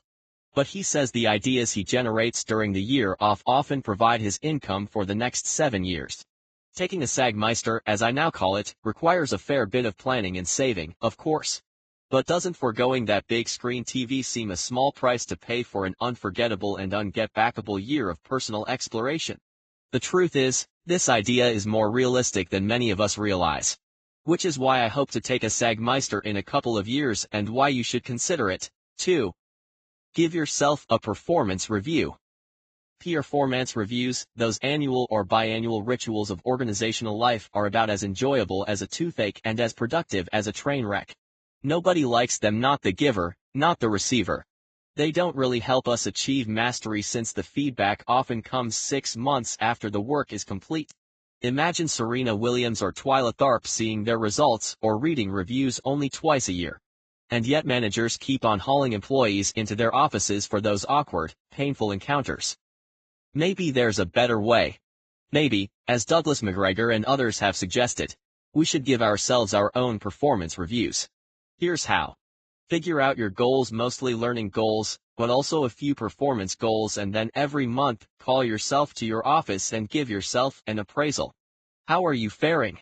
Where are you falling short? What tools, information, or support might you need to do better? Some other hints. You want to set both smaller and larger goals so that when it comes time to evaluate yourself, you've already accomplished some whole tasks. You want to make sure you understand how every aspect of your work relates to your larger purpose. You want to be brutally honest. This exercise is aimed at helping you improve performance and achieve mastery, so if you rationalize failures or gloss over your mistakes instead of learning from them, you're wasting your time. And if doing this solo isn't your thing, gather a small group of colleagues for regular peer-based do-it-yourself performance reviews. If your comrades really care, they'll tell you the truth and hold you accountable. One last question for bosses: why in God's name are you not encouraging all your employees to do this? Get unstuck by going oblique. Even the most intrinsically motivated person sometimes gets stuck. So here's a simple, easy, and fun way to power out of your mental morass. In 1975, producer Brian Eno and artist Peter Schmidt published a set of 100 cards containing strategies that helped them overcome the pressure-packed moments that always accompany a deadline. Each card contains a single, often inscrutable, question or statement to push you out of a mental rut. Some examples. What would your closest friend do? Your mistake was a hidden intention. What is the simplest solution? Repetition is a form of change. Don't avoid what is easy. If you're working on a project and find yourself stymied, pull an oblique card from the deck. These brain bombs are a great way to keep your mind open despite constraints you can't control. You can buy the deck at or follow one of the Twitter accounts inspired by the strategies, such as Move 5 Steps Closer to Mastery. Only key to mastery is what Florida State University psychology professor Anders Ericsson calls deliberate practice, a lifelong period of effort to improve performance in a specific domain. Deliberate practice isn't running a few miles each day or banging on the piano for 20 minutes each morning. It's much more purposeful, focused, and, yes, painful. Follow these steps over and over again for a decade and you just might become a master. Remember that deliberate practice has one objective: to improve performance. People who play tennis once a week for years don't get any better if they do the same thing each time, Ericsson has said. Deliberate practice is about changing your performance, setting new goals and straining yourself to reach a bit higher each time. Repeat, repeat, repeat. Repetition matters. Basketball greats don't shoot 10 free throws at the end of team practice, they shoot 500. Seek constant, critical feedback. If you don't know how you're doing, you won't know what to improve. Focus ruthlessly on where you need help. While many of us work on what we're already good at, says Ericsson, those who get better work on their weaknesses. Prepare for the process to be mentally and physically exhausting. That's why so few people commit to it, but that's why it works. Take a page from Weber and a card from your pocket. In his insightful book Rules of Thumb, Fast Company magazine co-founder Alan Weber offers a smart and simple exercise for assessing whether you're on the path to autonomy, mastery, and purpose. Get a few blank 3 by 5 inch cards. On one of the cards, write your answer to this question: what gets you up in the morning? Now, on the other side of the card, write your answer to another question: what keeps you up at night? Pair each response to a single sentence. And if you don't like an answer, toss the card and try again until you've crafted something you can live with. Then read what you've produced. If both answers give you a sense of meaning and direction, congratulations, says Weber. Use them as your compass, checking from time to time to see if they're still true. If you don't like one or both of your answers, it opens up a new question: what are you going to do about it? Create your own motivational poster. Office posters that try to motivate us have a grim reputation. As one wag put it, for the last 2 decades, motivational posters have inflicted unimaginable suffering on the workplaces of the world. But who knows? Perhaps the first one was a thing of beauty. Maybe those cave drawings in Lascaux, France, were some Paleolithic motivational speaker's way of saying, if you know where you're going, you'll never take a wrong turn. Now you've got a chance to fight back, or perhaps to reclaim that ancient legacy. Thanks to a number of websites, you can create your own motivational posters and you no longer have to settle for photos of kittens climbing out of baskets. You can be as serious or silly with this exercise as you like. Motivation is deeply personal and only you know what words or images will resonate with you. Try any of these sites. Despair Incorporated, Big Huge Labs Automotivator. To offer you some motivation, here are 2 posters I created myself. Type 1 for organizations: 9 ways to improve your company, office, or group. Whether you're the CEO or the new intern, you can help create engaging, productive workplaces that foster Type I behavior. Here are 9 ways to begin pulling your organization out of the past and into the brighter world of Motivation 3.0. Try 20% time with training wheels. Why I've read about the wonders of 20% time, where organizations encourage employees to spend 1/5 of their hours working on any project they want. And if you've ever used Gmail or read Google News, you've benefited from the results. But for all the virtues of this Type I innovation, putting such a policy in place can seem daunting. How much will it cost? What if it doesn't work? If you're feeling skittish, here's an idea: go with a more modest version: 20% time. With training wheels. Start with, say, 10% time. That's just one afternoon of a 5-day workweek. Who among us hasn't wasted that amount of time at work anyway? And instead of committing to it forever, try it for 6 months. By creating this island of autonomy, you'll help people act on their great ideas and convert their downtime into more productive time. And who knows? Someone in your operation just might invent the next Post-it note. Encourage peer-to-peer now that rewards. Kainley Horn & Associates, a civil engineering firm in Raleigh, North Carolina has established a reward system that gets the type I stamp of approval. At any point without asking permission, anyone in the company can award a $50 bonus to any of her colleagues. It works because it's real-time and it's not handed down from any management, the firm's human resources director told Fast Company. Any employee who does something exceptional receives recognition from their peers within minutes.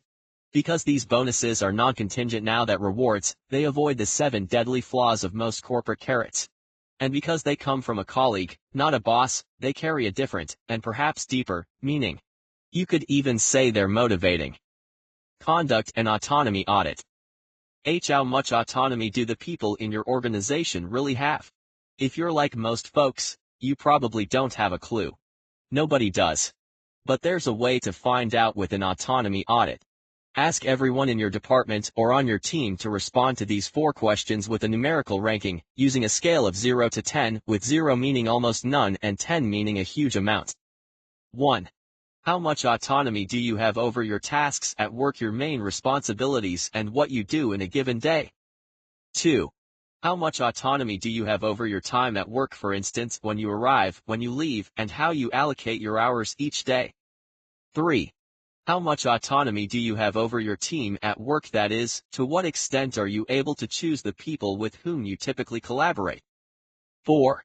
How much autonomy do you have over your technique at work, how you actually perform the main responsibilities of your job?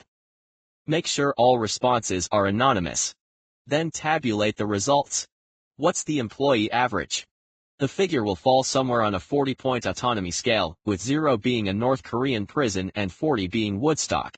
Compare that number to people's perceptions. Perhaps the boss thought everyone had plenty of freedom, but the audit showed an average autonomy rating of only 15.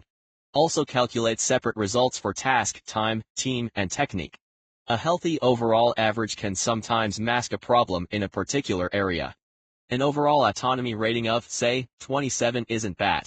However, if that average consists of 8 each for task, technique, and team, but only 3 for time, you've identified an autonomy weak spot in the organization. It's remarkable sometimes how little the people running organizations know about the experiences of the people working around them. But it's equally remarkable how often leaders are willing to do things differently if they see real data. That's what an autonomy audit can do. And if you include a section in your audit for employees to jot down their own ideas about increasing autonomy, you might even find some great solutions. Take 3 steps toward giving up control. Type bosses relish control. Type 1 bosses relinquish control. Extending people the freedom they need to do great work is usually wise, but it's not always easy. So if you're feeling the urge to control, here are 3 ways to begin letting go for your own benefit and your team's. 1. Involve people in goal setting. Would you rather set your own goals or have them foisted upon you? Thought so.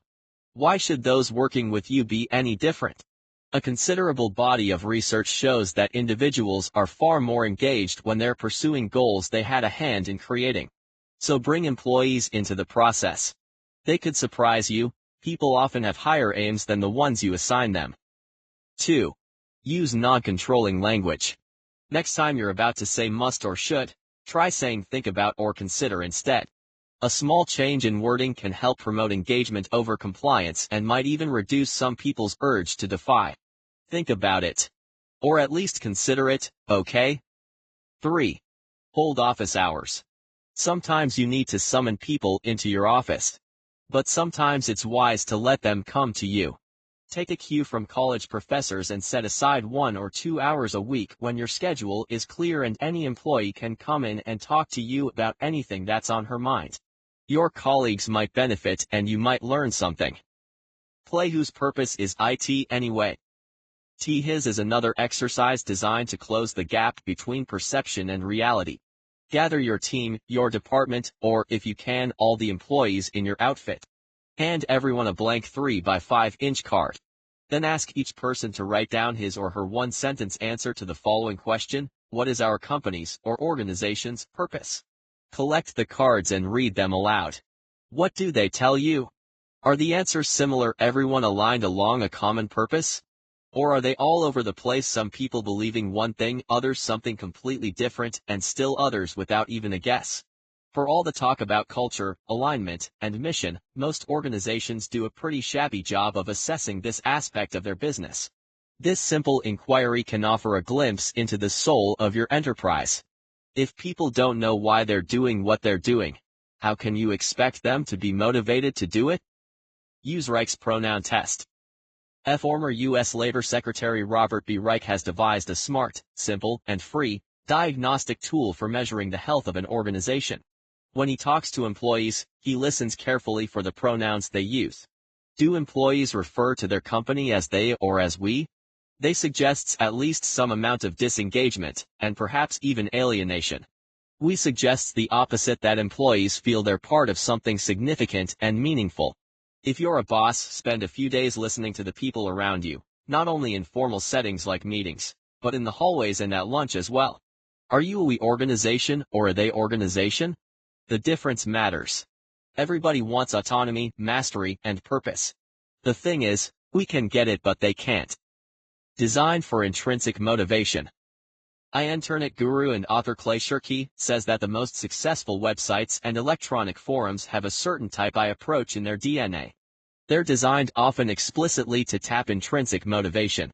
You can do the same with your online presence if you listen to Shirky and you want create an environment that makes people feel good about participating. You want give users autonomy. You want keep the system as open as possible. And what matters in cyberspace matters equally in physical space. Ask yourself, how does the built environment of your workplace promote or inhibit autonomy, mastery, and purpose? Promote Goldilocks for groups. Almost everyone has experienced the satisfaction of a Goldilocks task, the kind that's neither too easy nor too hard, that delivers a delicious sense of flow. But sometimes it's difficult to replicate that experience when you're working in a team. People often end up doing the jobs they always do because they've proven they can do them well, and an unfortunate few get saddled with the flow-free tasks nobody else wants. Here are a few ways to bring a little Goldilocks to your group. You want to begin with a diverse team. As Harvard's Teresa Amabile advises, set up work groups so that people will stimulate each other and learn from each other, so that they're not homogeneous in terms of their backgrounds and training. You want people who can really cross-fertilize each other's ideas. You want to make your group a no-competition zone. Pitting coworkers against one another in the hope that competition will spark them to perform better rarely works and almost always undermines intrinsic motivation. If you're going to use a C word, go with collaboration or cooperation. You want to try a little task shifting. If someone is bored with his current assignment, see if he can train someone else in the skills he's already mastered. Then see if he can take on some aspect of a more experienced team member's work. You want to animate with purpose, don't motivate with rewards. Nothing bonds a team like a shared mission. The more that people share a common cause, whether it's creating something insanely great, outperforming an outside competitor, or even changing the world, the more your group will do deeply satisfying and outstanding work. Turn your next off-site into a FedEx day. Hold the company off-site, a few spirit-sapping days of forced fun and manufactured morale featuring awkward pep talks, wretched dancing, and a few trust falls. To be fair, some off-sites re-engage employees, recharge people's batteries, and restart conversations on big issues. But if your organization's off-sites are falling short, why not try replacing the next one with a FedEx day? Set aside an entire day where employees can work on anything they choose, however they want, with whomever they'd like. Make sure they have the tools and resources they need. And impose just one rule: people must deliver something, a new idea, a prototype of a product, a better internal process the following day. Type 1 organizations know what their Type 10 counterparts rarely comprehend. Real challenges are far more invigorating than controlled leisure. The Zen of compensation, paying people the Type I way. Everybody wants to be paid well. I sure do. I bet you're the same. The Type I approach to motivation doesn't require bargain basement wages or an all-volunteer workforce, but it does demand a new approach to pay. Think of this new approach as the Zen of compensation. In Motivation 3.0, the best use of money is to take the issue of money off the table. The more prominent salary, perks, and benefits are in someone's work life, the more they can inhibit creativity and unravel performance. As Edward Deci explained in Chapter 3, when organizations use rewards like money to motivate staff, that's when they're most demotivating. The better strategy is to get compensation right and then get it out of sight. Effective organizations compensate people in amounts and in ways that allow individuals to mostly forget about compensation and instead focus on the work itself. Here are 3 key techniques. 1. Ensure internal and external fairness. The most important aspect of any compensation package is fairness. And here, fairness comes in 2 varieties: internal and external. Internal fairness means paying people commensurate with their colleagues. External fairness means paying people in line with others doing similar work in similar organizations. Let's look at each type of fairness. Suppose you and Fred have adjoining cubicles. And suppose you've got pretty much equivalent responsibility and experience. If Fred makes scads more money than you'll be miffed. Because of this violation of internal fairness, your motivation will plummet. Now suppose instead that you and Fred are both auditors with 10 years experience working in a Fortune 200 company. If you discover that similarly experienced auditors at other Fortune 200 firms are making double your salaries, both you and Fred will experience a largely irreversible motivation dip. The company has violated the ethic of external fairness. One important addendum: paying people the type I way doesn't mean paying everyone the same amount. If Fred has a harder job or contributes more to the organization than you, he deserves a richer deal. And, as it turns out, several studies have shown that most people don't have a beef with that. Why? It's fair. Getting the internal and external equity right isn't itself a motivator. But it is a way to avoid putting the issue of money back on the table and making it a demotivator. 2. Pay more than average. If you have provided adequate baseline rewards and established internal and external fairness, consider borrowing a strategy first surfaced by a Nobel laureate. In the mid-1980s, George Akerlof, who later won the Nobel Prize in Economics, and his wife, Janet Yellen, who's also an economist, discovered that some companies seem to be overpaying their workers. Instead of paying employees the wages that supply and demand would have predicted, they gave their workers a little more.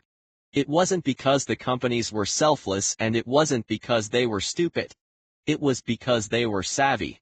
Paying great people a little more than the market demands, Akerlof and Yellen found, could attract better talent, reduce turnover, and boost productivity and morale. Higher wages could actually reduce a company's costs. The pay more than average approach can offer an elegant way to bypass if-then rewards, eliminate concerns about unfairness, and help take the issue of money off the table.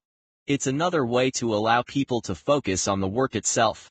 Indeed, other economists have shown that providing an employee a high level of base pay does more to boost performance and organizational commitment than an attractive bonus structure. Of course, by the very nature of the exercise, paying above the average will work for only about half of you. So get going before your competitors do. 3. If you use performance metrics, make them wide-ranging, relevant, and hard to game.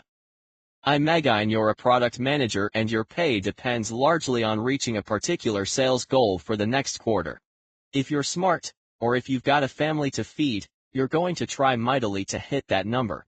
You probably won't concern yourself much with the quarter after that or the health of the company or whether the firm is investing enough in research and development.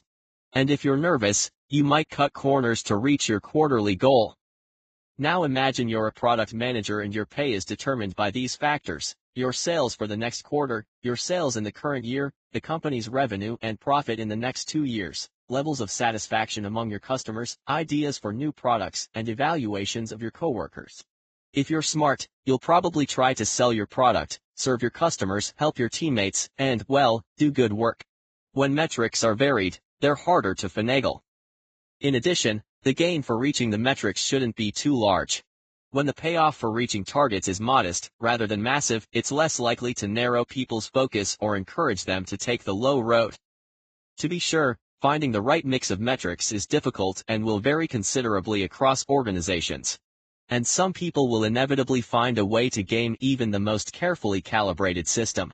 But using a variety of measures that reflect the totality of great work can transform often counterproductive if-then rewards into less combustible now-that rewards.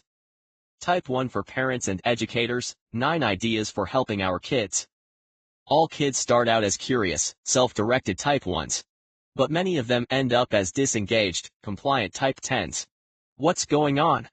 Maybe the problem is us, the adults who are running schools and heading families. If we want to equip young people for the new world of work and, more important, if we want them to lead satisfying lives, we need to break Motivation 2.0's grip on education and parenting. Unfortunately, as with business, there's a mismatch between what science knows and what schools do. Science knows, and you do, too, if you read Chapter 2, that if you promise a preschooler a fancy certificate for drawing a picture, that child will likely draw a picture for you and then lose further interest in drawing. Yet in the face of this evidence, and as the world economy demands more non-routine, creative, conceptual abilities, too many schools are moving in the wrong direction. They're redoubling their emphasis on routines, right answers, and standardization. And they're hauling out a wagon full of if-then rewards: pizza for reading books, iPods for showing up to class, cash for good test scores. We're bribing students into compliance instead of challenging them into engagement. We can do better. And we should. If we want to raise Type 1 kids, at school and at home, we need to help them move toward autonomy, mastery, and purpose. Here are 9 ways to start the journey. Apply the 3-part Type 1 test for homework. Does the homework bulging from kids' backpacks truly help them learn? Or does it simply steal their free time in the service of a false sense of rigor? Teachers, before you dole out yet another time-consuming assignment, run it through this Type I homework test by asking yourself 3 questions. Am I offering students any autonomy over how and when to do this work? Does this assignment promote mastery by offering a novel, engaging task as opposed to rote reformulation of something already covered in class? Do my students understand the purpose of this assignment? That is, can they see how doing this additional activity at home contributes to the larger enterprise in which the class is engaged? If the answer to any of these questions is no, can you refashion the assignment? And parents, are you looking at homework assignments every so often to see whether they promote compliance or engagement? Let's not waste our kids' time on meaningless exercises. With a little thought and effort, we can then homework into home learning. Have a FedEx day. In Chapter 4, we learned how the software company Atlassian injects a burst of autonomy into its workplace by setting aside a day each quarter when employees can work on any project they choose, however they want, with whomever they'd like.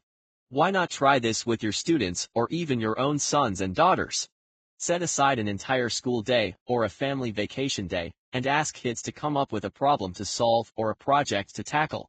In advance, help them collect the tools, information, and supplies they might need. Then let them have at it. The next morning, ask them to deliver by reporting back to the class or the family on their discoveries and experiences. It's like Project Runway, only the kids come up with the project themselves, and the reward at the end of the day is the chance to share what they've created and all they've learned along the way. Try DIY report cards. Too many students walk through the schoolhouse door with one aim in mind: to get good grades. And all too often, the best way to reach this goal is to get with the program, avoid risks, and serve up the answers the teacher wants the way the teacher wants them. Good grades become a reward for compliance but don't have much to do with learning. Meanwhile, students whose grades don't measure up often see themselves as failures and give up trying to learn. The Type I approach is different. Report cards are not a potential prize, but a way to offer students useful feedback on their progress. And Type 1 students understand that a great way to get feedback is to evaluate their own progress. So try experimenting with the DIY, do-it-yourself report card. At the beginning of a semester, ask students to list their top learning goals. Then, at the end of the semester, ask them to create their own report card along with a 1 or 2 paragraph review of their progress. Where did they succeed? Where did they fall short? What more do they need to learn? Once students have completed their DIY report cards, show them the teacher's report card, and let the comparison of the two be the start of a conversation on how they are doing on their path toward mastery. Maybe even include students in any parent-teacher conferences. Parents, if your child's teacher won't go for these DIY report cards, try it yourself at home. It's another way to prevent school from changing your child's default setting and turning him from Type 1 to Type 10. Give your kids an allowance and some chores, but don't combine them. Here's why an allowance is good for kids: having a little of their own money and deciding how to save or spend it offers a measure of autonomy and teaches them to be responsible with cash. Here's why household chores are good for kids. Chores show kids that families are built on mutual obligations and that family members need to help each other. Here's why combining allowances with chores is not good for kids.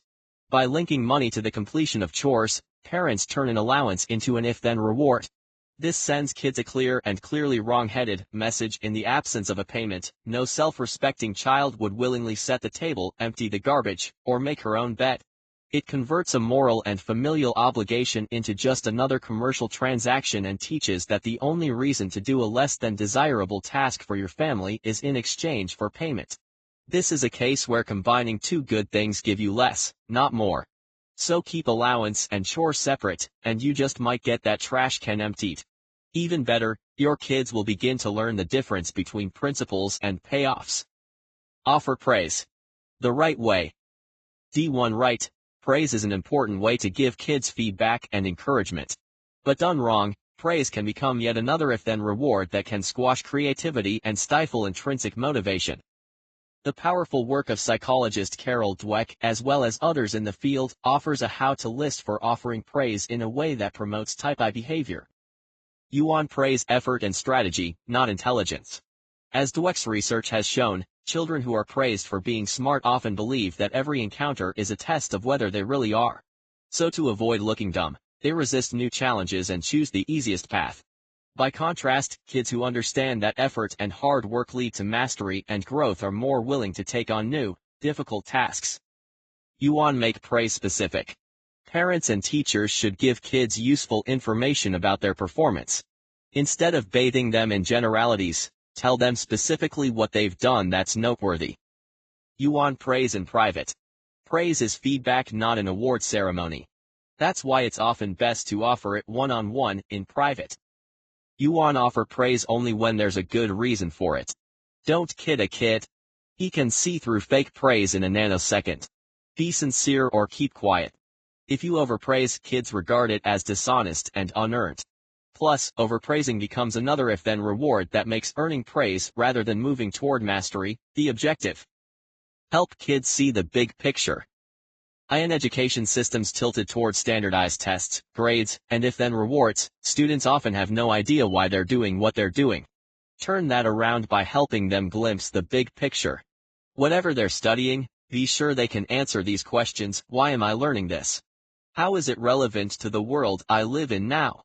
Then get out of the classroom and apply what they're studying. If they're learning Spanish, take them to an office, a store, or a community center where they can actually speak the language. If they're studying geometry, have them draw up architectural plans for an addition to your school or home. If they're taking history, ask them to apply what they've learned to an event in the news. Think of it as the 4th R: reading, writing, arithmetic, and relevance. Check out these 5 Type 1 schools.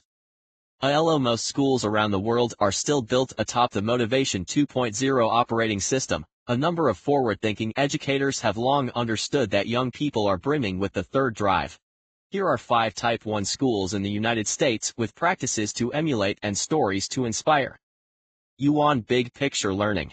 Since 1996, with the opening of its flagship public high school, the Met, in Providence, Rhode Island, Big Picture Learning has been creating places that cultivate engagement rather than demand compliance. Founded by 2 veteran education innovators, Dennis Litke and Elliot Washer, Big Picture is a nonprofit that now has 60-plus schools around the United States that put students in charge of their own education. Big Picture kids get the basics. But they also use those basics and acquire other skills by doing real work in the community, all under the guidance of an experienced adult tutor. And instead of easily gamed Motivation 2.0 measurements, Big Picture kids are assessed the way adults are on work performance, individual presentations, effort, attitude, and behavior on the job. Most of the students at the Met and other Big Picture schools are at-risk low-income and minority kids who've been poorly served by conventional schools. Yet thanks to this innovative Type I approach, more than 95% graduate and go on to college. For more information, go to Full disclosure, I have served unpaid on the board of directors of Big Picture since 2007. Yuan Sudbury Valley School. Take a look at this independent school in Framingham, Massachusetts, to see what happens when young kids have genuine autonomy. working from the assumption that all human beings are naturally curious and that the best kind of learning happens when it's initiated and pursued by the one doing the learning. Sudbury Valley School gives its students total control over the task, time, and technique of their learning. Teachers and staff are there to help them make things happen. This is a school where engagement is the rule and compliance isn't an option. For more information, go to the Tinkering School.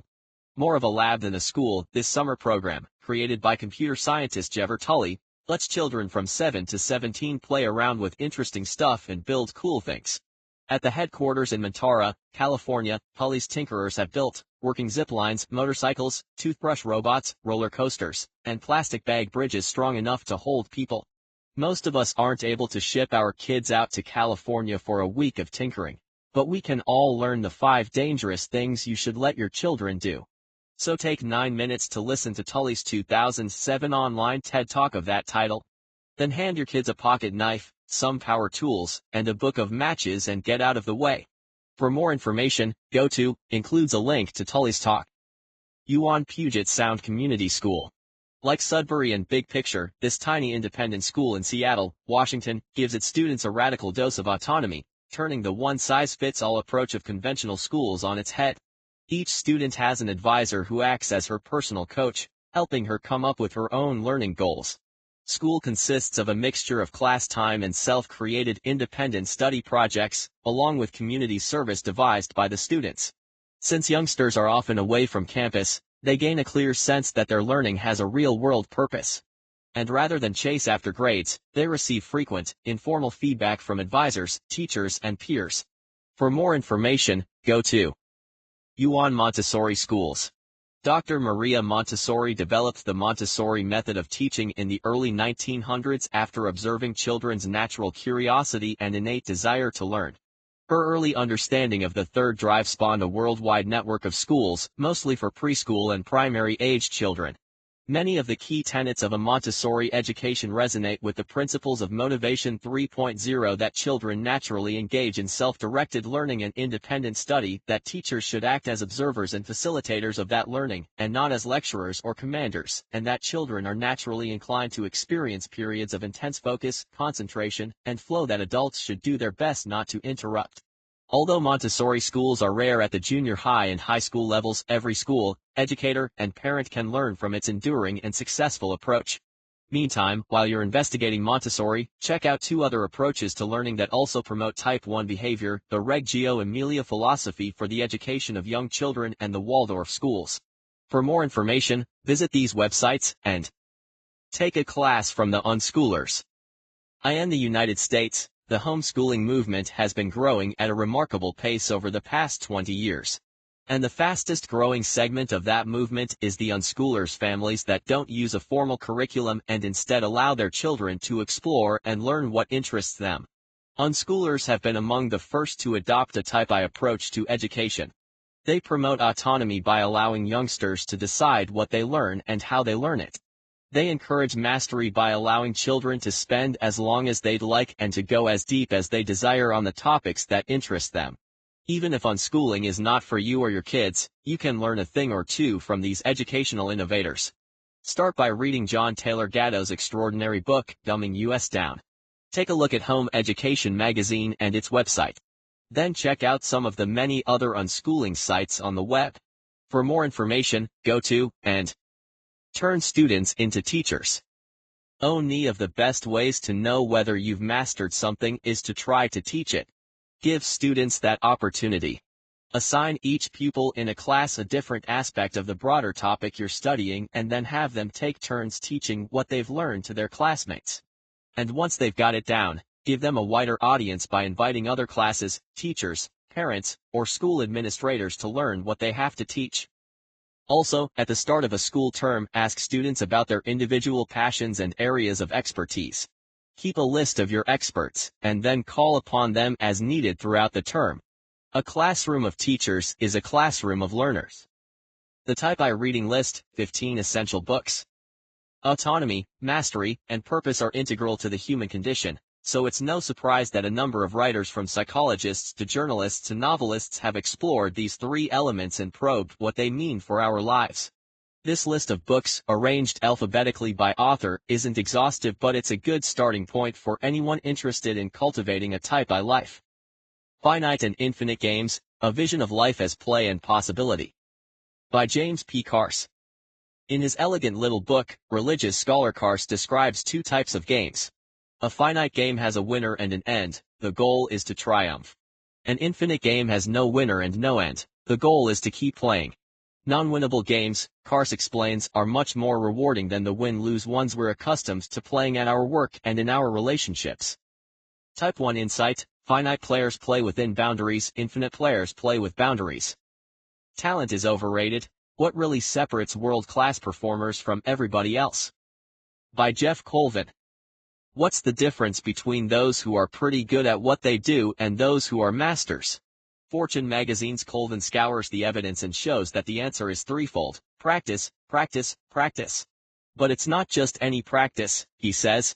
The secret is deliberate practice, highly repetitive, mentally demanding work that's often unpleasant, but undeniably effective. Type 1 Insight, if you set a goal of becoming an expert in your business, you would immediately start doing all kinds of things you don't do now. Flow, The Psychology of Optimal Experience.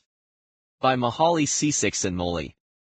It's tough to find a better argument for working hard at something you love than Csikszentmihalyi's landmark book on optimal experiences.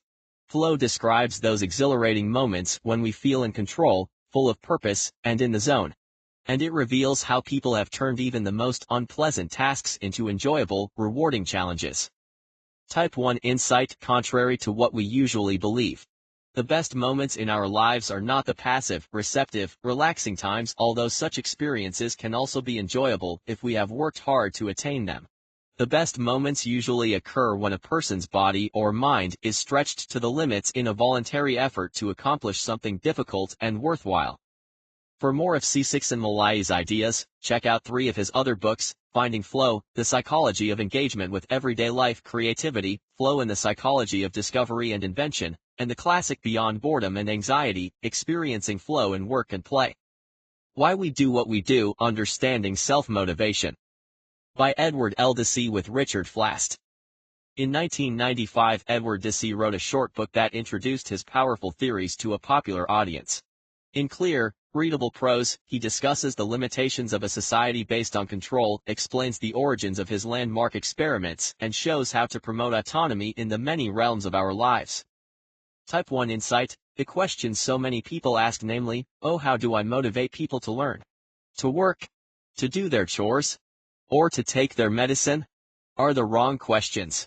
They are wrong because they imply that motivation is something that gets done to people rather than something that people do. Mindset, The New Psychology of Success. By Carol Dweck. Stanford's Dweck distills her decades of research to a simple pair of ideas. People can have 2 different mindsets, she says. Those with a fixed mindset believe that their talents and abilities are carved in stone. Those with a growth mindset believe that their talents and abilities can be developed. Fixed mindsets see every encounter as a test of their worthiness. Growth mindsets see the same encounters as opportunities to improve. Dweck's message: go with growth.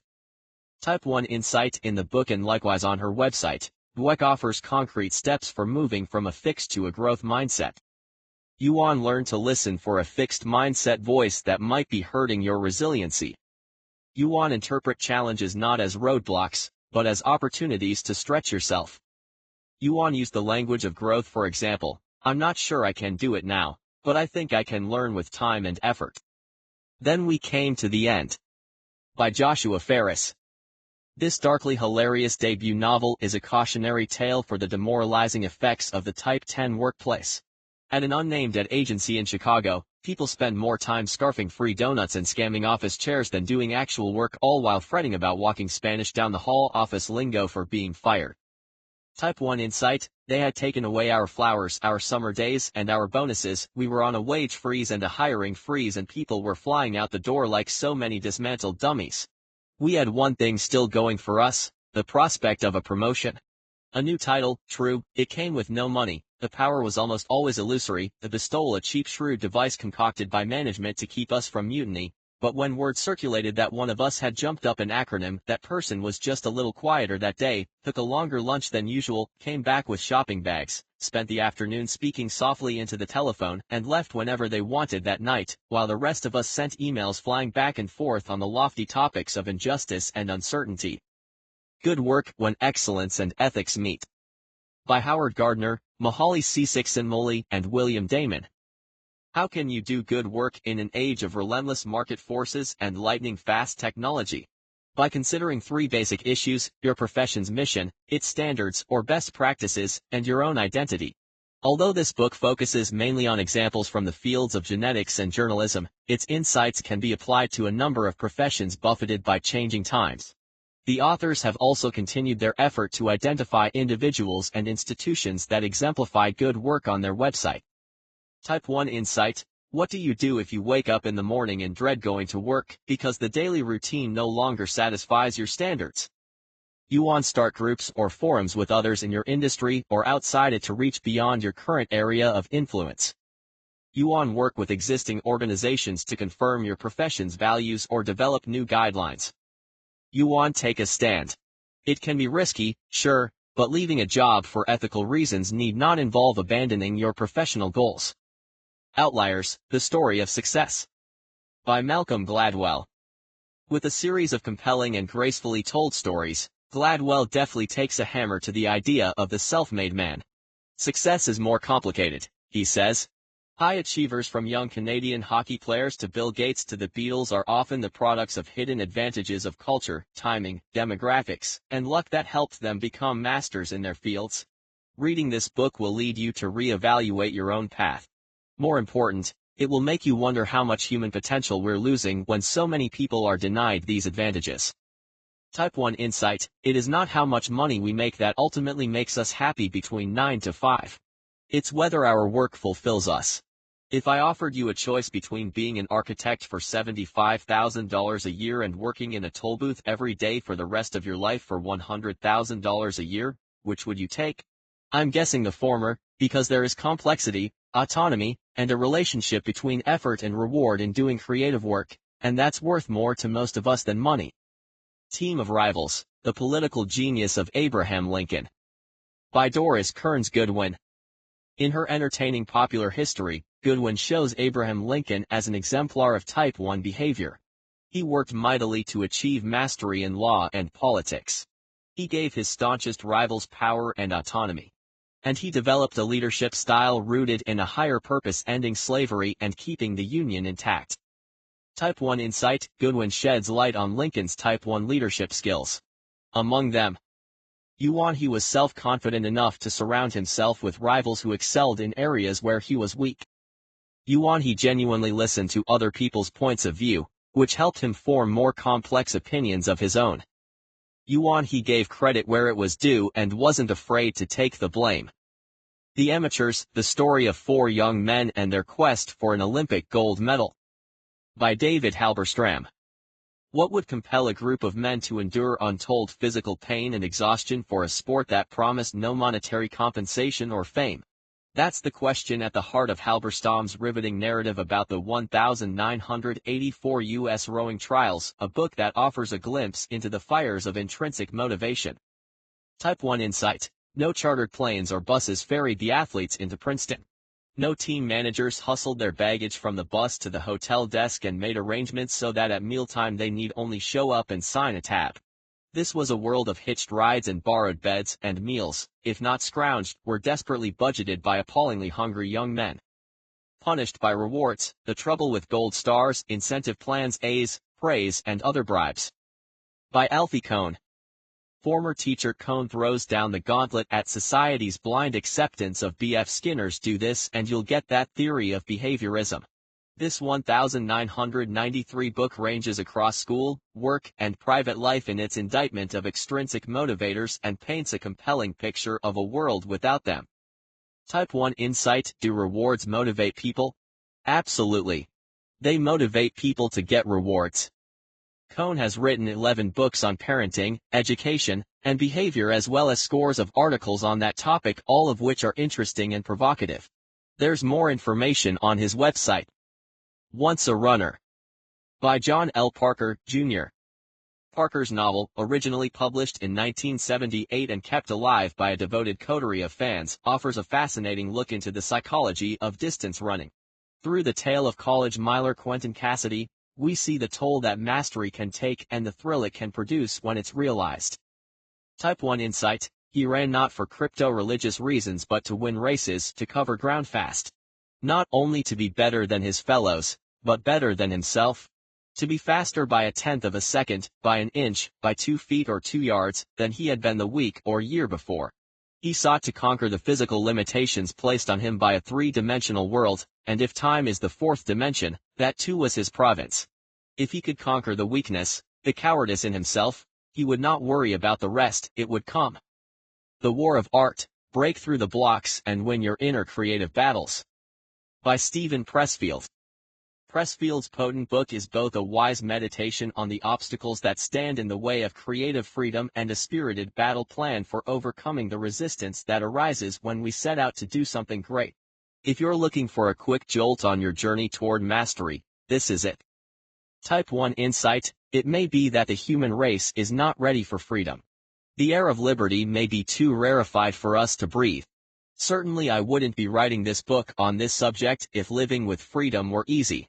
The paradox seems to be, as Socrates demonstrated long ago, that the truly free individual is free only to the extent of his own self-mastery, while those who will not govern themselves are condemned to find masters to govern over them.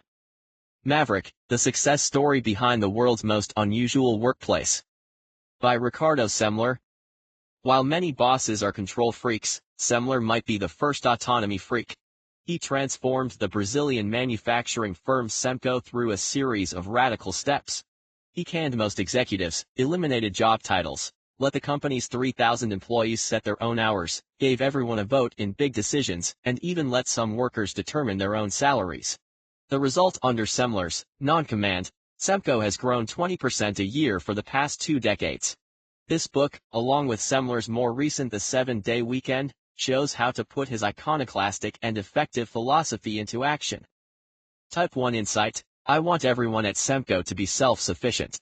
The company is organized well, maybe that's not quite the right word for us not to depend too much on any individual, especially me. I take it as a point of pride that twice on my return from long trips my office had been moved and each time it got smaller. The Fifth Discipline: the Art and Practice of the Learning Organization. By Peter M. Senge. In his management classic, Senge introduces readers to learning organizations where autonomous thinking and shared visions for the future are not only encouraged, but are considered vital to the health of the organization. Senge's 5 disciplines offer a smart organizational companion to Type 1 behavior. Type 1 insight: people with a high level of personal mastery are able to consistently realize the results that matter most deeply to them. In effect, they approach their life as an artist would approach a work of art. They do that by becoming committed to their own lifelong learning. Listen to the gurus, 6 business thinkers who get it. While the list of companies that embrace Type I thinking is distressingly short, the blueprints for building such organizations are readily available. The following 6 business thinkers offer some wise guidance for designing organizations that promote autonomy, mastery, and purpose. Douglas McGregor, who a social psychologist and one of the first professors at MIT Sloan School of Management. His landmark 1960 book, The Human Side of Enterprise, gave the practice of management a badly needed shot of humanism. Big Idea: Theory X versus Theory Y. McGregor describes 2 very different approaches to management, each based on a different assumption about human behavior. The first approach, which he called Theory X, assumed that people avoid effort, work only for money and security, and therefore need to be controlled. The second, which he called Theory Y, assumed that work is as natural for human beings as play or rest, that initiative and creativity are widespread, and that if people are committed to a goal, they will actually seek responsibility. Theory Y, he argued, was the more accurate and ultimately more effective approach.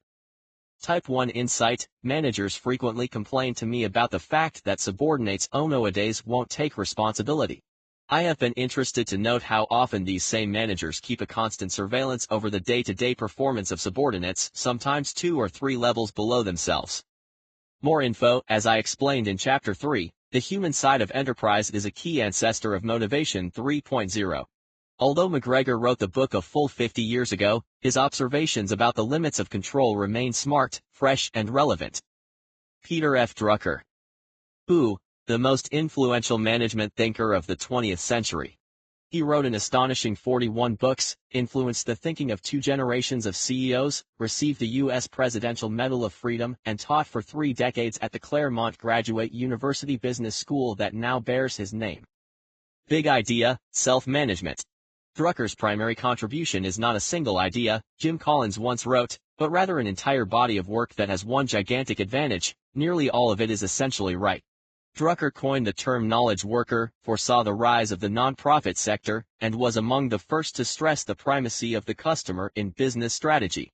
But although he's best known for his thoughts on managing businesses, toward the end of his career Drucker signaled the next frontier: self-management. With the rise of individual longevity and the decline of job security, he argued individuals have to think hard about where their strengths lie, what they can contribute, and how they can improve their own performance. The need to manage oneself, he wrote shortly before he died in 2005, is creating a revolution in human affairs. Type 1 insight, demanding of knowledge workers that they define their own task and its results is necessary because knowledge workers must be autonomous. Workers should be asked to think through their own work plans and then to submit them. What am I going to focus on? What results can be expected for which I should be held accountable? By what deadline? More info. Drucker wrote many books, and many have been written about him, but a great starting place is the Daily Drucker, a small gem that provides 366 insights and action points for putting his ideas into practice. On the topic of self-management, read Drucker's 2005 Harvard Business Review article, Managing Oneself. For more information and access to digital archives of his writing, check out Jim Collins. Who, one of the most authoritative voices in business today and the author of Built to Last, with Jerry Porras, Good to Great, and most recently, How the Mighty Fall. A former professor at the Stanford Graduate School of Business, he now operates his own management lab in Boulder, Colorado. Big idea, self-motivation and greatness. Expending energy trying to motivate people is largely a waste of time, Collins wrote in Good to Great. If you have the right people on the bus, they will be self-motivated. The real question then becomes, how do you manage in such a way as not to demotivate people? Type 1 insight, Collins suggests 4 basic practices for creating a culture where self-motivation can flourish. 1. Lead with questions, not answers. 2. Engage in dialogue and debate, not coercion. 3. Conduct autopsies without blame. 4. Build ORD flag mechanisms. In other words, make it easy for employees and customers to speak up when they identify a problem. More info. Collins's website contains more information about his work as well as excellent diagnostic tools, guides, and videos. Callie Rissler and Jody Thompson. Who, these 2 former human resources professionals at Best Buy persuaded their CEO to experiment with a radical new approach to organizing work. They wrote a book about their experiences, why work sucks and how to fix it, and now run their own consultancy. Big idea, the results-only work environment. ROWE, described in Chapter 4, affords employees complete autonomy over when, where, and how they do their work. The only thing that matters is results.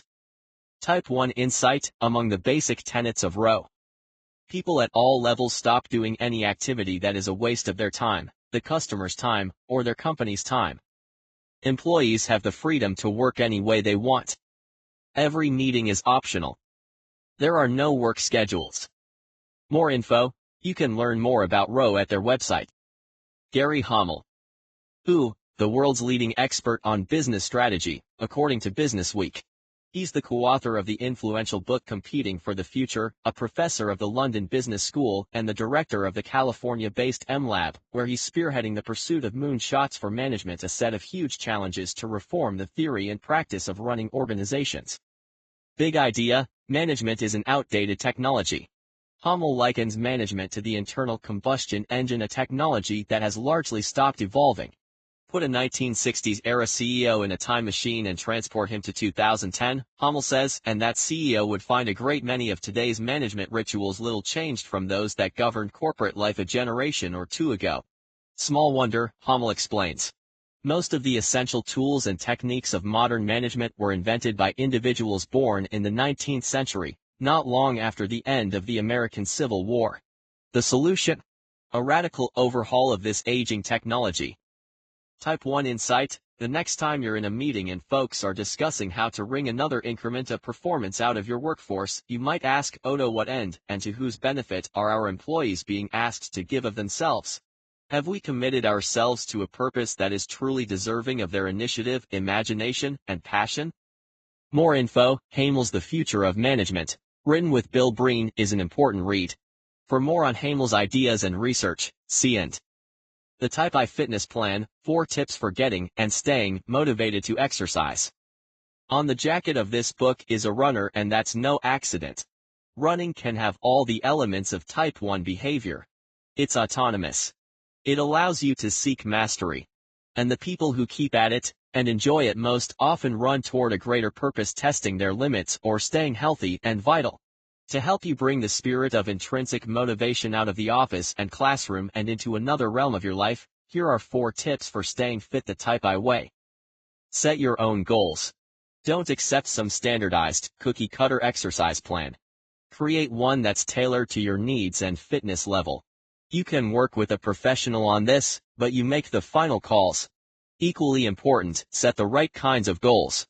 Ample research in behavioral science shows that people who seek to lose weight for extrinsic reasons, to slim down for a wedding or to look better at a class reunion, often reach their goals. And then they gain the weight back as soon as the target event ends. Meanwhile, people who pursue more intrinsic goals to get fit in order to feel good or to stay healthy for their family make slower progress at first, but achieve significantly better results in the long term. Ditch the treadmill. Unless you really like treadmills, that is. If trudging to the gym feels like a dreary obligation, find a form of fitness you enjoy that produces those intoxicating moments of flow. Gather some friends for an informal game of tennis or basketball, join an amateur league, go for walks at a local park, dance for a half hour, or play with your kids. Use the Sawyer effect to your advantage and turn your workout into play. Keep mastery in mind. Getting better at something provides a great source of renewable energy. So pick an activity in which you can improve over time. By continually increasing the difficulty of what you take on, think Goldilocks, and setting more audacious challenges for yourself as time passes, you can renew that energy and stay motivated. Reward yourself the right way. If you're really struggling, consider a quick experiment with StickPay, a website in which you publicly commit to a goal and must hand over money to a friend, a charity, or an anti-charity if you fail to reach it. But in general, don't bribe yourself with if-then rewards like, if I exercise 4 times this week, then I'll buy myself a new shirt. They can backfire. But the occasional now that reward? Not a problem. So if you've swum the distance you hoped to this week, there's no harm in treating yourself to a massage afterward. It won't hurt. And it might feel good. Drive, the recap. This book has covered a lot of ground and you might not be able to instantly recall everything in it. So here you'll find 3 different summaries of Drive. Think of it as your talking points, refresher course, or memory jogger. Twitter summary. Carrots and sticks are so last century. Drive says for 21st century work, we need to upgrade to autonomy, mastery, and purpose. Cocktail party summary. When it comes to motivation, there's a gap between what science knows and what business does. Our current business operating system, which is built around external, carrot and stick motivators, doesn't work and often does harm. We need an upgrade. And the science shows the way. This new approach has 3 essential elements. 1. Autonomy, the desire to direct our own lives. 2. Mastery, the urge to get better and better at something that matters. And 3. Purpose, the yearning to do what we do in the service of something larger than ourselves. Chapter by chapter summary. Introduction. The puzzling puzzles of Harry Harlow and Edward Deci. Human beings have a biological drive that includes hunger, thirst, and sex. We also have another long-recognized drive to respond to rewards and punishments in our environment. But in the middle of the 20th century, a few scientists began discovering that humans also have a third drive, what some call intrinsic motivation. For several decades, behavioral scientists have been figuring out the dynamics and explaining the power of our third drive. Alas, business hasn't caught up to this new understanding. If we want to strengthen our companies, elevate our lives, and improve the world, we need to close the gap between what science knows and what business does. Part 1. A New Operating System. Chapter 1. The Rise and Fall of Motivation 2.0. Societies, like computers, have operating systems, a set of mostly invisible instructions and protocols on which everything runs. The first human operating system, call it Motivation 1.0, was all about survival. Its successor, Motivation 2.0, was built around external rewards and punishments. That worked fine for routine 20th century tasks. But in the 21st century, Motivation 2.0 is proving incompatible with how we organize what we do, how we think about what we do, and how we do what we do. We need an upgrade. Chapter 2. 7 Reasons Carrots and Sticks Often Don't Work. When carrots and sticks encounter our third drive, strange things begin to happen. Traditional if-then rewards can give us less of what we want. They can extinguish intrinsic motivation, diminish performance, crush creativity, and crowd out good behavior. They can also give us more of what we don't want. They can encourage unethical behavior, create addictions, and foster short-term thinking. These are the bugs in our current operating system. Chapter 2a. And the special circumstances when they do. Carrots and sticks aren't all bad. They can be effective for rule-based routine tasks because there's little intrinsic motivation to undermine and not much creativity to crush. And they can be more effective still if those giving such rewards offer a rationale for why the task is necessary, acknowledge that it's boring, and allow people autonomy over how they complete it. For non-routine conceptual tasks, rewards are more perilous, particularly those of the if-then variety. But now that rewards, non-contingent rewards given after a task is complete, can sometimes be okay for more creative, right-brain work, especially if they provide useful information about performance. Chapter 3. Type 1 and Type 10. Motivation 2.0 depended on and fostered Type 10 behavior fueled more by extrinsic desires than intrinsic ones, and concerned less with the inherent satisfaction of an activity and more with the external rewards to which an activity leads. Motivation 3.0, the upgrade that's necessary for the smooth functioning of 21st century business, depends on and fosters Type 1 behavior. Type 1 behavior concerns itself less with the external rewards an activity brings and more with the inherent satisfaction of the activity itself. For professional success and personal fulfillment, we need to move ourselves and our colleagues from Type 10 to Type 1. The good news is that Type Is are made, not born, and Type 1 behavior leads to stronger performance, greater health, and higher overall well-being. Part 2. The 3 Elements. Chapter 4. Autonomy. Our default setting is to be autonomous and self-directed. Unfortunately, circumstances including outdated notions of management often conspire to change that default setting and turn us from Type 1 to Type 10 to encourage Type 1 behavior and the high performance it enables. The first requirement is autonomy. People need autonomy over task, what they do, time when they do it, team, who they do it with, and technique, how they do it. Companies that offer autonomy, sometimes in radical doses, are outperforming their competitors. Chapter 5. Mastery. While Motivation 2.0 required compliance, Motivation 3.0 demands engagement. Only engagement can produce mastery, becoming better at something that matters. And the pursuit of mastery, an important but often dormant part of our third drive, has become essential to making one's way in the economy. Mastery begins with flow optimal experiences when the challenges we face are exquisitely matched to our abilities. Smart workplaces therefore supplement day-to-day activities with Goldilocks tasks, not too hard and not too easy. But mastery also abides by 3 peculiar rules. Mastery is a mindset. It requires the capacity to see your abilities not as finite, but as infinitely improvable. Mastery is a pain. It demands effort, grit, and deliberate practice.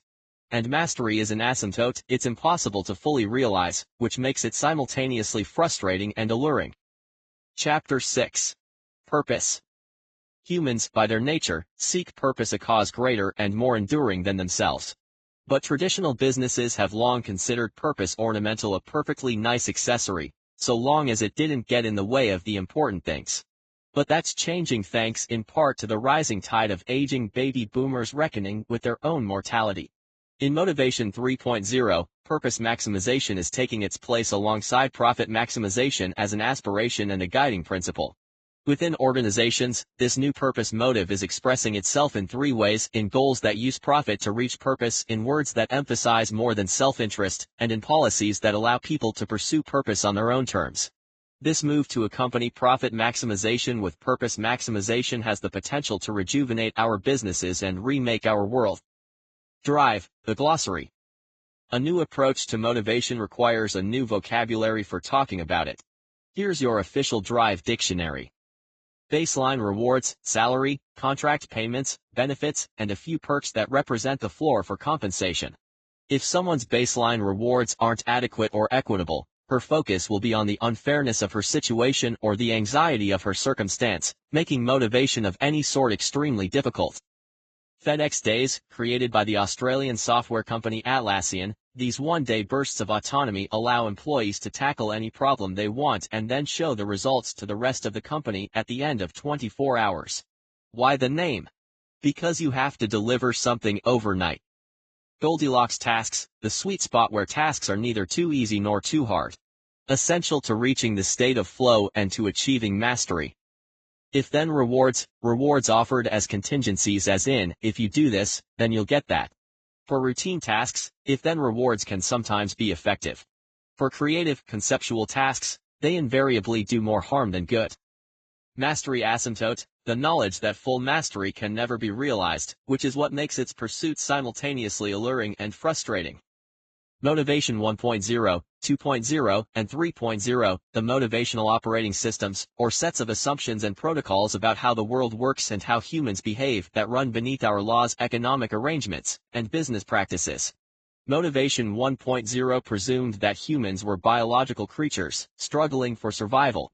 Motivation 2.0 presumed that humans also responded to rewards and punishments in their environment. Motivation 3.0, the upgrade we now need, presumes that humans also have a third drive to learn, to create, and to better the world. Non-routine work, creative, conceptual, right-brain work that can't be reduced to a set of rules. Today, if you're not doing this sort of work, you won't be doing what you're doing much longer. Now that rewards offered after a task has been completed, as in now that you've done such a great job, let's acknowledge the achievement. Now that rewards, while tricky, are less perilous for non-routine tasks than if-then rewards. Results-only work environment, RO, the brainchild of two American consultants. A RO is a workplace in which employees don't have schedules. They don't have to be in the office at a certain time or any time. They just have to get their work done. Routine work, work that can be reduced to a script, a spec sheet, a formula, or a set of instructions. External rewards can be effective in motivating routine tasks. But because such algorithmic, rule-based, left-brain work has become easier to send offshore and to automate, this type of work has become less valuable and less important in advanced economies. Sawyer effect, a weird behavioral alchemy inspired by the scene in The Adventures of Tom Sawyer in which Tom and friends whitewash Aunt Polly's fence. This effect has two aspects. The negative, rewards, can turn play into work. The positive, focusing on mastery, can turn work into play. 20% time, an initiative in place at a few companies in which employees can spend 20% of their time working on any project they choose. Type 1 behavior, a way of thinking and an approach to life built around intrinsic, rather than extrinsic, motivators. It is powered by our innate need to direct our own lives, to learn and create new things, and to do better by ourselves and our world. Type 10 behavior, behavior that is fueled more by extrinsic desires than intrinsic ones and that concerns itself less with the inherent satisfaction of an activity and more with the external rewards to which that activity leads. The Drive Discussion Guide, 20 conversation starters to keep you thinking and talking. These days authors might get the first word. But they don't and shouldn't get the last word. That's your job. So now that you've read this book, go out and laud or lash it on your blog or your favorite social networking site. But if you want to make the ideas and drive truly come to life, talk them over in person with some colleagues from work, friends at school, or your book club. That's how the world changes conversation by conversation. Here are 20 questions to get your conversation going. 1. Has Pink persuaded you about the gap between what science knows and what organizations do? Do you agree that we need to upgrade our motivational operating system? Why or why not? 2. How has Motivation 2.0 affected your experiences at school, at work, or in family life? If Motivation 3.0 had been the prevailing ethic when you were young, how would your experiences have differed? 3. Do you consider yourself more Type 1 or Type 10? Why? Think of 3 people in your life, whether at home, work, or school. Are they more Type 1 or Type 10? What leads you to your conclusions? 4. Describe a time when you've seen one of the 7 deadly flaws of carrots and sticks in action. What lessons might you and others learn from that experience? Have you seen instances when carrots and sticks have been effective? 5. How well is your current job meeting your need for baseline rewards, salary, benefits, a few perks? If it's falling short, what changes can you or your organization make? 6. Pink draws a distinction between routine work and non-routine work. How much of your own work is routine? How much is non-routine? 7. If you're a boss, how might you replace if then rewards with a more autonomous environment and the occasional now that reward? 8. As you think about your own best work, what aspect of autonomy has been most important to you? Autonomy over what you do, task when you do it, time, how you do it, technique, or with whom you do it, team. Why? How much autonomy do you have at work right now? Is that enough? 9. Would initiatives like FedEx Days 20% time and row work in your organization? Why or why not? What are 1 or 2 other ideas that would bring out more Type 1 behavior in your workplace? 10. Describe a time recently when you've experienced flow. What were you doing? Where were you? How might you tweak your current role to bring on more of these optimal experiences? 11. Is there anything you've ever wanted to master that you've avoided for reasons like I'm too old or I'll never be good at that or it would be a waste of time? What are the barriers to giving it a try? How can you remove those barriers? 12. Are you in a position to delegate any of the tasks that might be holding you back from more challenging pursuits? How might you hand off these tasks in a way that does not take away your colleagues' autonomy? 13. How would you redesign your office, your classroom, or your home, the physical environment, the processes, the rules to promote greater engagement and mastery by everyone? 14. When tackling the routine tasks your job requires, what strategies can you come up with to trigger the positive side of the Sawyer effect? 15. Drive talks a lot about purpose both for organizations and individuals. Does your organization have a purpose? What is it? If your organization is for profit, is purpose even a realistic goal given the competitive pressures in every industry? 16. Are you in your paid work, family life, or volunteering on a path toward purpose? What is that purpose? 17. Is education today too Type 10, that is, does it put too great an emphasis on extrinsic rewards? If so, how should we reconfigure schools and classrooms? Is there an elegant way to reconcile intrinsic motivation and accountability? 18. If you're a mom or dad, does your home environment promote more Type 1 or Type 10 behavior in your child or children? How? What, if anything, should you do about it? 19. Does Pink underplay the importance of earning a living? Is his view of Motivation 3.0 a bit too utopian, that is Pink, if you'll pardon the pun, too rosy? 20. What are the things that truly motivate you? Now think about the last week. How many of those 168 hours were devoted to these things? Can you do better? Your own questions. Find out more about yourself and this topic. Are you Type 1 or Type 10?